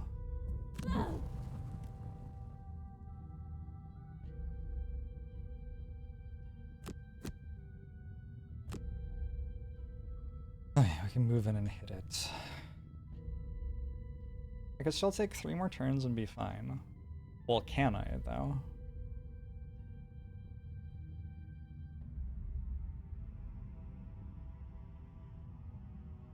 Can I take 3 more turns and be fine? This deck has 2 times zeros in it. This deck has 3 times zeros in it. This deck has 3 times zeros in it. This deck has 3 times zeros in it. Like, that is actually, like... That is really starting to beg to lose the game. I think I'm just going to kill it now.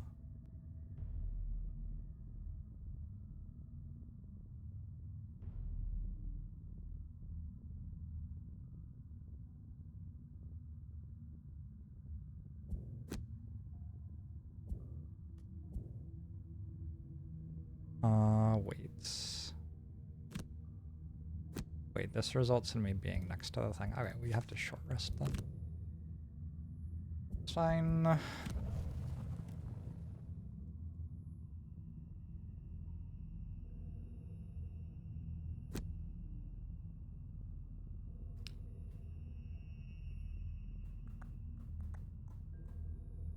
I could use the, like, bottom half of Provoking Roar, in theory. Okay. It's moving and attacking and targeting all adjacent enemies. The part where it targets all adjacent enemies is a little bit awkward.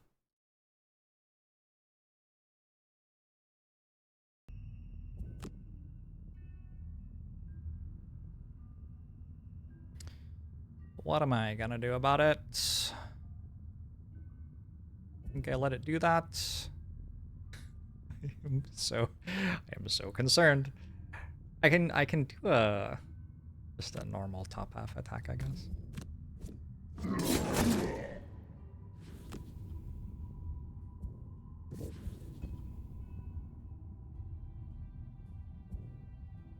You don't really have other cards, so I guess I will move here. It's unfortunate about the targeting all adjacent enemies. Ooh, will it move to hit more things? I don't know how that works. I'm about to get owned. Alright! Burn an available card. Let's burn a Wall of Doom. Maybe, probably. I have completed my quest. Mind Thief is dead. And you just need to get back a big attack for next turn. I guess you don't have a lot of big attacks. Wait, you're dead? Oh, okay, there are these. Whew, whew. That was scary.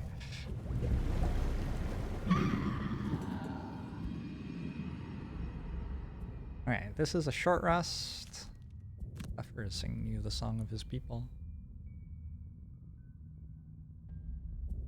That's actually the one that I want to play.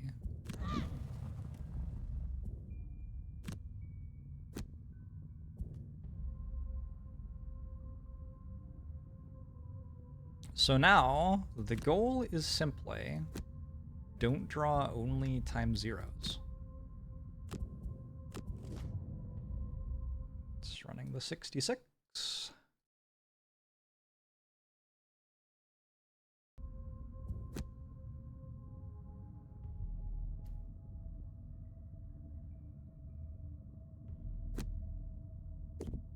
I want to burn this for 1 experience. Is that like... I mean, that's pretty... It reduces my number of potential turns by 1. Probably I don't want to do that. Probably that's too scary. So it feels like it has about no upside. Well, the upside is 1 experience. Plus 0, nice, nice, nice. That wasn't a 0.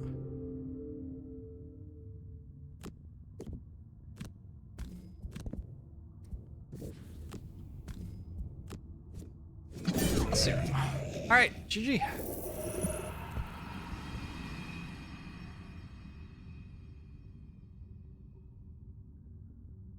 Three gold, 3 gold, 3 gold. I will move 6 and gain 1 experience.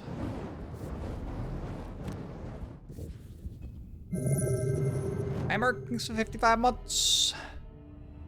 Sifting through the carnage left by the battle, you find a cache at the back of the room, containing the scrolls you were hired to. You can't help but rifle through them a bit, but find that the writing upon them is in some unknown archaic language. Oh no. One thing that does jump out at you, however, is a map of the northern countryside. A bend in the Still River is clearly marked as a point of interest. Okay. Contemplating whether you want to find out more about this so-called gloom. Wait, You decide that that's the this name of the spot is game. a point of interest for you as well. But that can be forgotten for the moment. You pack up the papers and head back to Gloomhaven to collect your reward. Earn a card to negate suffering. 5 or more damage. 1 perk point. 1 perk point. And 1 perk point. I think I could have done it without using a potion too. I could have had a perfect mission. If only. If only I had trusted myself. Wait, that's Gloomhaven. Wait, what's the other thing? Why are you named after? Meeting Jexera once again at the Sleeping Lion. You hand over the papers. Up, Sam, thanks and 2 are months. paid the agreed upon amount. Thank you. You know, she whispers to you softly under the bustle of the tavern. If you're interested, I may have another job for you. A tribe of Inox in the Dagger Forest has ransacked a couple of my caravans headed to the capital. I told them militia, but they do nothing. She spits. I can point you in the direction of their encampment. If you can make an example of them, I will pay you even more. She places a crude map of the forest on the table and stands up, her jewelry clinking with the movement. Come find me when it is done. I'm doing an evil run. I have been taking particularly evil dialogue choices. It just feels right. I don't know. Gloomhaven's prosperity has been influenced by your actions. Once enough prosperity is gained, Gloomhaven's wealth will increase. Increasing Gloomhaven wealth will unlock new items in the merchant shop. Will allow you to create new characters of a level equal or lower to the current Gloomhaven wealth. Oh, so you don't have to make level 1 characters forever. Okay. We now have an Inox encampment and a Crypt of the Damned. Well, that's exciting. And we've done some stuff toward our quests again. Okay. And we've leveled up some. I feel like this is going to get out of control over here pretty quickly.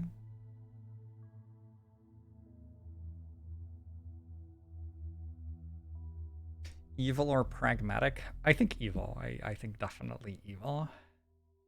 Let me run to the bathroom real quick, and then we will look at some level ups. I'll be right back.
Twitch chat.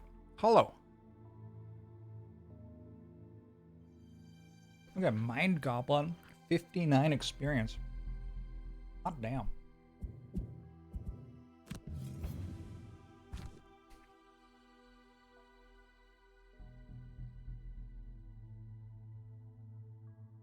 You are attending to business in the sinking market. When a frail... Hold on, I want to fix this real quick.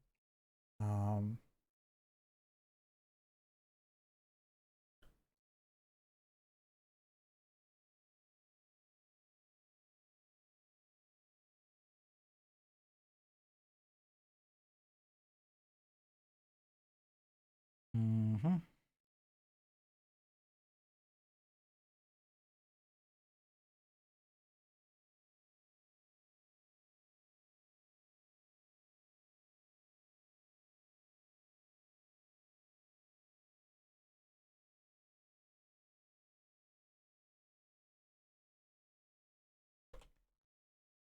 Slowly, my streaming setup for Gloomhaven will become better and better. I remember where this one is. Range, I think.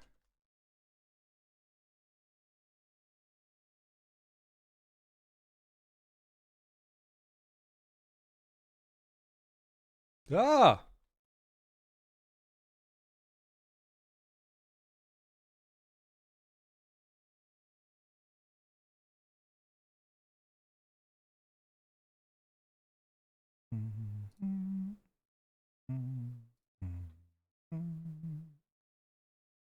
Apply to E9.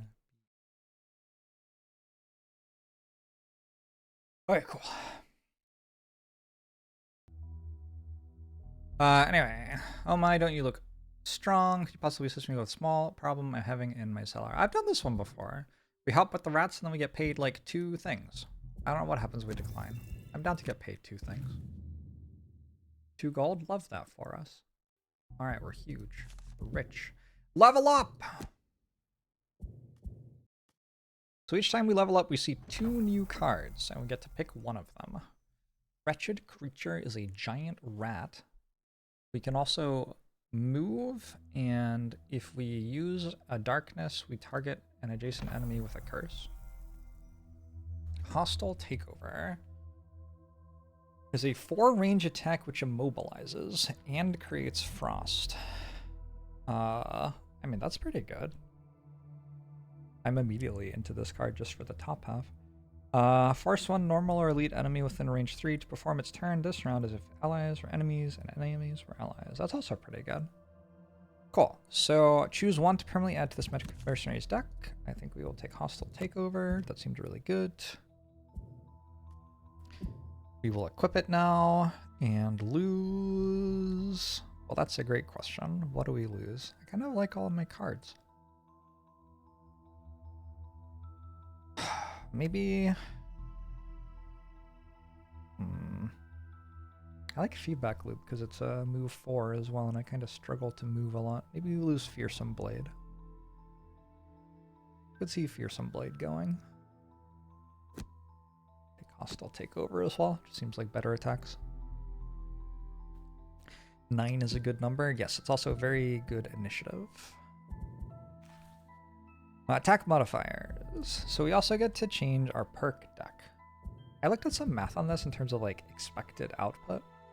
That was at higher difficulty, where the only thing that felt mattered was expected output. I think at this difficulty, the main thing I want is to not draw crit miss ever.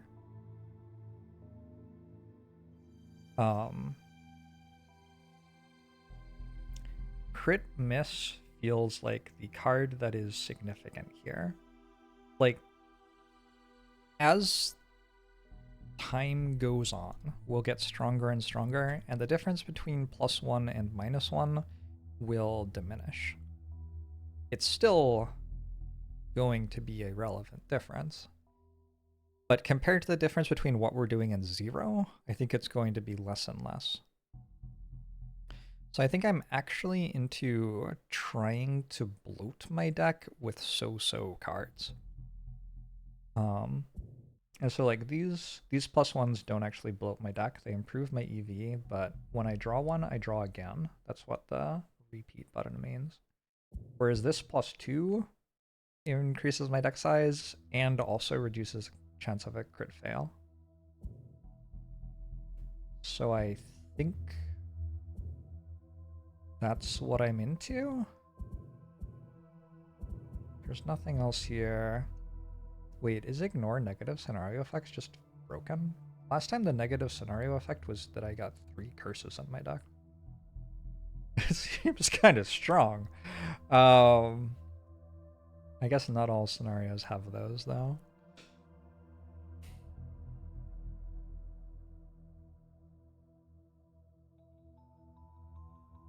You enjoy my naming convention. Thanks, Frege. Interesting that consistency would reduce the deck's consistency by making it more likely to crit miss. It also makes it more likely to like get a +1, but I mean, yeah. Alright, we'll just start with Resilient then. And then we'll start doing other things, I guess. Bart the Dart has also leveled up. Level up. You've reached level 2. Open wound. Add a wound and gain an experience when the target is adjacent to any of your allies. Seems pretty good. Hey, Scoundrel seems a lot better in a party of 4 than a party of 2. Here's my hot take. Character where all of the cards want it to be hitting something that's next to something else. Yeah, pretty into open wound. I think adding wounds to things is good. Flintlock. What a fascinating card. I think we don't go for that and we go for open wound. And I should put open wound into my deck. At cost of what? Quick hands? I don't really want to use quick hands just about ever. Deep Snack isn't great. But it comes up. Quick hands also comes up, I think. Whatever. Go open wound over Thief's Hand.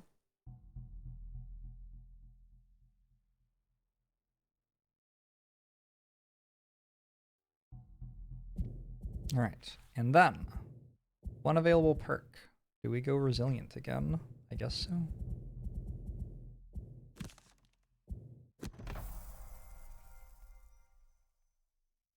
It's nice having an attack on bottom half sometimes. It sure is.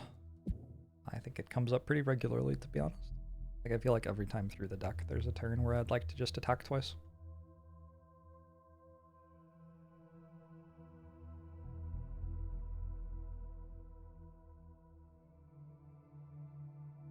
Alright. Now I have to decide what to do. So we can continue on these quests. Wait, can you redo a quest you already did? Can I go to Black Barrow again? Is that allowed? Oh my god, it's so big.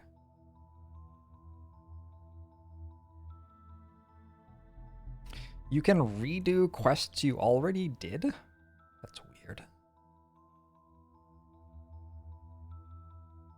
You only redo if you miss the chest.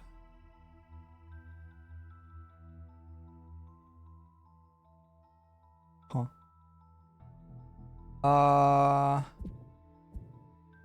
It sure doesn't tell you the difficulty of the quests. I guess it shows you which enemies there are. And that kind of... Core quest. Core quest. Well, this one doesn't tell me what the enemies are. Let's investigate the missing blacksmith. Now it does. Vermling Raiders and Vermling Scouts.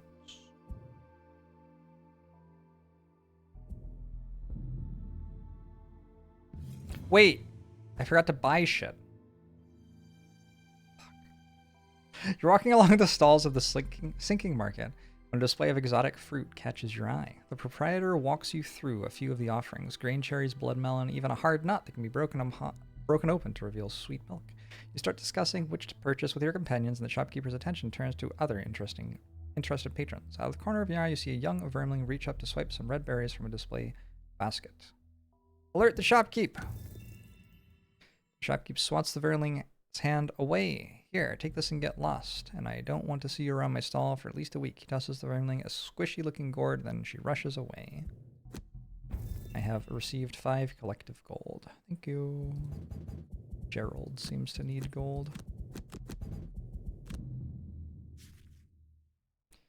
Sure are a lot of events painting vermlings as criminals. While nursing a hell of a For stealing food? you That isn't yourselves criminal. out of bed to meet a local blacksmith's wife, Sandy, who has managed to somehow scrape enough money together to hire you to find her husband. You're not sure where the money came from, but no matter the source, it couldn't have come easy.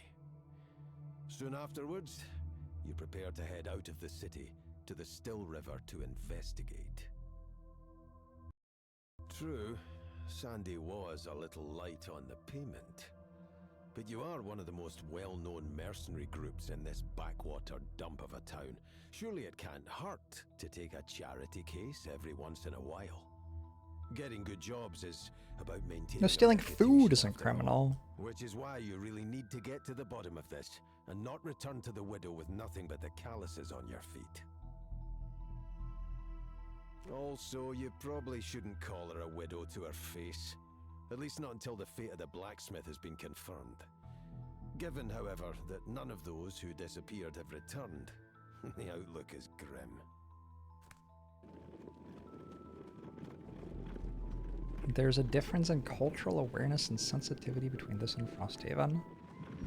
Not long after you pass through one of Gloomhaven's many city gates, you notice movement up ahead and immediately draw your weapon. The sun has dipped low in the sky, reducing visibility, but you can clearly see some ramshackle wooden barricades blocking the road in front of you. And, sure enough, as you cautiously approach the scene, vermlings jump out from behind the obstructions, flashing Fucking crude swords vermlings and sharp again. sticks. You have to admit, you are quite tired from being up rather late in the inn yesterday, but still, these oversized rats certainly picked the wrong group of travelers to ambush today. This is your job after all, and you're always ready to show there's only one outcome for anyone who dares threaten you.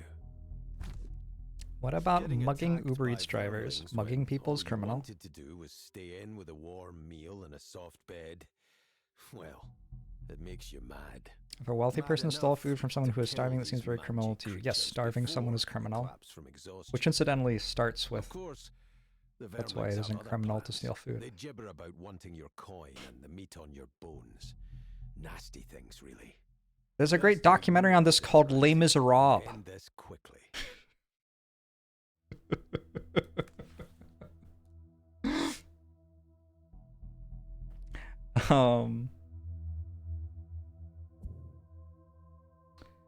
Loot while adjacent to 2 or more monsters, or kill a monster and loot the money token drops in the same turn. We'll go for this one. Kill a monster during the scenario by causing it at least 4 more points of damage to it than necessary. Or have 1 or more monsters present on the map. This one's probably easier, I think. Isn't this only 2 rooms, though? I think this is only 2 rooms. Maybe we could get Aggressor.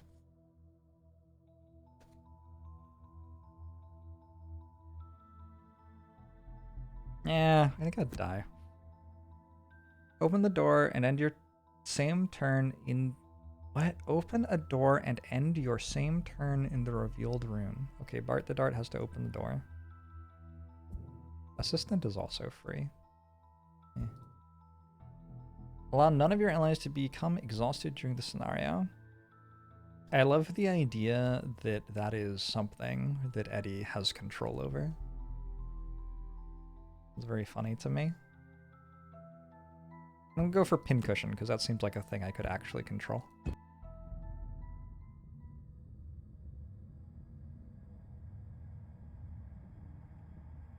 Alright. They renamed the Brute to avoid the negative connotations of brutishness. What's negative about the connotations? The brute's fucking sweet.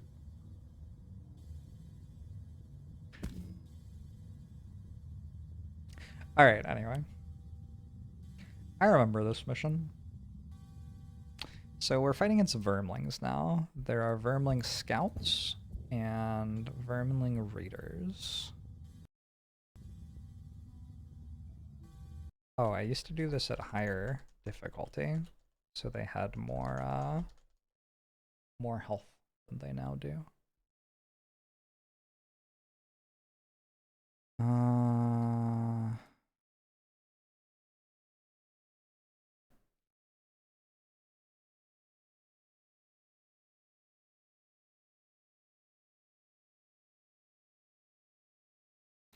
Vermling Scout.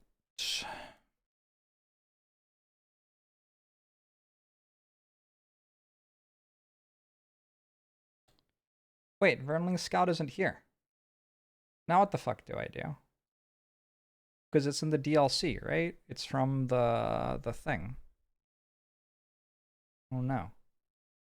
Monsters, Jaws of the Lion. I think I found it. Wow, spoilers. Just tells me all of the names of all of the enemies in this. Shortbow. 29 initiative, move -1, attack -1, range 3. Hasty Assault, initiative 40, move +1, attack -1. Nothing special, 0/0. Who knew that was going to be what that was? Rancid Arrow, -2 move, attack +0 at range 3 and poison. Calculated Strike, 69 initiative, nice, -1 move, +1 attack. Noxious Blade, no attack, or no move rather, +2 attack, poison. Rapid Bolts, 78 initiative, -1 attack. Range, whoops, -1 attack, no move. Range 4, 2 targets. Range 4, this is going to be hard to avoid even if it isn't moving. +1 move on greed. Oh, these ones actually have names. Oh, weird. This has jump and loot. Loot 1. And is that the only shuffle card? Noxious Blade and Greed. Shuffle. Shortbow. Hasty Assault. Nothing special. Rancid Arrow. Calculated Strike. Noxious Blade. Rapid Bolts. And Greed. Cool. And next we can learn about the Vermling Raider.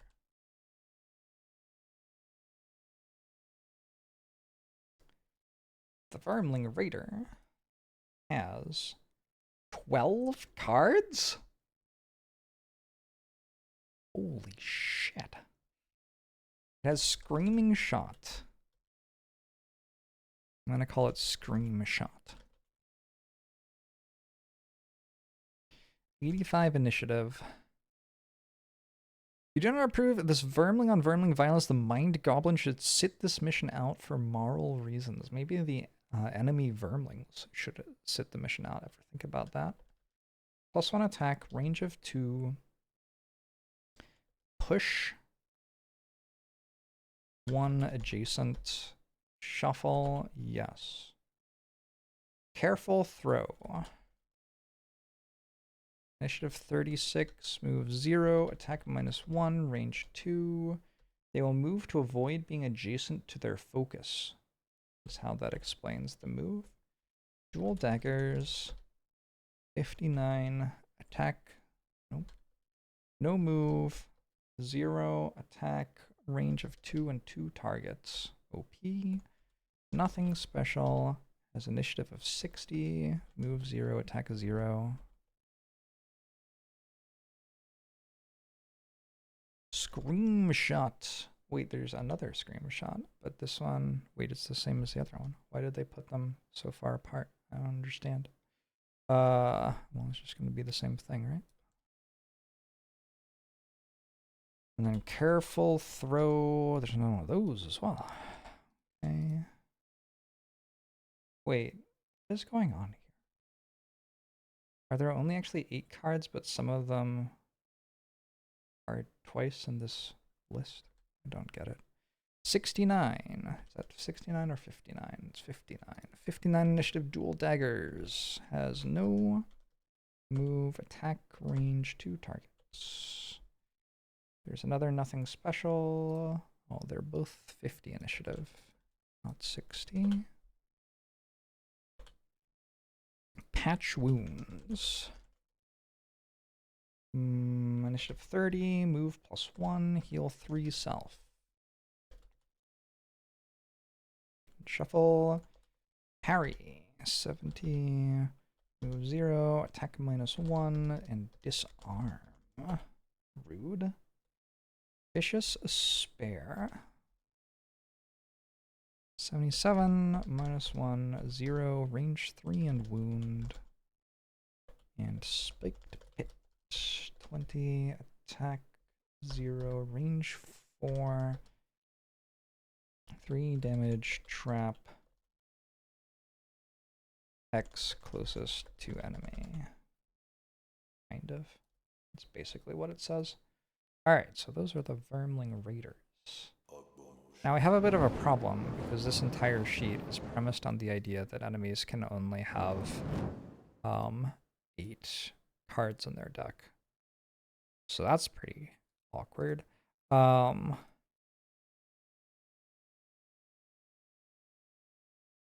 make the bottom one able to have more than that, I guess.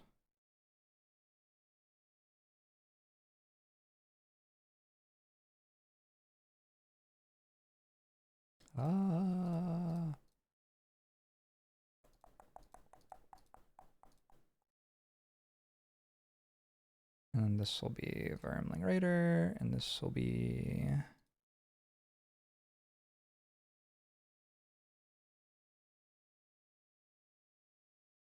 Huh. I kind of fucked this up.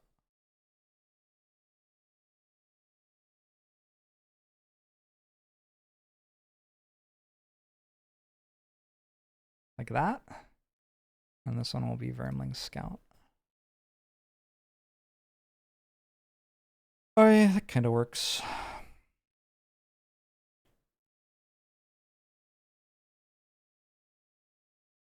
Maybe this one should be Vermling Scout.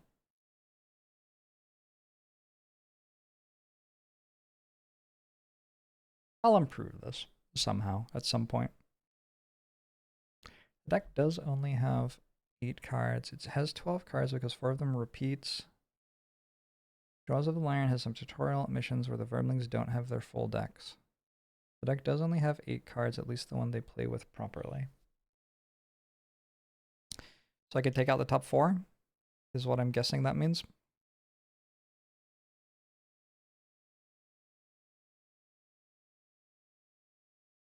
Sweet.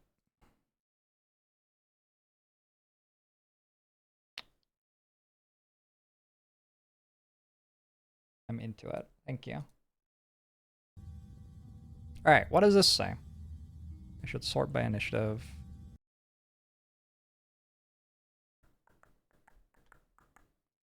Data, sort range by column C.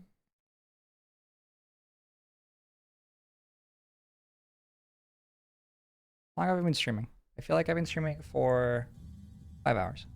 6 hours? Holy shit. Y'all enjoying Gloomhaven? I'm enjoying Gloomhaven. Gloomhaven is kind of sweet. I haven't had many games recently where I just like keep wanting to stream them even more. That's a good feeling. It reminds me of when I used to stream XCOM. You just kind of like want to keep going and going and going.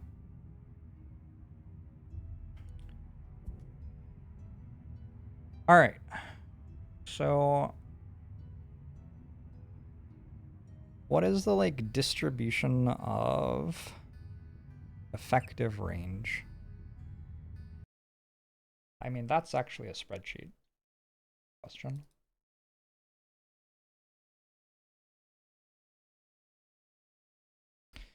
Uh,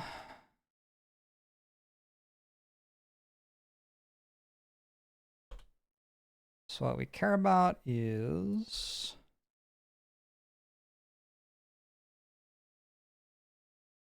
not a table. Insert a chart.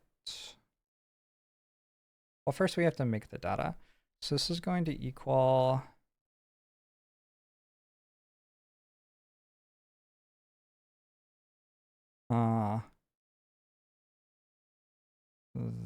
that.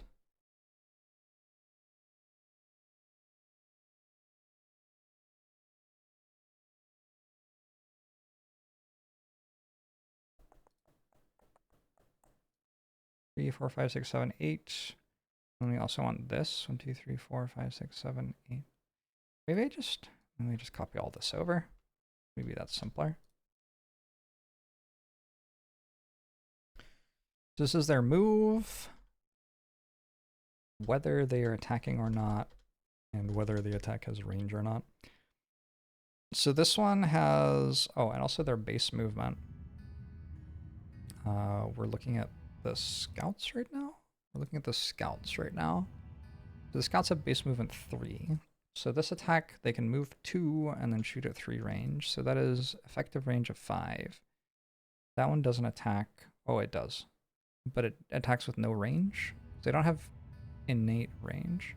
So this one has range of 1. Well, 2, I guess, actually, because the default range would be 1. This one, they don't attack. This one is an implied range of 1. This one is an implied range of 4. This one is a range of 3. Because they can move 2 and then attack 1 range. This one has range 4. That is strange. Why is that? And then this one has range 1. And then I want to bucket that. Is there a way to like make a histogram or whatever? Is that a range of that? 0. See, that's definitely not what I want the chart to show me. It's just, nope. Do I do that? Nope. How do you make charts? How do I make a histogram out of a bunch of data points and sheets?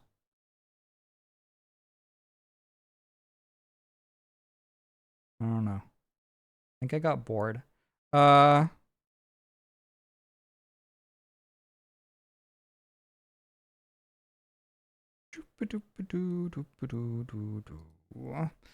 So maybe we just make a chart, or a table rather. Range, Vermling Scout. And then we have 1, 2, 3, 4, 5, 6, 7, 8, 9, 10. Probably make all these columns the same width. Data, resize columns. And then, oh, and NA. So there is 1 time that they don't attack, 2 times at range 1, 1 time at range 2, 1 time at range 3, 2 at range 4, and 1 time at range 5. Just make sure this is summing to 8. Sure is. And then Vermling Raiders.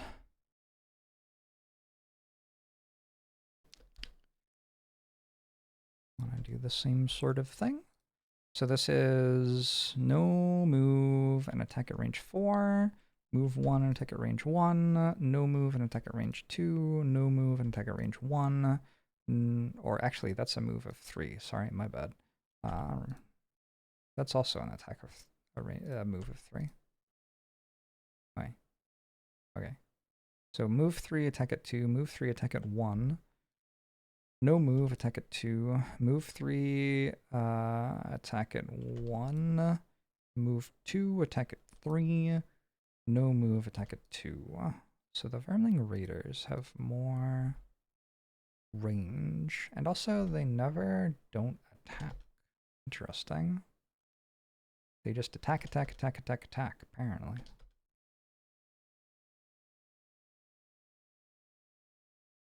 It's going to be hard not to get hit by those, because they, most of the time, they attack at range 4 or more.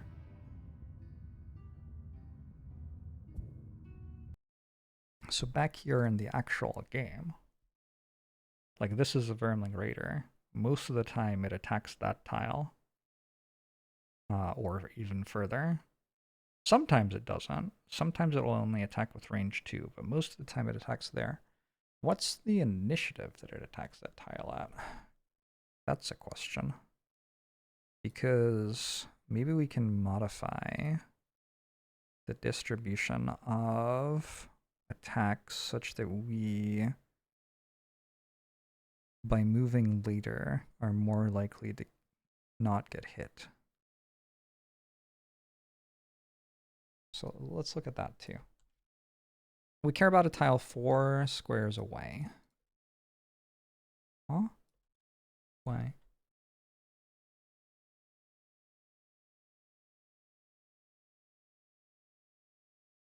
Why? So the question is whether each of these can attack a tile 4 squares away. So yes at 20, no at 30. Yes at 36 and 50, no at 59. Yes at 70 is 77, but no at 85. So it feels like if I go at like 55,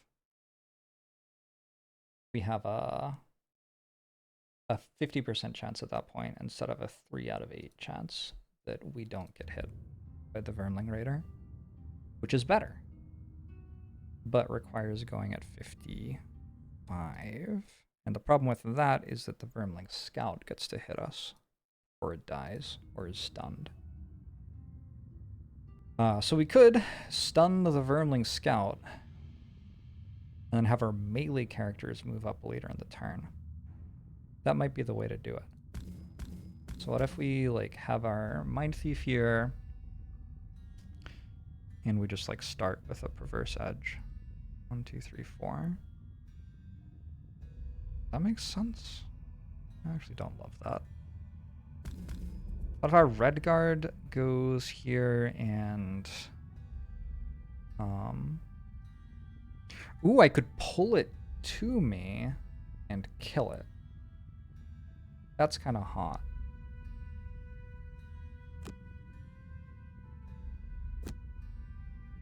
We do like this. The Vermling Scout only goes faster than 38 one time in 8.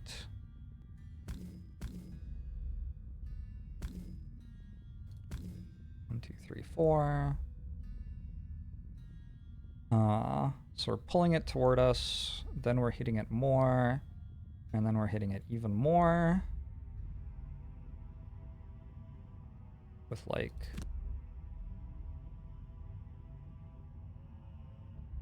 I need to go slower than 38. That's so hard to do. Why do I have to go slower than 38? Okay, so I'm going at 60 right now. That's like too slow, probably.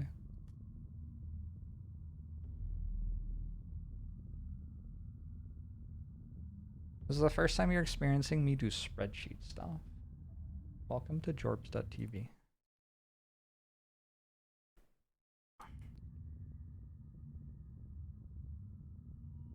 Okay.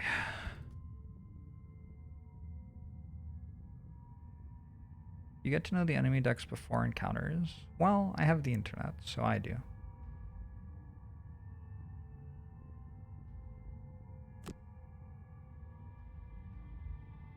I can throw a spare dagger at it as well.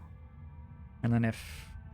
Spare dagger feels like a nice one to use here. I've got like a move for 3 and then spare dagger can hit that, or I can hit that and move 3, or I don't have to move that far if I don't want to. I can just kind of vibe if I feel so inclined.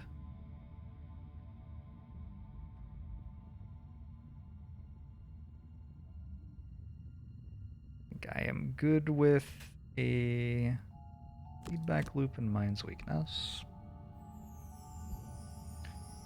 Okay.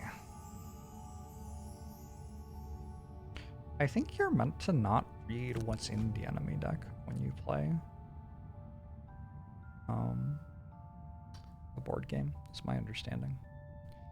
So they're using a 59 initiative. Attack 2 targets at range 3.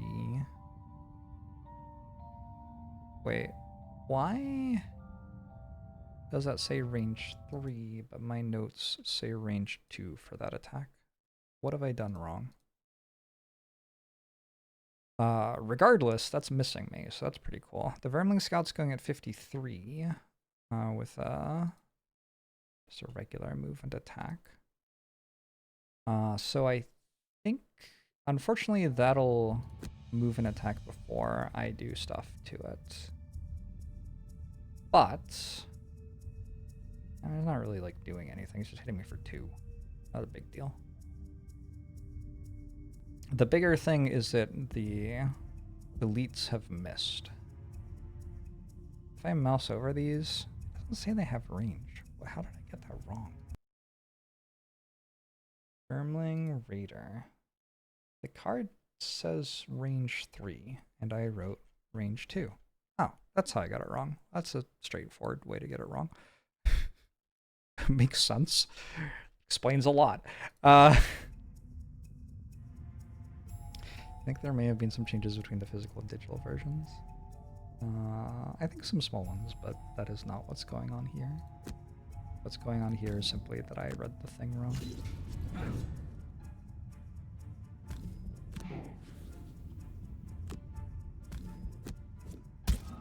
Oh, baby. Alright.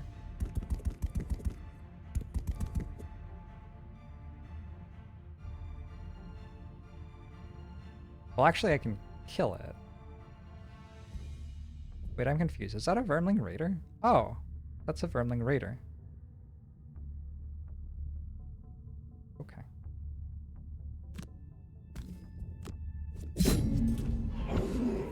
It's also dead. Hey, kill a monster and loot the money token it drops in the same turn. I can't believe it, but we've done it. Good work, everybody. Great job. It was a really hard quest. And then everyone else didn't move, which is very concerning, to be honest. 1, 2, 3, 4. Huh. You don't really do much, do you? Well, you have a Cloak of Invisibility, so you could get in there and then just be invisible next turn. That seems fine.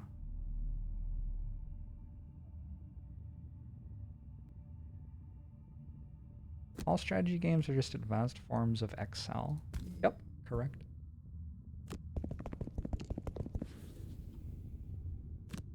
A regular old attacky. Wait, I have a poison shiv thing. Supply poison, actually.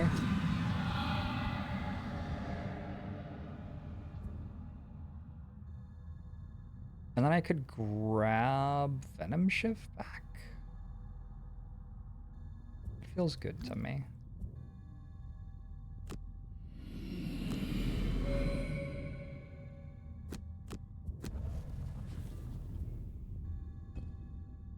And the Mind Thief. 1, 2, 3, 4. Doesn't get me close enough.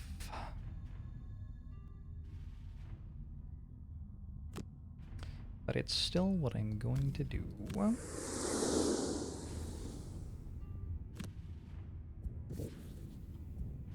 I believe that successfully augments me.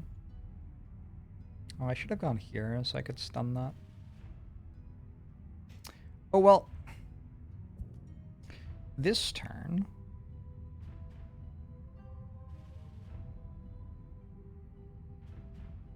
I'd like to throw some knives and poison another thing and then go invisible. I think that's pretty doable. Probably do it in the opposite order from what I said, actually.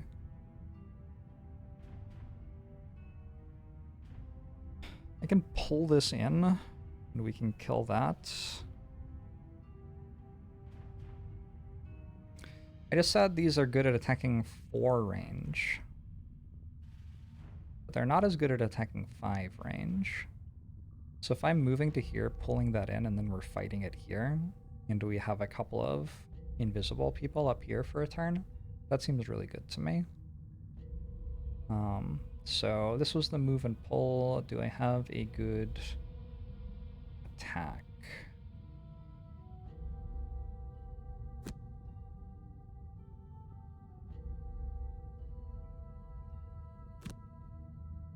I mean, it's not an incredible attack, but it's good enough probably.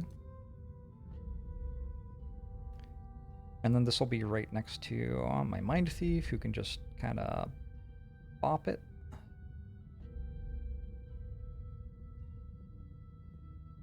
Can't believe that that's a card. What a card.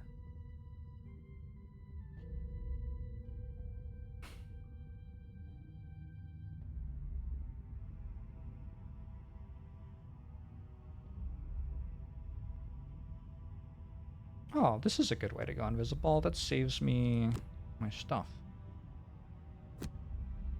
Alright. And then you can finish killing it, ideally.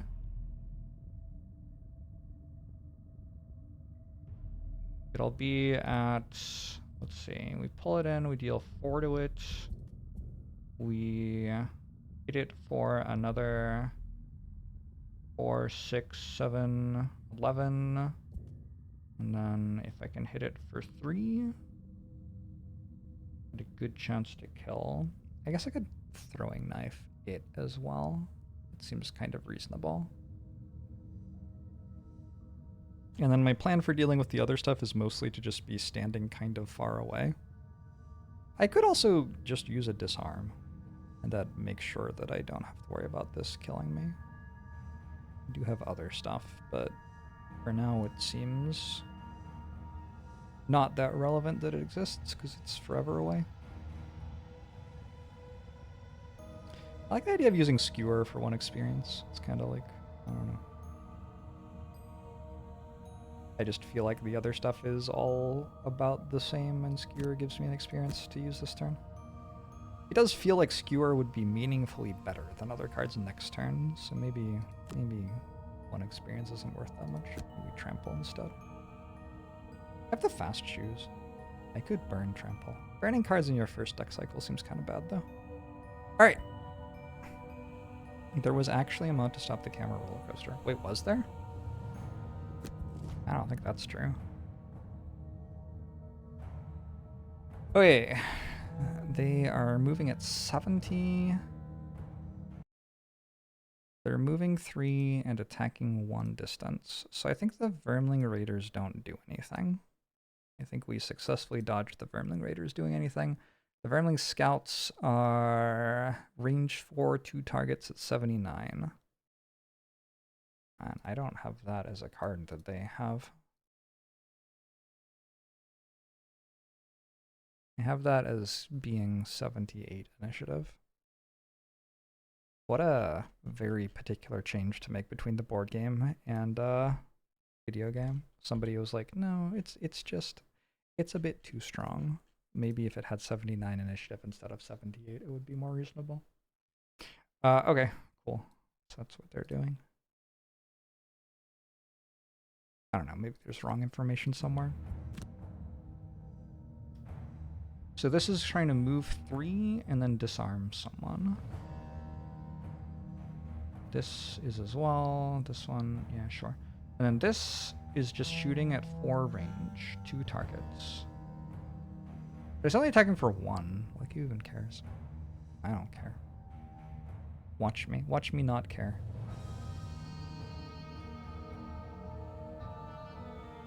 Go here.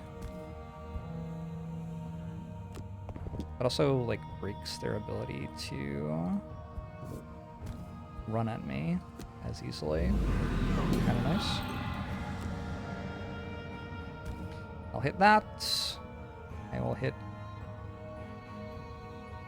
the 0 health ones, I think.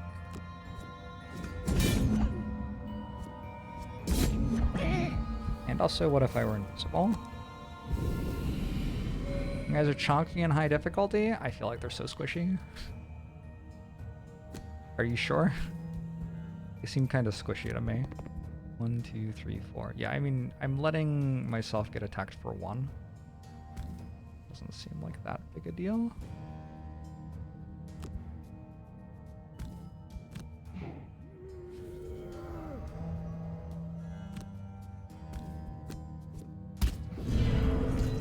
I think it's dead.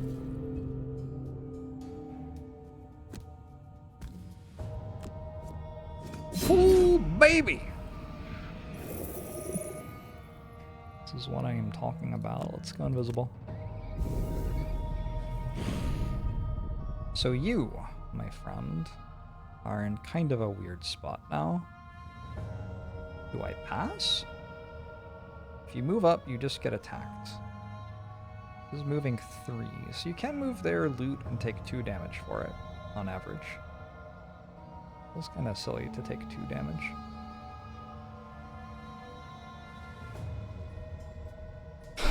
But there's like value to moving forward. Just get me closer to the stuff I want to kill.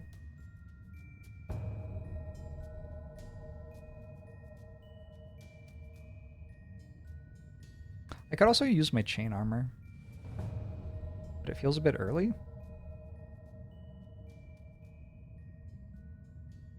I guess the question is, how far do I get to move next turn?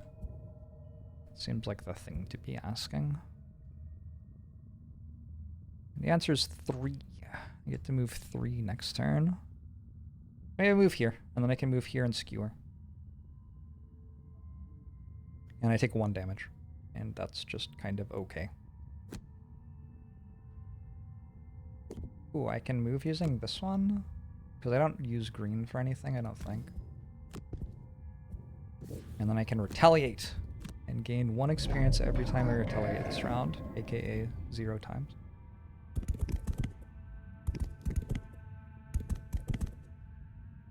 That appears to be the Vermling Scout 79 card from Gloomhaven instead of JAWS. Ah. Ha! Simply roll 2 -1s. It's that easy. Okay. So they haven't reshuffled yet. Vermling Raiders have 1, 2, 3, 4. They have 4 cards that let them attack at range.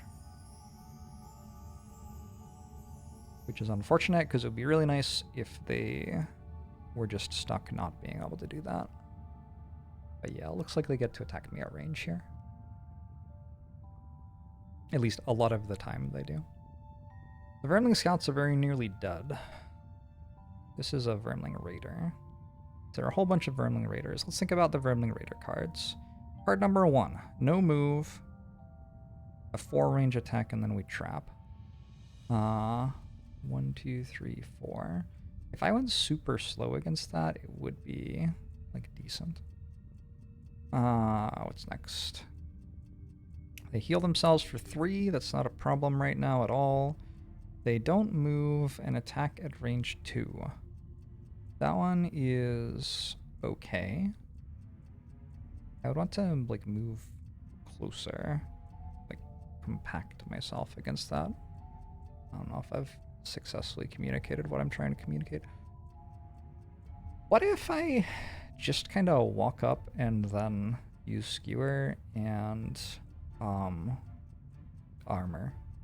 Can they like deal damage to me? I feel like they're so weak. Attack for 4? Okay, that's a big number.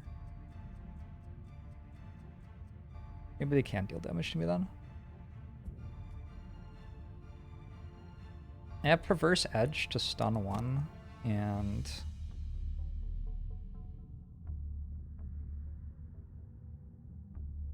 Hostile Takeover to immobilize 1 is kind of like, ooh. That could very well do something. Like immobilizing that could matter, immobilizing that could matter. Okay, I'm into that turn with the Mind Goblin. I'd like to go super late in the turn with my Scoundrel, so I can hang out here and be invisible and not have to worry about all that shit. And between Open Wound and Venom Shiv, I'm not sure. Perhaps Venom Shiv? And then the Brute. It does seem kind of counterproductive to move forward rapidly with the Brute and just give them somebody to attack. But on the other hand, I have, like, armor and a whole lot of health. So maybe I'm okay. So I think I'm going to do that. I can kill at least one of them before it goes, probably. Blade Dance 3 move. Doesn't really do it for me. A disarm with you would be nice. Okay. This is some sort of turn. Definitely some sort of turn. See what they roll. Hey, Scoff Matthews. They rolled 35s and 36s. The scouts are looting.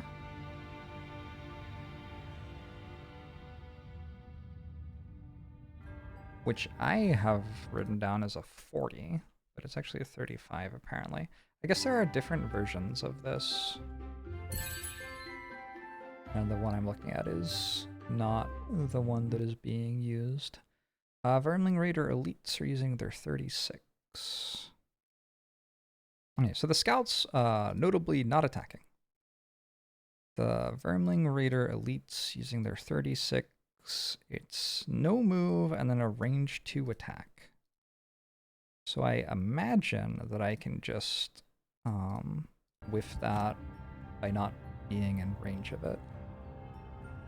Wait, oh fuck. Wait, what? That isn't what it said they were doing, is it? Alright, actually they're moving 3 and then attacking. So I absolutely cannot whiff that. They are going to attack me. So I guess instead the play is to disarm as many of them as I can. The attack's only for 3.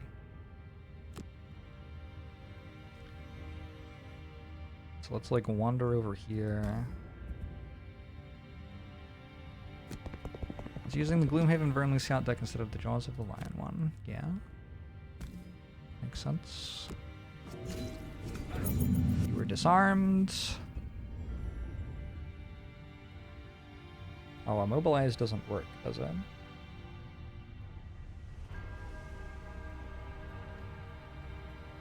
Wait, does it actually? Move 3, range 4 attack. No, it sure doesn't.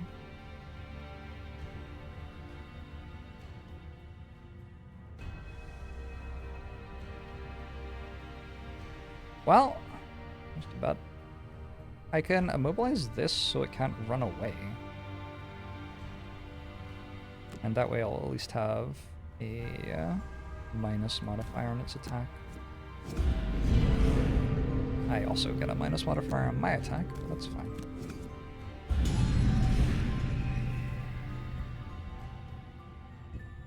Okay, now Brute. I'm still down for Skewer. Even though these are not threatening this turn, feels like I might as well deal damage to them. It's interesting to like, I could deliberately leave 2 types of enemies alive so that I can deal with the one that's threatening and the one that isn't threatening alive. That would kind of make sense, huh?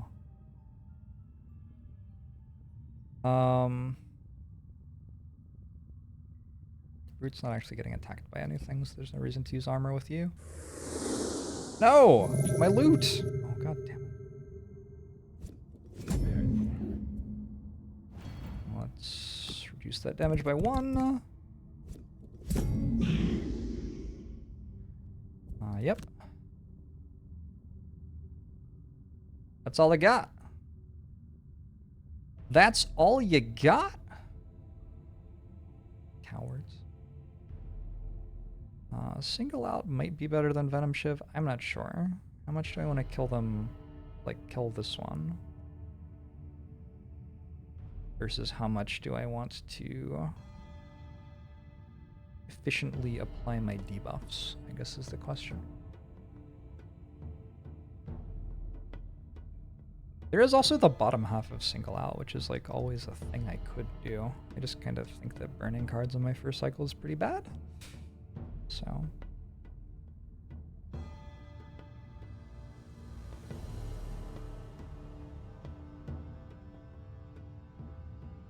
I might be down for another poison.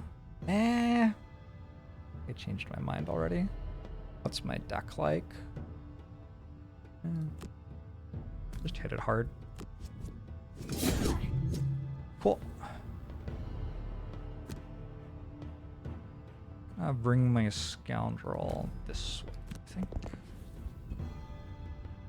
Round 4! Your friends got mad at you because you looted too much when we played Gloomhaven. You were the rat thief guy and had a goal to start an item shop. Understandable. I think that's on your friends. Should have been more understanding of your situation, in my opinion. Provoking Roar is a pretty nice one to have, especially this late in the turn cycle.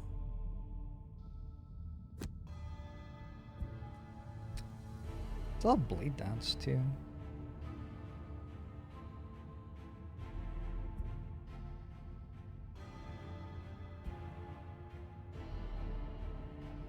Doesn't feel very good here though.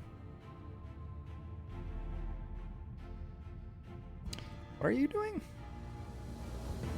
You can push stuff.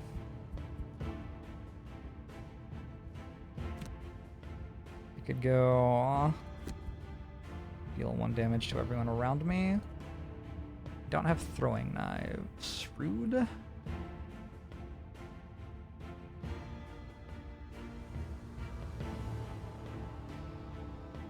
Could flanking strike you. Ooh, I can Sinister Opportunity actually and get an experience for each of my allies adjacent to the target. I go with Open Wound into Sinister. I can, I think, put another person next to the enemy and go disarm this.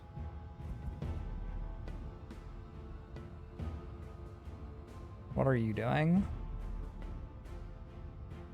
I would like to stun someone with you. That is surprisingly hard to do. I guess stun you?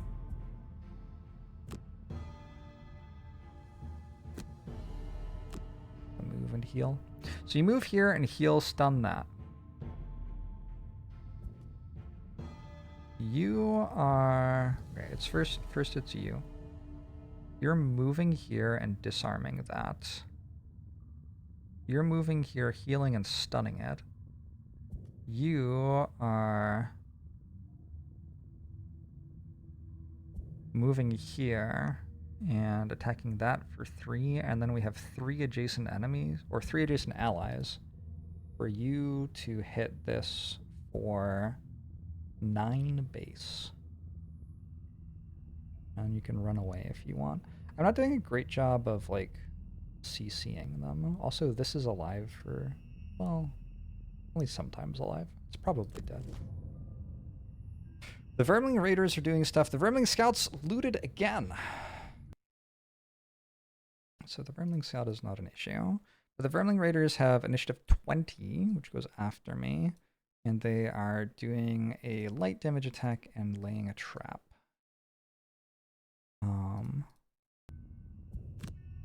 Which, like, usually I could use that to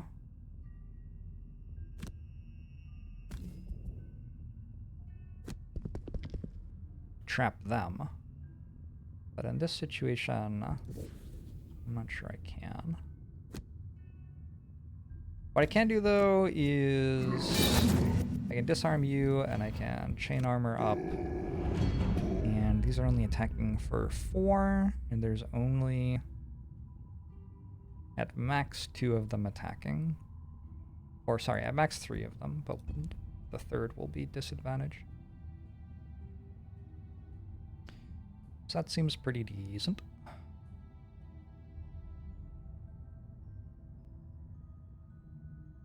I think the play is... Huh. We shoot that. And then we move next to it.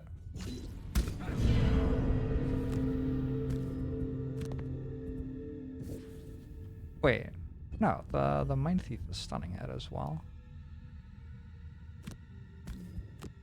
So it's really not a problem. Looting with other players is the best part and makes for hilarious moments. Believable. Okay, that is so dead. I mean, if that doesn't die, what is even happening? It was meant to hit for 9. 8 is enough. Do I want to get greedy with loot and move backwards? I feel like it's going okay. I feel like I probably could. Wait, no, but this will walk forward and loot here. I have to defend this loot. I'm never getting that loot if I walk backwards. Or walk forwards. Whatever. We just won't get this loot. It's okay. There are worse things. I'll take 2! Oh, they get to trap. I didn't realize that. And I'll take 1. They will try to loot but fail. Alright. Just about out of cards. This is our last turn before we have to rest. But Jorbs the Meld. Yep. You're not wrong. I still have Blade Dance, and Blade Dance has pull on it. I assume I can use that to pull this into a trap. Just kind of seems like I would be able to.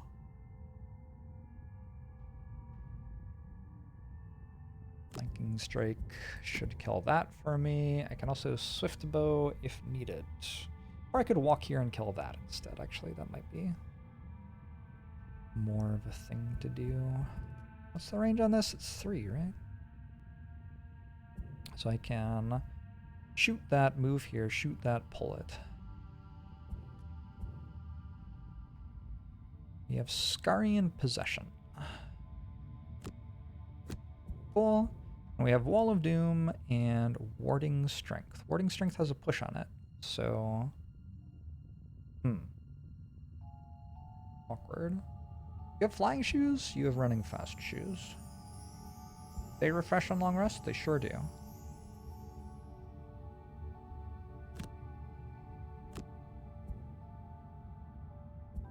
So... we go 32 actually to give this enough time. Wait, what? Who's killing this? Somebody is, right? Scurry kills it. Thinking we can walk here and then push this into a trap. How long is the trap? Push? 2. Also push this into 2 traps. Maybe that one's even better. Do I have any crowd control this turn? So much. Death is crowd control? I have death. That's about it. And the Vermling Raiders, they could go at 30, but if they do, they'll just heal. So I don't think it matters too much that we're going slower than we would. Vermling Scout doesn't have any relevant initiative stuff there. So the Vermling Scout's doing a 92 speed poison. And the Raiders are doing a 50 speed, just a regular move and attack. All right. That's all fine, I think. I suppose I could think about, like, is there a way to block them? Because they kind of have a bunch of traps all around them. Like, can this one get to me right now? It moves 3? It can't go that way. Oh, it can go that way, because it's allowed to move through its own people. Alright, never mind. And this is doing a big attack, so I should probably kill it. Attacking for 4? That's not that big a deal. We can move up and tank that. Scoundrel could move up. Like, we're gonna long rest anyway, presumably next turn, right? So taking a bit of damage doesn't matter too much.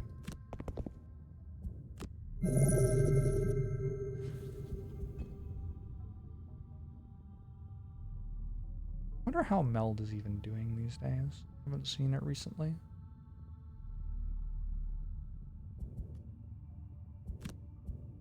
So your move is shoot here, move up, and then shoot here and pull it into the thing. And then your move is attack. Oh, dealing 2. Oh, and pushing. Oh, okay, so this one's probably dead then. And I think we can kill this as well. He's Lurgy, thanks for the raid. Let's move. It hits. And then move again.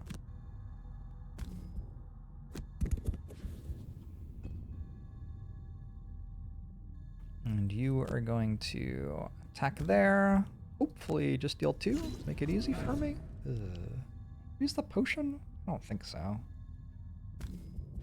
Move here. Attack it there.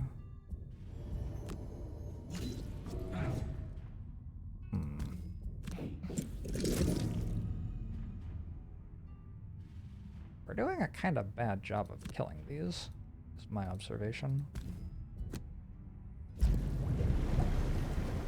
This is only attacking for 2, whereas this is attacking for 4. Those are very different numbers. So I guess I'm just going to go ahead and kill this one, even though it's like less efficient.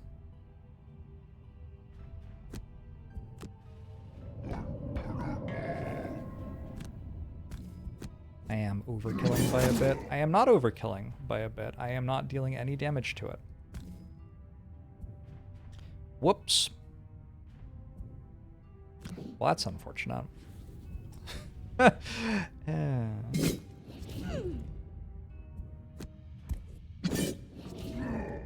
Don't love how that went. I said I wanted to long rest this turn, but I have a bunch of enemies to kill still. I'm gonna have to short rest.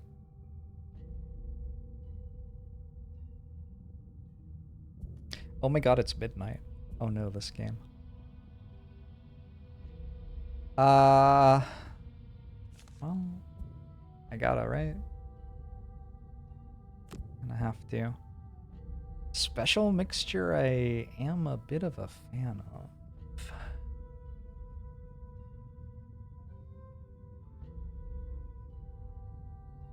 I don't remember exact. Oh, there's like 4 around the door and then 4 in the back or something in the next room.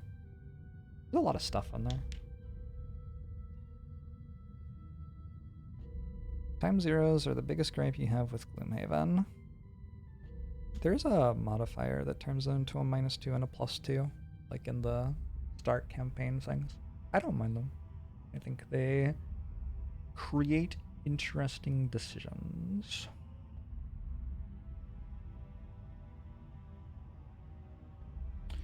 Well,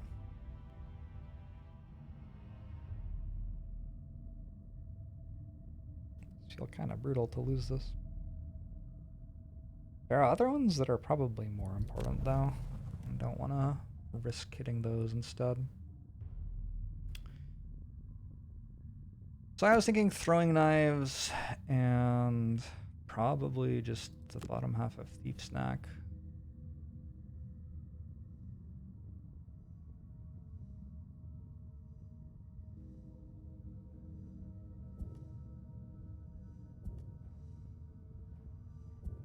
Want to discard Mind's Weakness? Probably not on this one, because this is giving me 4 turns. Anyway.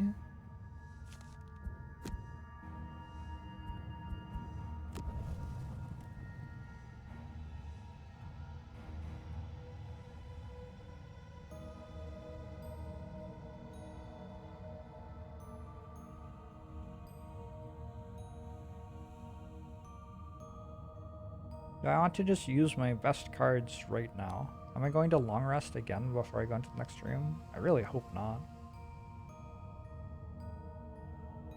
Work out how I actually kill them.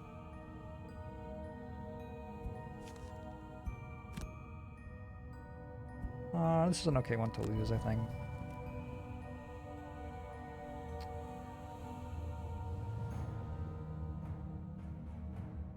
So brutal. I think I got a -1 and a ×0 to not kill that last turn, and then it hit me for 4 or something. The Vermling Scouts are currently dead, but they will be back next room. So I guess they're not drawing a card at the moment, but... Oh, also they reshuffled their deck last turn. Okay, never mind. We can just start at a new card with them. The Vermling Raiders have only 4 cards available.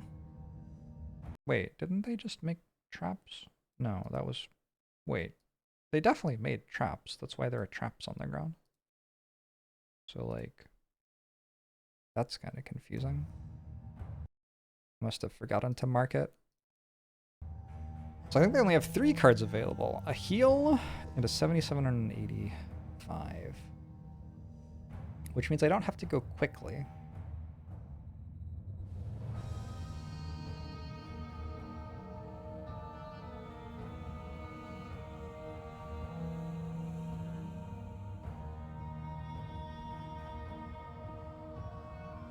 Forgot about this card. This card's cool.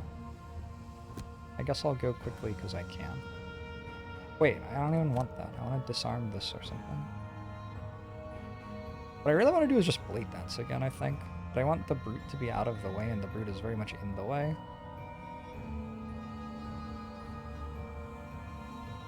Blade Dance, shoot. Move, shoot. Doesn't really work. Need like 1 more damage. Oh, I have throwing knives? Okay. So what I'm down to is just stunning this, basically. Which I can do.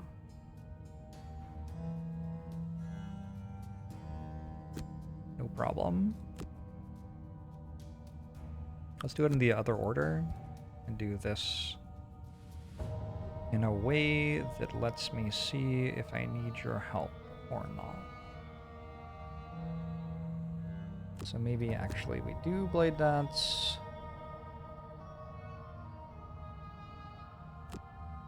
Whirling Stars. And you do this or something.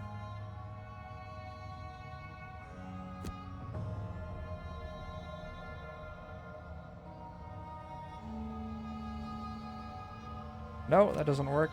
Oh god. This turn is so much more complicated than I feel like it should be. I could just short rest, and then I'd have another character, and it would be so easy. Maybe I should just short rest. The thing is, getting the chain armor back seems kind of important for next room. So there's that.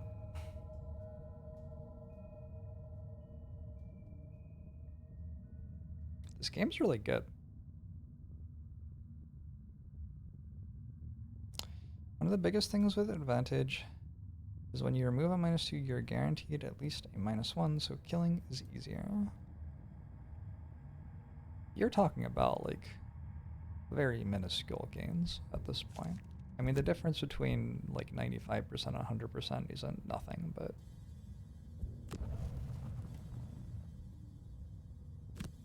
This does at some point become not the largest deal.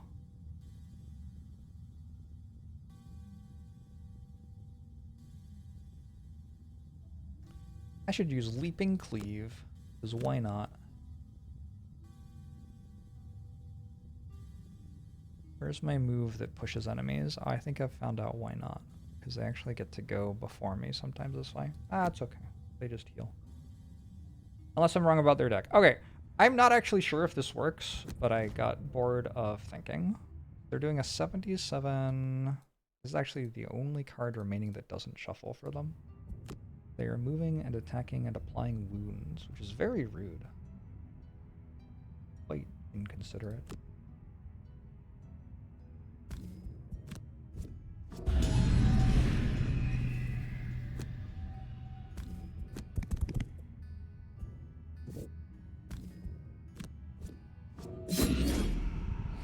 Alright. 2 down. Shooty shooty. Huh. Sure am finding all the time zeros at the moment.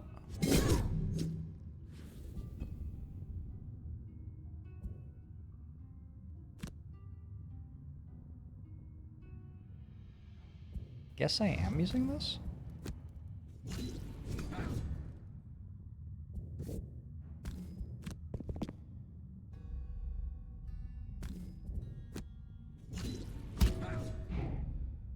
Shit. Okay. Gosh. Could we actually kill a thing? I am guaranteed the kill with my move, kind of weirdly. That also kills.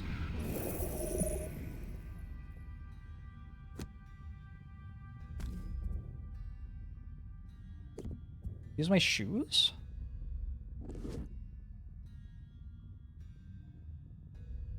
To push it into a trap? Am I long resting? I have all of my cards, right? Feels like we just opened the door without resting next turn. I could maybe long rest on brutes specifically. And then get the rest of the party just ready at the door.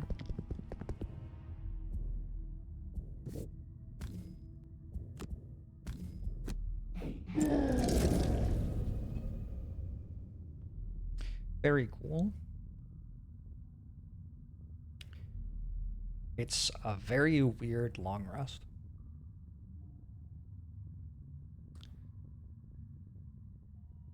Digital works like Frosthaven for rolling.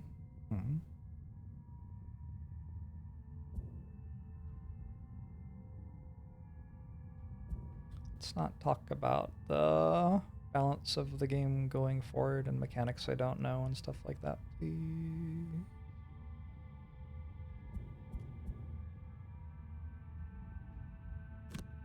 We move. Surely we can just hit it and it dies somehow.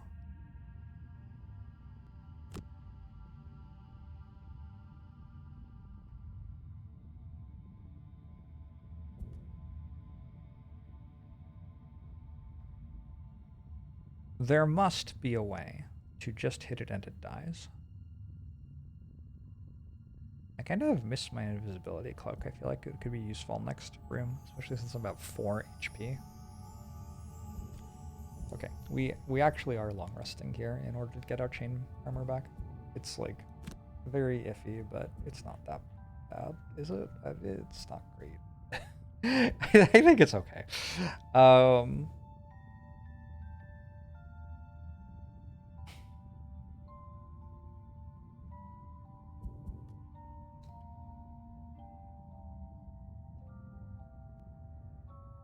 Do I have any moves? Like, for me, can I move? Not really. Pretty awkward. I guess my Mind Thief will slowly hobble toward the next room. Eventually we'll get there. Next turn I could burn Frigid Apparition to get in.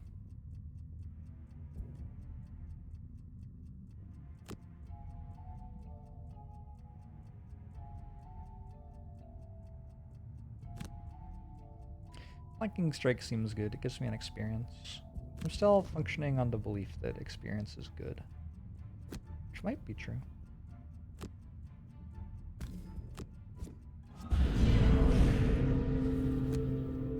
It doesn't give me experience because the enemy's dead. Unlucky.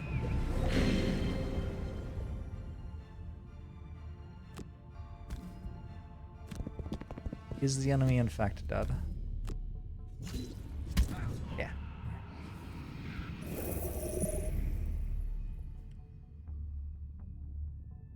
So how do I walk into the room next turn? You got some move 5s. We're gonna move 5. If I remember right, there's like 2 here, 2 here. So there's room in there to be in the room with Scoundrel without being targeted by a billion attacks, which is gonna be the goal.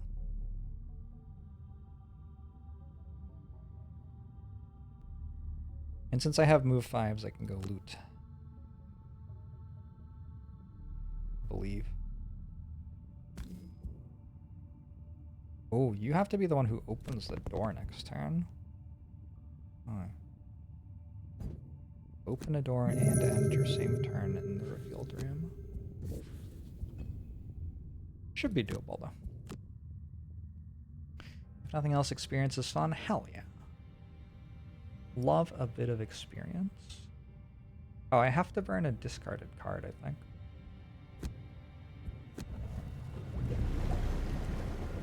I'm pretty sure that's true. So, I was thinking Wall of Doom this turn.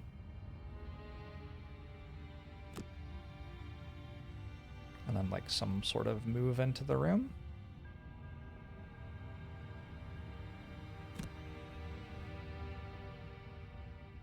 But of course, you have to be the one to actually open the door.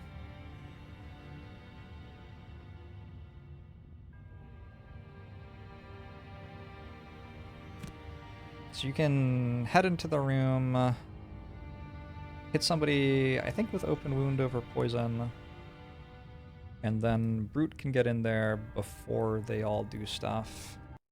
The Vermling Raiders have reshuffled their deck. So actually both enemies are just new decks now. And what the other people do is really up to them. I don't know. What are you gonna do? You have boots still, so you can move a bit faster. There's also this as a way to move. But you're not allowed to open the door.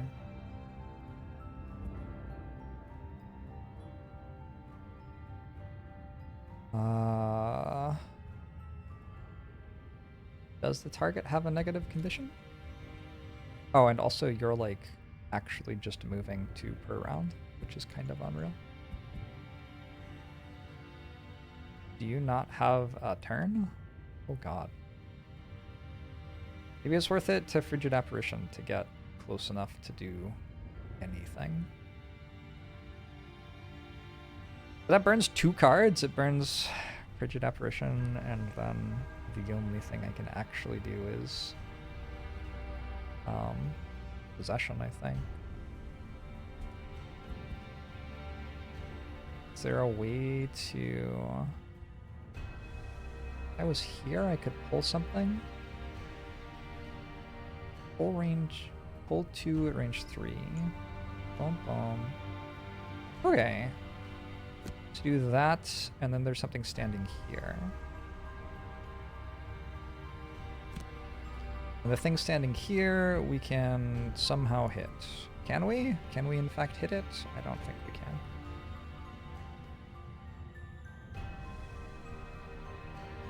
I can go... Frigid Apparition to stand next to it. Oh god, I hate it. I hate it all. I hate it all. Kill a monster during the scenario by causing at least 4 more points of damage to it than necessary. Kind of hard to do. We're about to do this one. We already did that one. Be targeted by attacks from 3 monsters in the same round. Okay, you can do that at some point. You have like shield cards, like that one. Yeah. Yeah, we can do the bottom half of this one next turn or something, maybe. Although if I do the bottom half of that one, it's hard for me to move. I don't have blade dance. We'll work something out. Alright, I think this vaguely works. Plan is going to be open the store. 1, 2, 3, 4, 5, 6, 7, 8, 9, 10. Oh, I thought it was 8. Alright. What are they doing? We have some elites who are attacking at range 4. 1, 2, 3, 4. 1, 2, 3, 4. 1, 2, 3, 4. They're also making traps. They pretty noticeably don't have range to hit me, except for that one. Which, like... wait, that's a scout. Okay, so actually all of the raiders are out of range except for this. And it's attacking for 2. And then the scouts are moving to and attacking for 3 at range 3 and applying poison. The regular ones attacking for 2 at range 3 and applying poison. So the scouts feel scarier. It's going 1, 2, 1, 2, 3. So that one's out of range. This is out of range. This is out of range. This is out of range. So the dangerous ones are this, this, and these 4. Where'd my pen go? I wonder where... There? That? That? Oh, very hard to... Because I can't actually see what I'm drawing, I'm just guessing where on the screen it is, basically. I don't know what that was. I've turned on soft proofing. Okay.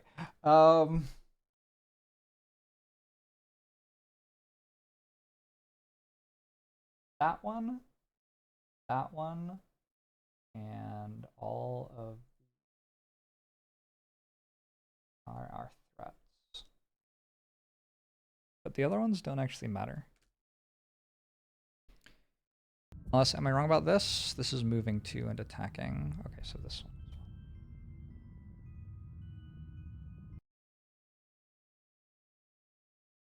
So 7 threats.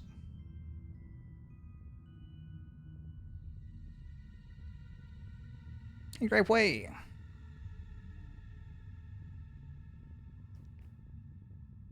How's it going?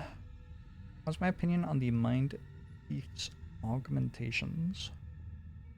Sorry I missed your question, Sam Carfax. I like the one that makes you deal more damage with melee attacks and haven't used any of the other ones. Also, his name is the Mind Goblin.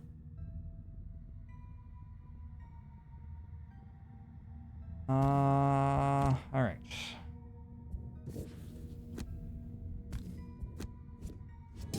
Ooh, take a roll.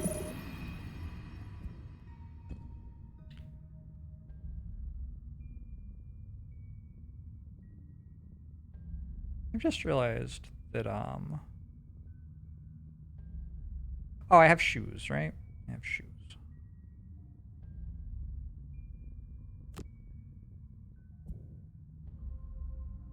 Which are these attacking for? 2. Applying poison. I think probably I am using...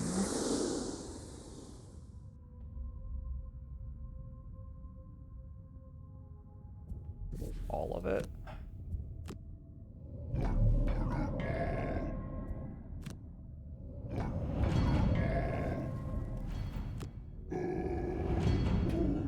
What's a mind goblin? It's just a type of goblin, I think. Just something in games like this. Kind of like an orc.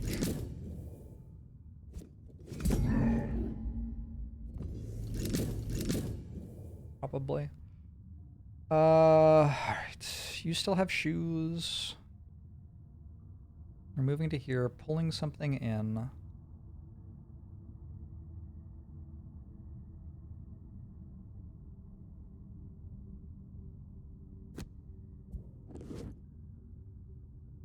Moving to here? Here. What are you doing?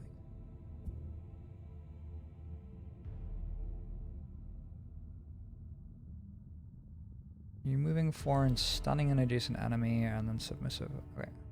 So we're moving to here. There's a lot of stuff in that RAM.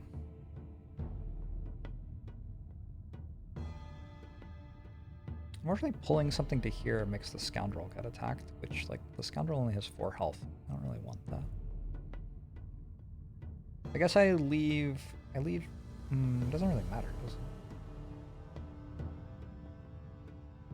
I don't know. Does it go there or does it go here? If both tiles are open.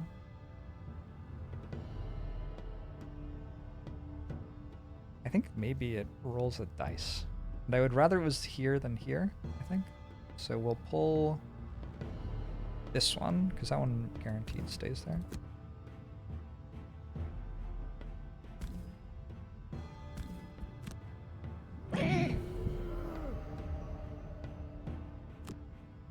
And then I attack it with disadvantage. Whoops. God damn it.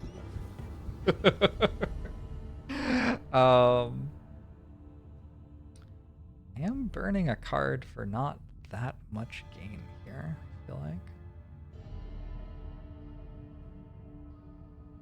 Like, couldn't I just move up? And then... Oh god, I've used the wrong move. Well, there's no undo button in this game, so...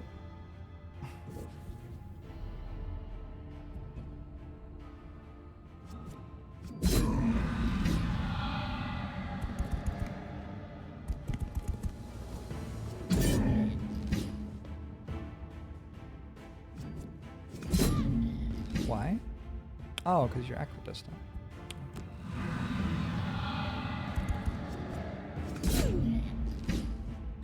Wow! I don't know if that was a thing that could happen.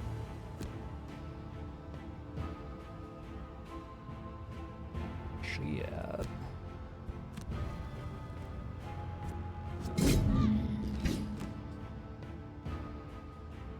Alright, that was like... I don't know, not the best turn.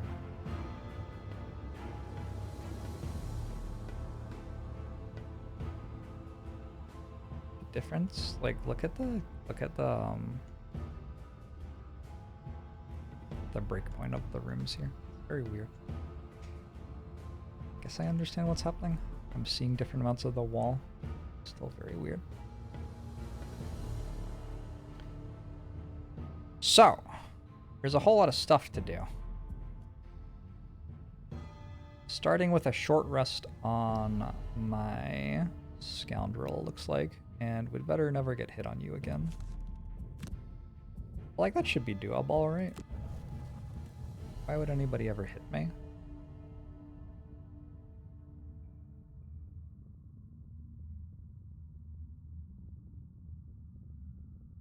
I think I like double hit on that. It was pretty good.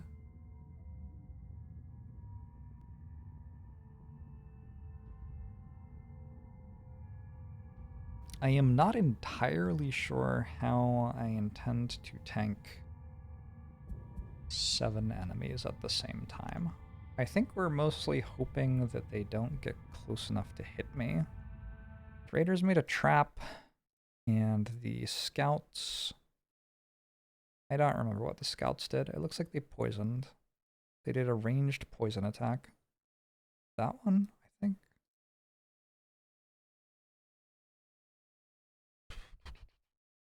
Yeah, probably.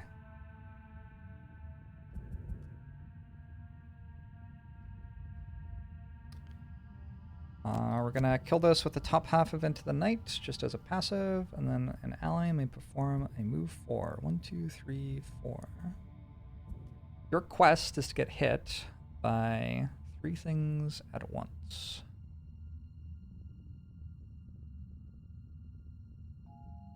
So... what if I burned Flame Shroud and Shield of the Desert at the same time? I think that's not the worst idea I've ever had. We hope that they run at us so that Flame Shroud can deal a ton of damage.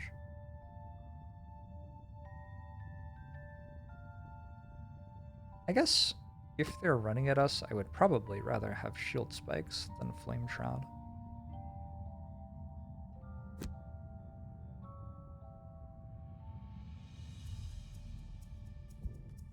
What is my brute doing? It just has to stand behind the red guards.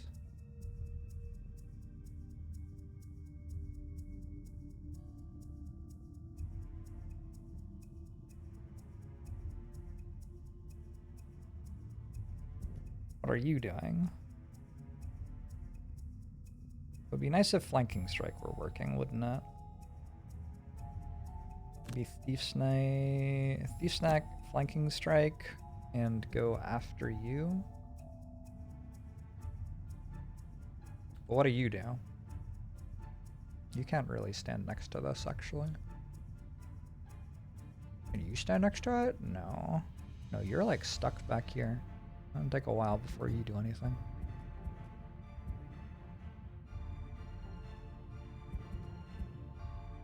Alright, flanking strike maybe isn't working, which means we just use open wound instead, I guess. And we're going to use open wound first, because there's a decent chance it just kills, in which case we can use thief snack to move. And that'll be useful for some reason. Could move onto this tile and collect the gold. And just be safe from all the attacks. And let my tanks do the tanking. So we still don't know what you're doing. I feel like provoking roar isn't bad.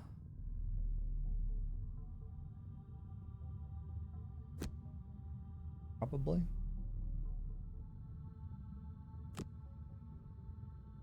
Yeah, seems alright.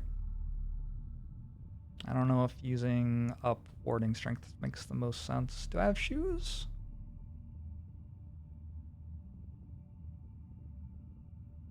It looks like I've used my shoes. Having shoes for trample would be nice. I could long rest. Wait. Can I actually... Wait.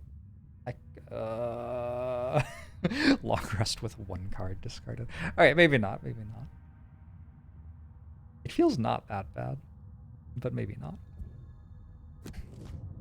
Well, they got firming. Ooh.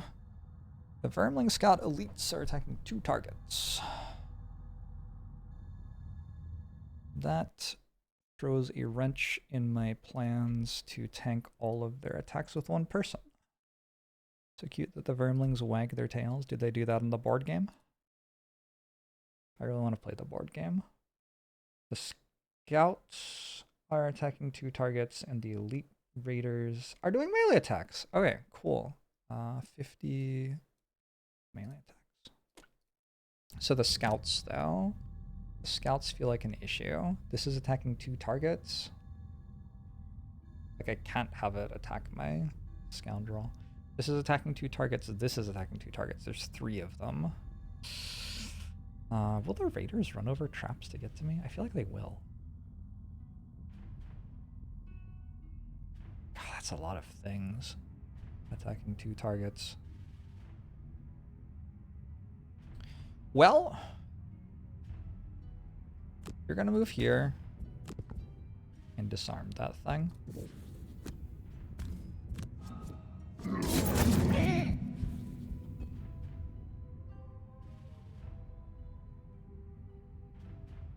It's gonna look weird, but what are you doing?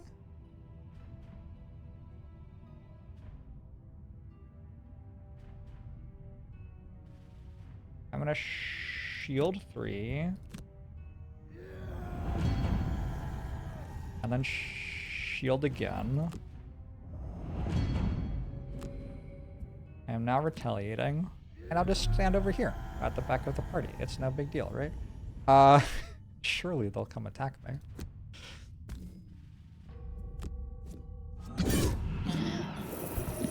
That's a crit.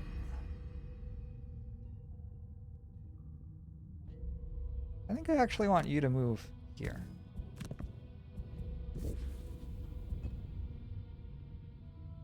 You're gonna hit that.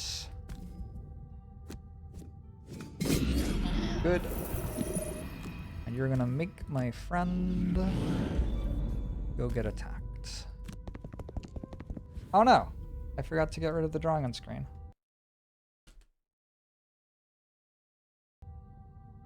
Alright. You're done? What they got for me? Oh no, they can't get to me. Oh my god, they rolled a ×2. That is so tremendously upsetting.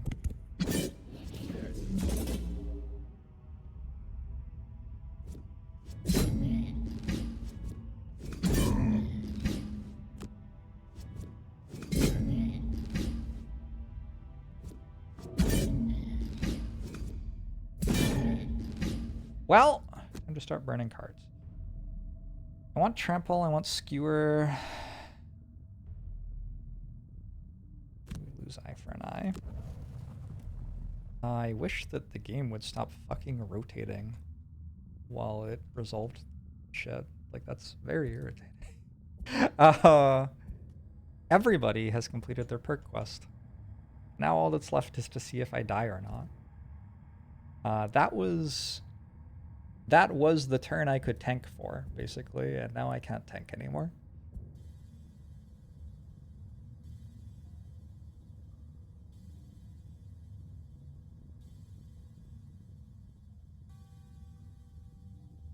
There sure are a lot of enemies still.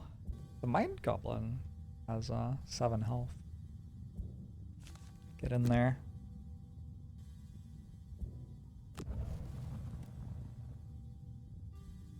One, two, three, four. Stun that. I'm still not there.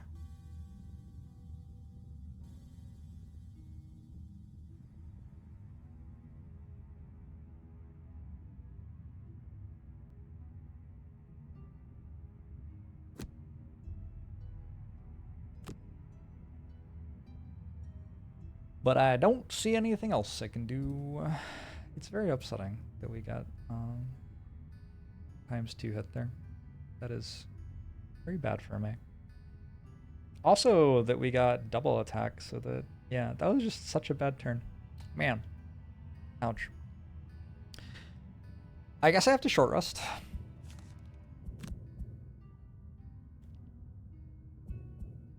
Okay.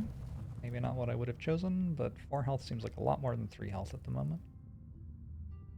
I was thinking I would burn the bottom half of Blade Dance.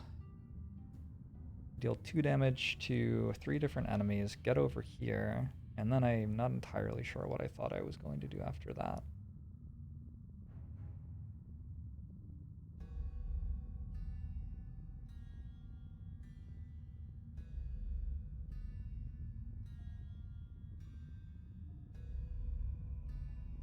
I do have a lot of cards. It feels like this enemy is kind of out of play. The other stuff I'm less happy about. This is stunned.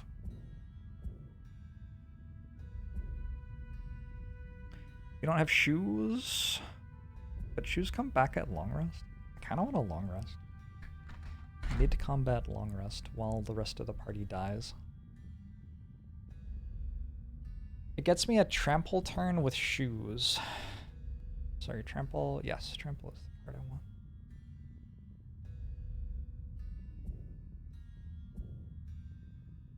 Trample turn with shoes and my armor comes back. I don't have top half shield though. Do I have any like realistic way to shield this turn? I have 2 shield on Flame Shroud. I have 1 shield on Shocking Advance.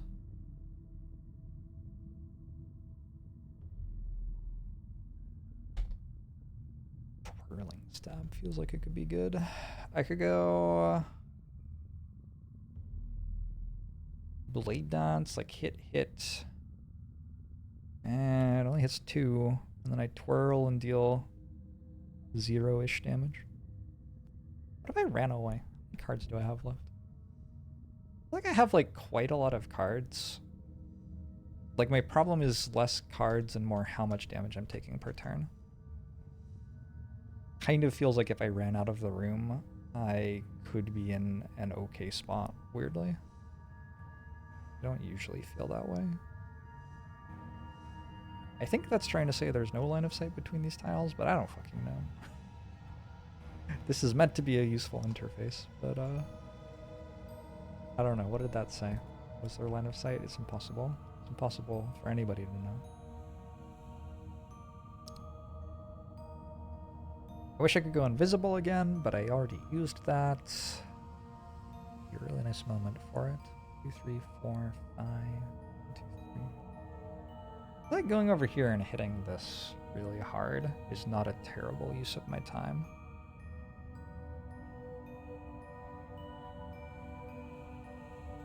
I was assuming Venom Shiv. They're also throwing knives.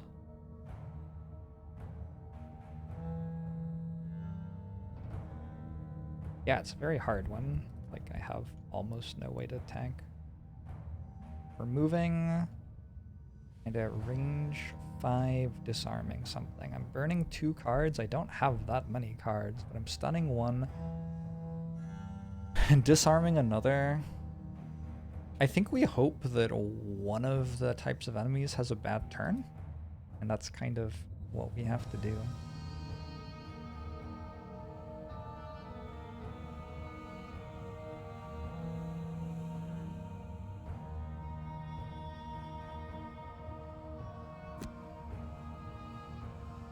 I did top half of this, bottom half of twirling stabs.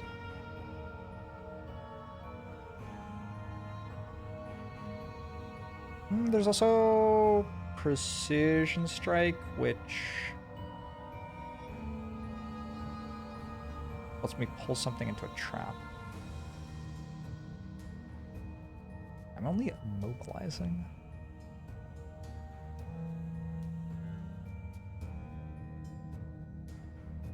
But yeah, I don't really have anything better than that. Immobilize that. Actually, if I immobilize that, like, kind of gums up their ability to get through. And I move here and pull this into a trap.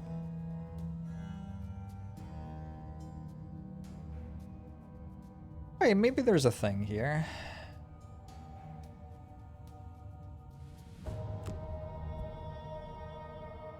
And at that point, Mind Thief is actually the one taking incoming damage, which I'm assuming I want.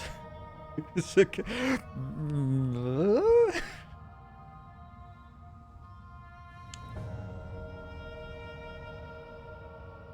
gonna go hit this really hard. That was your idea. I'm down for that. Mind Thief will still be tanking most things.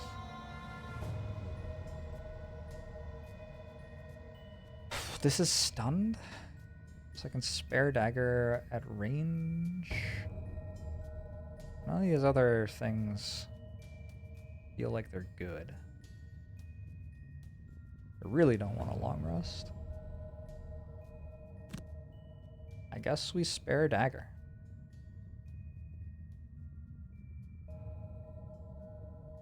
And skewer?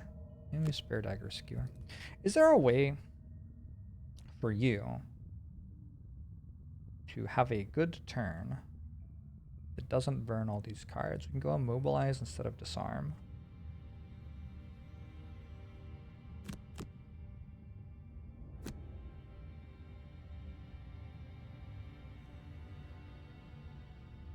Let's go for that, and just, we have to hope that one of them rolls melee damage or something else. Attack at range. Okay, the scout elites. The scouts are attacking melee. So the raiders are using 36, which is a -1 damage attacks. The non-elite raiders are only hitting for 1, actually.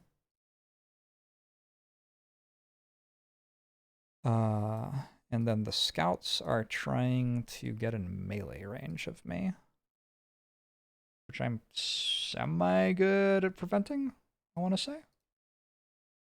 See how this goes.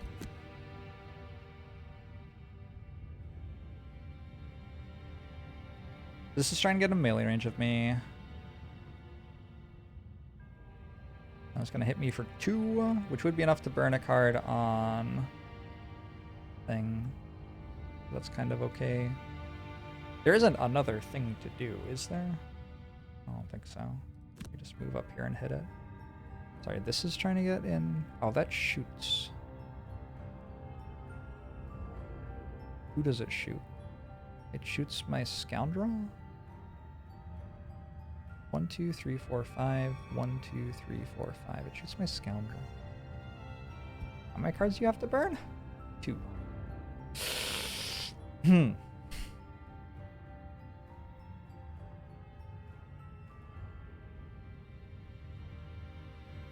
But I mean, it's doing that anyway, right? No matter what. Who can I actually control? There aren't that many scouts. Can I...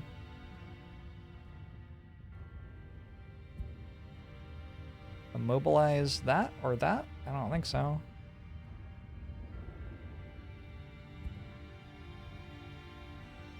Can immobilize that. This goes 1, 2, 3. Attacks Mind Thief.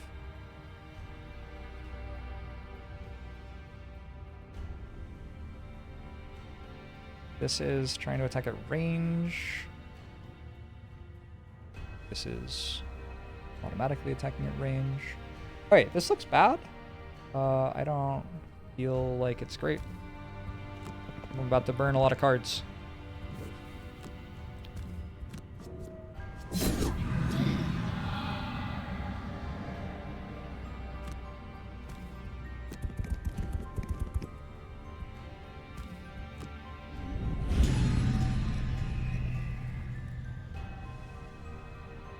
So I can stop this from getting him to attack me. I could also just shoot that, I guess? Is that better? Possible that that's better. They only have 2 tiles. I know which to attack me, actually. I mean, it doesn't do anything unless I roll a 0 or better, I guess is the problem. And there are 7 misses in my deck of 12 cards. Of 19 cards. 12 hits and 7 misses. Okay, I guess I hit one that actually gets immobilized then. Although death is a better CC than low health.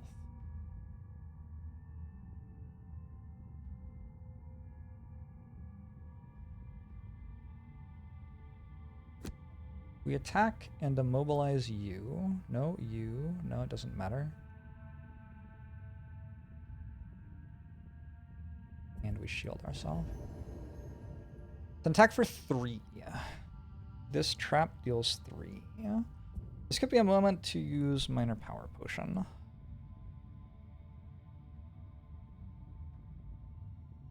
It's so... hold on. I'm immobilizing who I hit with this. Okay, I have to hit that then. Because I'm going to pull this into the trap. It's not ready yet? It's at 7? I can't read the interface. I think it's at 7. Alright, well, I can no longer kill this anyway then.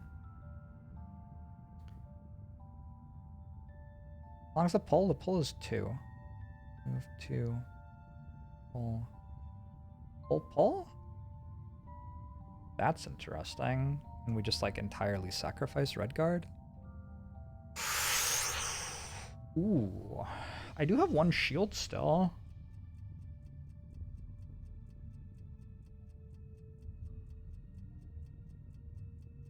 Oh, I kind of like that actually.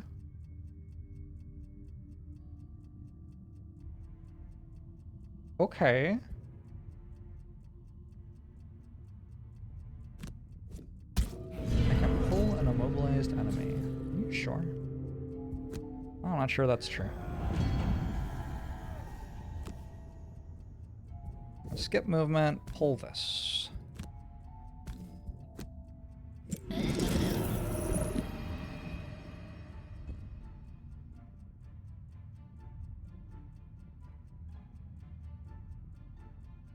This is stunned. I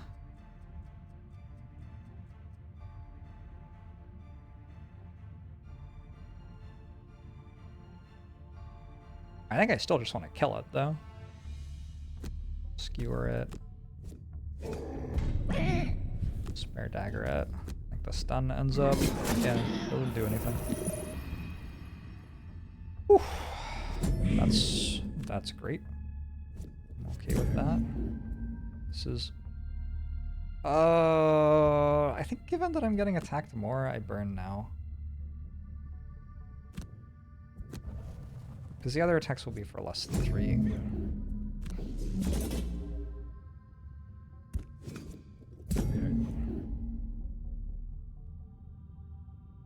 I burned there? This is attacking... How many are left?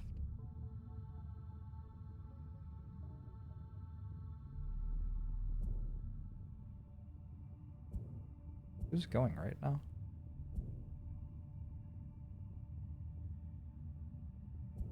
Okay, burn again. Feels awful. Feels very bad.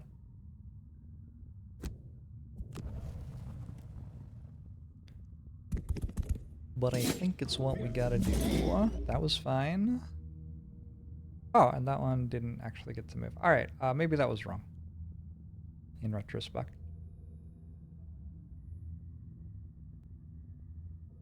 But, like, compared to how that turn looked like it was doing, I'm pretty happy about where it ended up.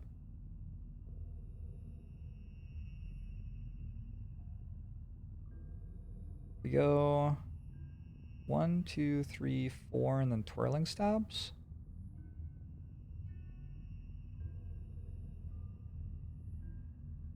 Do I still have my potion? I still have my potion. So this is dealing 2 to everybody, and then 2 more. And then my character is basically done. It can tank some more, get hit by things, and die. That is my retirement plan for Redguard in this situation.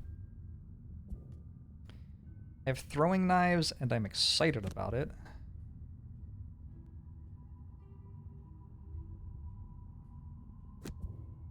And Sinister Opportunity, which probably does something good as well.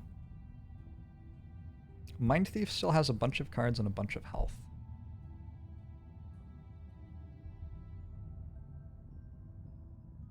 One, 2, 3, 4, and then attack everything around is another thing I could do.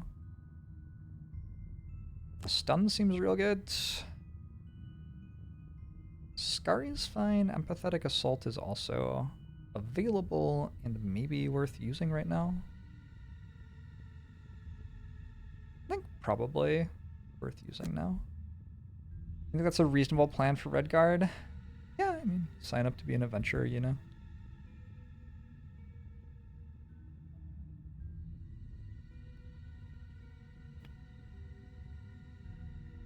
Am I short resting or long resting? There are presumably things I get out of a short rest here. Like I get to run up and cleave these, which seems really strong. Unless I lose cleave. Let's short rest. I lost Provoking Roar.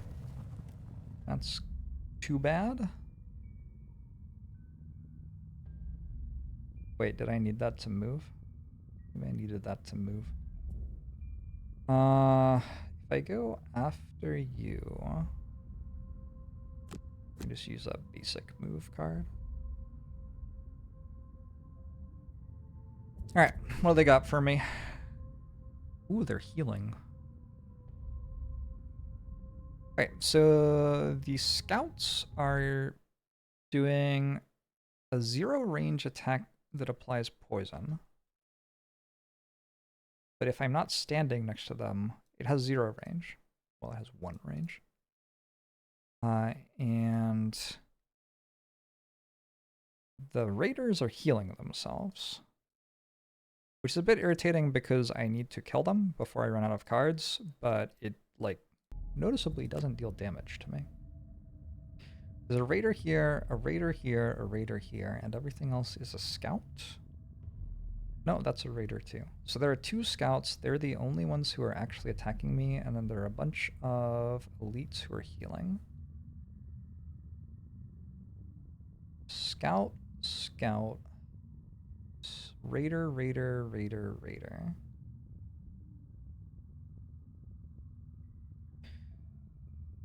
I think that's dead.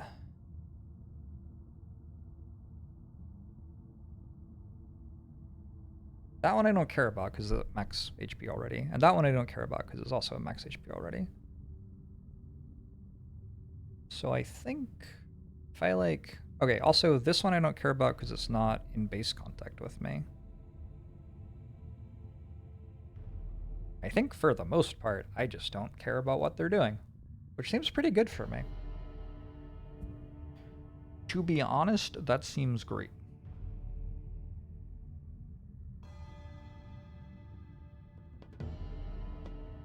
Like, this is a good enough turn that I can think about not burning cards that I was planning to burn, just because they're not actually doing very much. Just again, that's a scout, and that's all the scouts. And this one is already not attacking. So that is the only incoming attack this turn. But I care about this heal and this heal.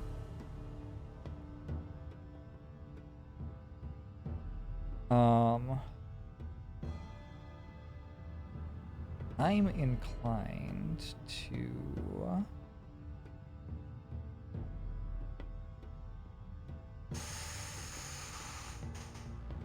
Can I use 2 non-burns from this? Maybe I can. It does get me a lot more turns. I don't have that many cards left. What was the reason for not resting before every room this game? There's a time limit per mission. So every time you rest, you burn another card. Once you're out of cards, you're dead. It's actually really finely tuned, the difficulty.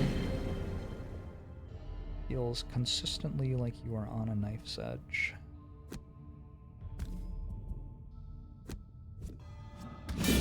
Oh, nice.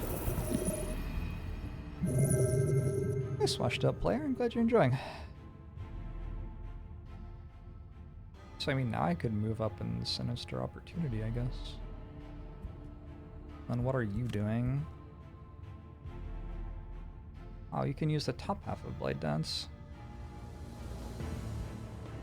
And the bottom half of Twirling Stabs. You have other cards? No, you're really running out of stuff. The problem with throwing knives here is, well, there are a variety of problems with throwing knives here. It does kind of deal more damage than Sinister Opportunity, though. Alright, cool. So you go there.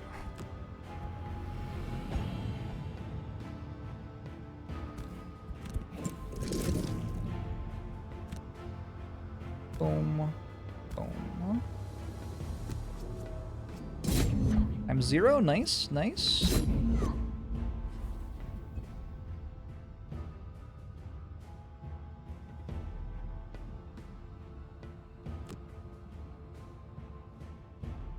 Wanna use my plus damage? I don't think so. That's already poisoned, right? Or is that me who's poisoned? That's me who's poisoned. Just roll the +1 anyway, GG. GG, don't even talk to me. Move here to loot? God Gamer? I don't have a good place to cleave anymore. Can I skewer? I can skewer, but not if I move there. I have to move here.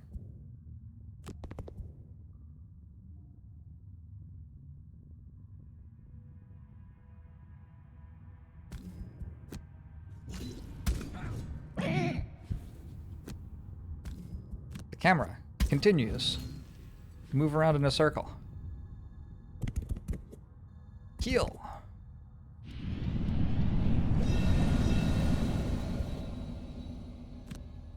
Move up here. I have air for this turn. +1. Ooh, +2. We'll take that too. This feels winning now. I think this is now winning.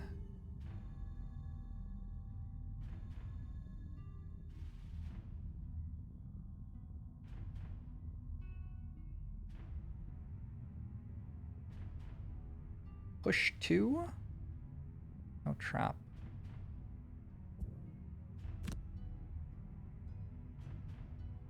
I'm the one who's poisoned, huh? Well, push can still help by stopping them from hitting me. You sure are out of cards, as are you. I don't think you have any CC this turn. Alright, so I think the question is, how do I make them attack Mind Goblin? I think that might be the thing.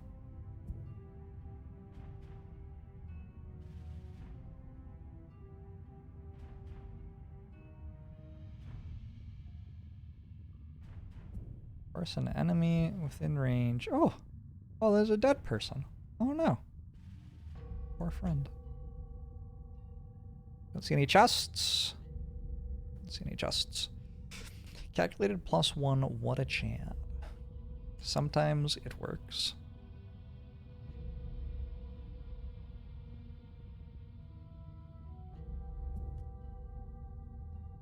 Could long rest. Feels wrong.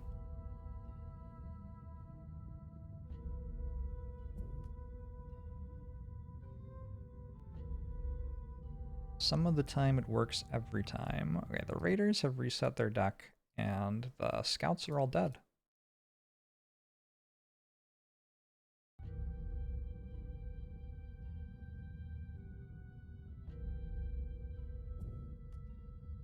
Very awkward that I feel like this is still close. They have 60 in health. I don't know. Seems unfair.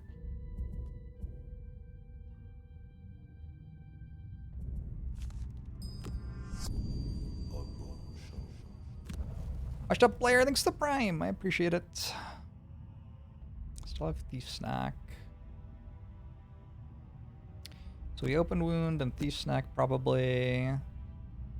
But then I need to be lower initiative on you. So we do it in that order. And then you come here and hit it as well.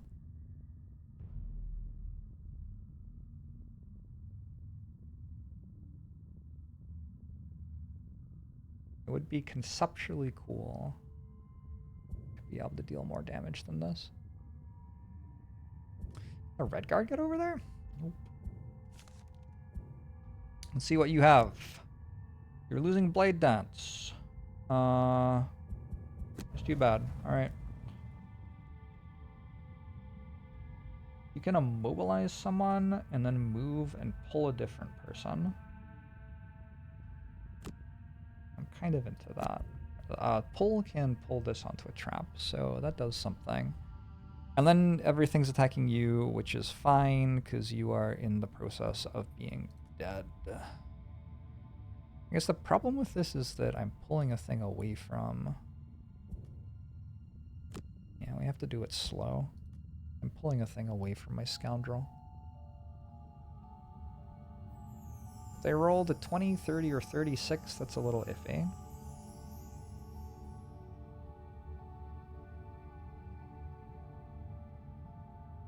And then I guess you just walk up and hit it with like a default attack. It doesn't matter what you hit it with, right? Is the bottom half of any of these cards relevant? I think so.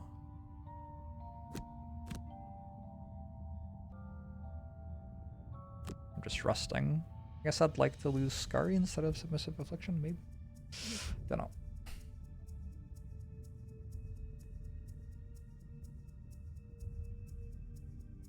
What were you doing? Hit and hit. Right. They are moving 3 and attacking for 4. Feels like a very fair card. That is their like regular move their movement and attack their attack kind of card. I wish I had done a better job of putting damage onto Mind Thief than I have.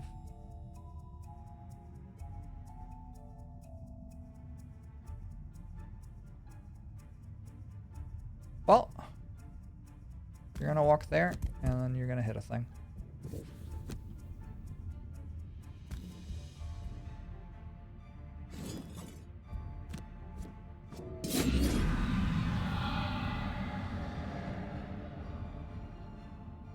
And you are going to attack. Yeah, and then you're gonna attack. Okay.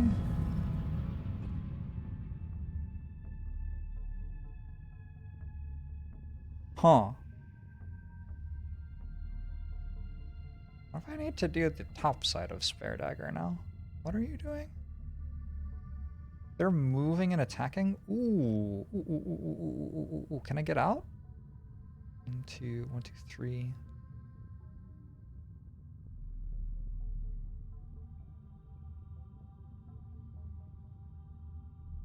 Can at least put them on attacking Mind Thief.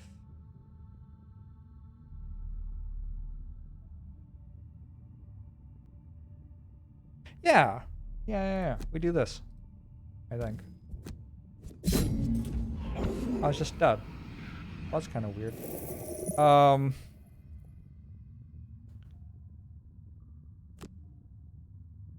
I just move away and they attack Mind Thief. And we got one of the ones where Immobilize actually does something, so I will immobilize that.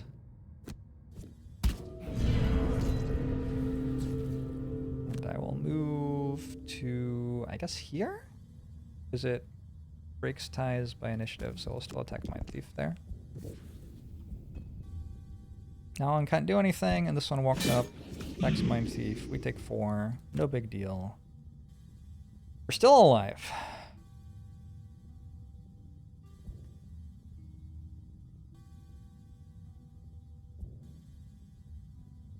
I would like to poison that. And then I can discard a card to stay alive even. Probably time to long rest with you. This is probably discard that and then short rest. Grape away, thanks to the prime as well. Progressively more winnable. Agree. Get the feeling that my Slay the Spire experience is more relevant than my XCOM experience. All games are the same thing. I can force something to take its turn as though it were on my team. I could also immobilize something. Both of those feel kind of okay. I sure have a lot of cards.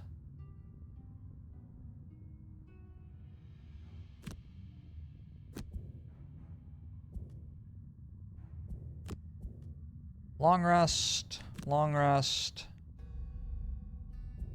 What are you doing? Flanking strike of Venom Shiv.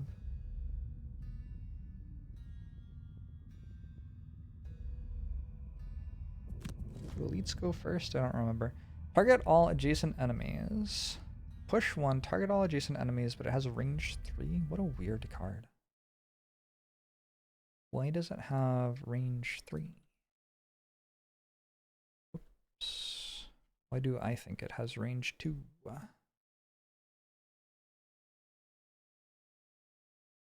Scream shot, yeah.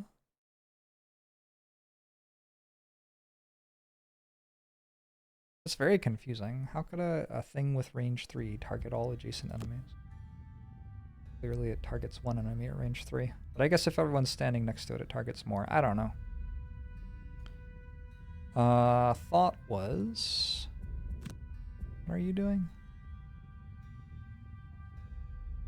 Well, immobilize doesn't work, right? Range 3. Immobilize doesn't work. So we're going to hostile takeover and Mind's weakness.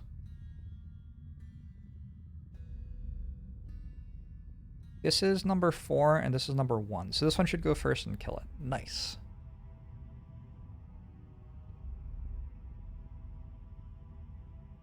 Wait, what do I do if I just kill it? Because I could just kill it with flanking strike. I guess if I just kill it, oh, it's just dead. Well, I guess I walk up to it and hit it in the face. And then it will use its thing, but I don't care. Cool. Target all adjacent is the first ability, which is just a push. Oh. Oh, so it's going to hit my scoundrel. Oops. Well, that's unfortunate. I just got super outplayed. I just got so immensely outplayed. Long rest.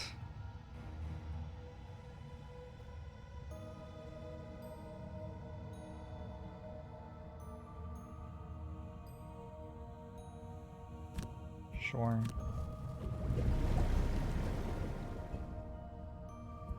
Long rest. What do you want to do next turn? Ooh, precision strike. +7 damage. Feels alright. Also have 5 health. So there is some looting I could be doing, I suppose. I suppose there is some looting I could be doing.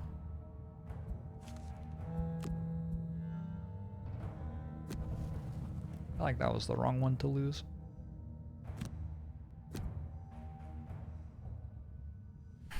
I don't know how lootable this situation is, though.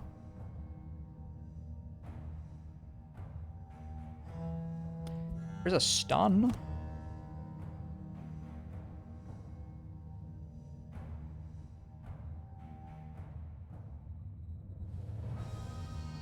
Loot 1 sounds like it's a card that loots.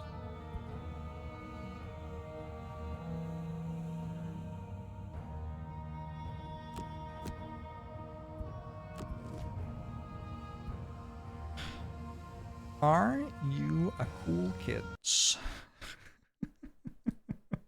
No. No, I'm a video game streamer. I don't know, I'm kind of cool. A little bit cool.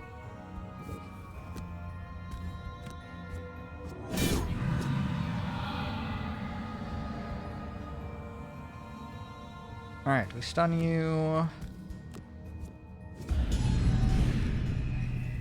Click the loot button, which doesn't do any more than standing still would have, for what it's worth.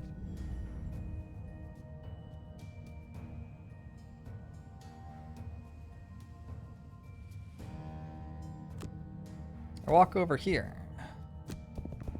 I press the deal infinite damage button.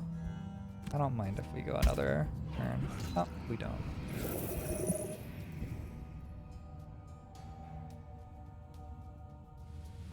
Let's burn Trample for 2 experience. Actually, I'm not sure if I get it if I don't attack anything. You get experience there? Not sure. And turn, GG! Won again! That actually is 3 in a row.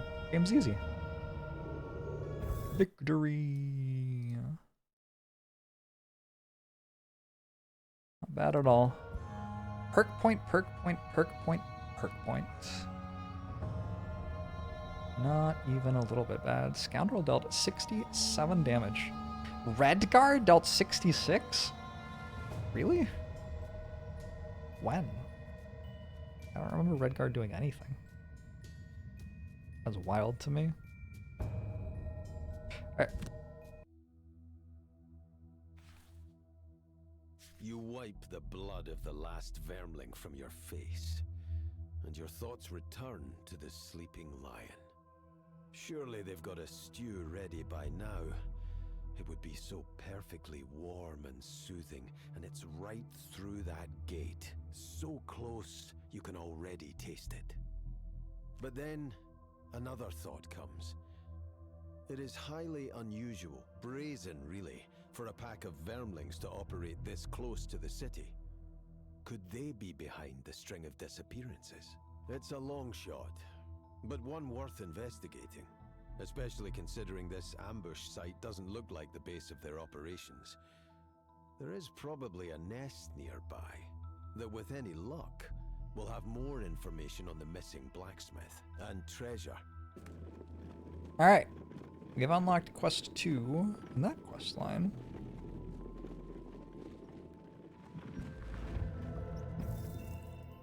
Ten more experience. A hole in the wall is unlocked. I've unlocked a city quest. I can really choose when the Redguard retires, huh? Because I can always just spend the gold. I assume. I don't know. Maybe eventually you stop being able to spend the gold. We gotta level up with Gerald. Kill 1 adjacent normal enemy, or move 4. I have some respect for a move 4 card, and also it kind of feels like killing an adjacent normal enemy no questions asked is strong, yeah. I always use the top half as 2 damage. I think we'll probably take that. Juggernaut. Move 2, attack 2, or on the next 3 sources of damage you suffer no damage instead. That card's also pretty good. I don't know. I think which of these I would want would probably depend on the mission, and I don't know what the missions are, so between the two,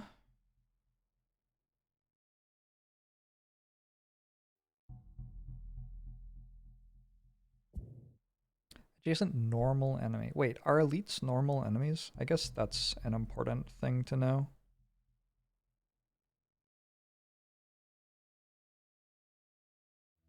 Does anybody know if an elite enemy counts as a normal enemy? Elites are not normal enemies. Oh, well, okay. I guess we take Juggernaut then. Good to know. I'm not a fan of Sweeping Blow. I just feel like it doesn't deal enough damage.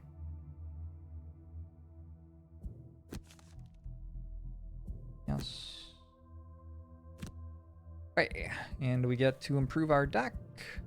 Ignore negative item effects and add a +1 card. Ignore negative item effects. I don't think I currently have any negative item effects. Ooh, I'm really close to getting a 3rd perk point. So, in order to make myself as unlikely as possible... Wait, this entire thing is different, yeah? I'm thinking there are 2 +1 cards for the other characters. A +3! In order to make myself as unlikely as possible to roll a ×0, I think I will add 2 +1 cards. Seems reasonable. A +1 and shield 1 on self card is not so bad either. Could come up.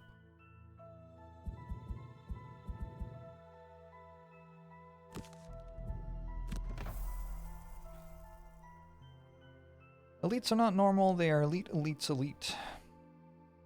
Fascinating. What does Eddie get? Harvest Sickle makes green and sun. Attacks for 4 at range 2. Seems like just a better card than my other cards. I don't know. It's just like, what if your cards attacked for more and made more elements? I don't have anything that uses green yet. I don't believe. Shield myself for 1, pull 1 at range 2, and all adjacent enemies suffer damage, or move 2, gain an experience, and attack 1 and wound? That sure does everything. Alright, I'm gonna take Barbaric Instincts. The card has a lot of text on it. A lot of the text seems good. Let's get rid of...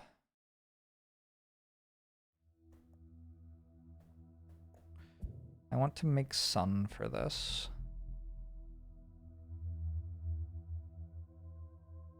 Flaming Sickle is kind of eh. Do I have many other ways to make fire? Oh, Precision Strike has like never worked a single time in my life. Except for that one time in that mission that I just played. Like literally the last time that I was in a mission and played a card. It was really good. But other than that, other than the most immediate example that comes to mind, it hasn't been good. Nick is Nick, thanks for 9 months. I'm doing great tonight. I hope you are doing well as well.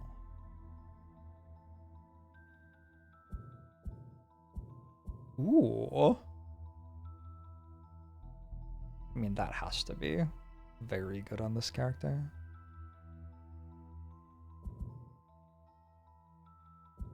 Ignore negative item effects and add 2 +1 cards.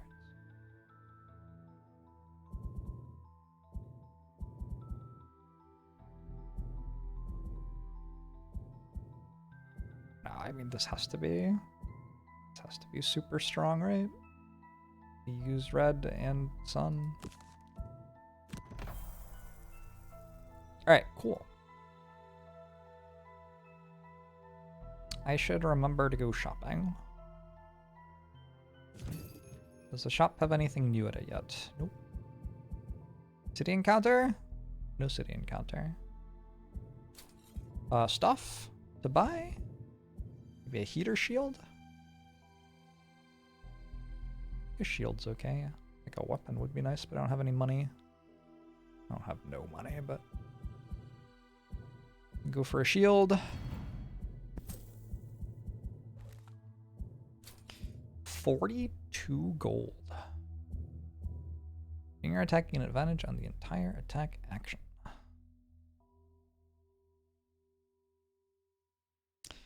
feel like this is good for some reason.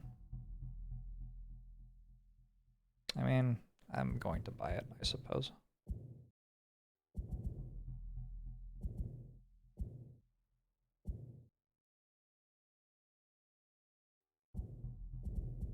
Sure.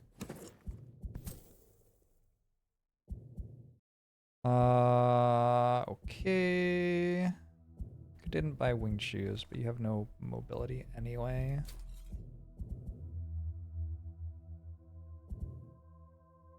I am assuming I go eagle eye goggles again. There's also piercing bow. That is a two-hand item. There's throwing hammer. It's stunned to a single ranged attack. Yeah, that's kind of strong. I don't... It looks like you can equip... Yeah, you can equip weapons, single-handed weapons to both hands. So let's do this. So I can now stun on throws, and I can poison on melees. Sounds good to me. I think I want eagle eye goggles on this character and iron helmets on my characters who are meant to be getting hit a lot, which is Eddie.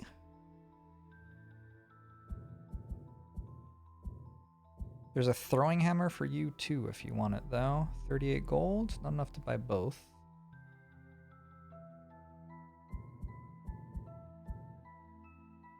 Let's go throwing hammer first. Cool. Alright, we just got a lot stronger. And the entire party is level 2. Which doesn't mean that the enemies level up? Is that right? Quite sure I understand. The enemies are like half your party level rounded down or something? Half your party level. Enemies will level up as soon as someone reaches 3. Rude. Alright. Oh, it's rounded up. Okay. Well, Mind Thief is reaching 3 very soon, so I guess that will change shortly. But hey, we're quite a lot stronger than we were at the start of the game. So it's fair that they get stronger too, I suppose. Alright, I've been streaming for 8 hours, and it's 1 a.m., so I'm going to go to sleep. Thank you for hanging out, everybody. This is a really fun game. If you would like to support me playing this game for several hundred hours, I think we can make that happen together. But yeah, I have to pay my bills doing it as well.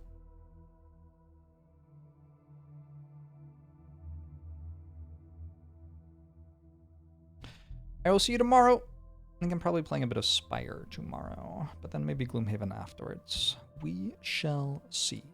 Have a good night. Be well, everybody. We'll see you next time.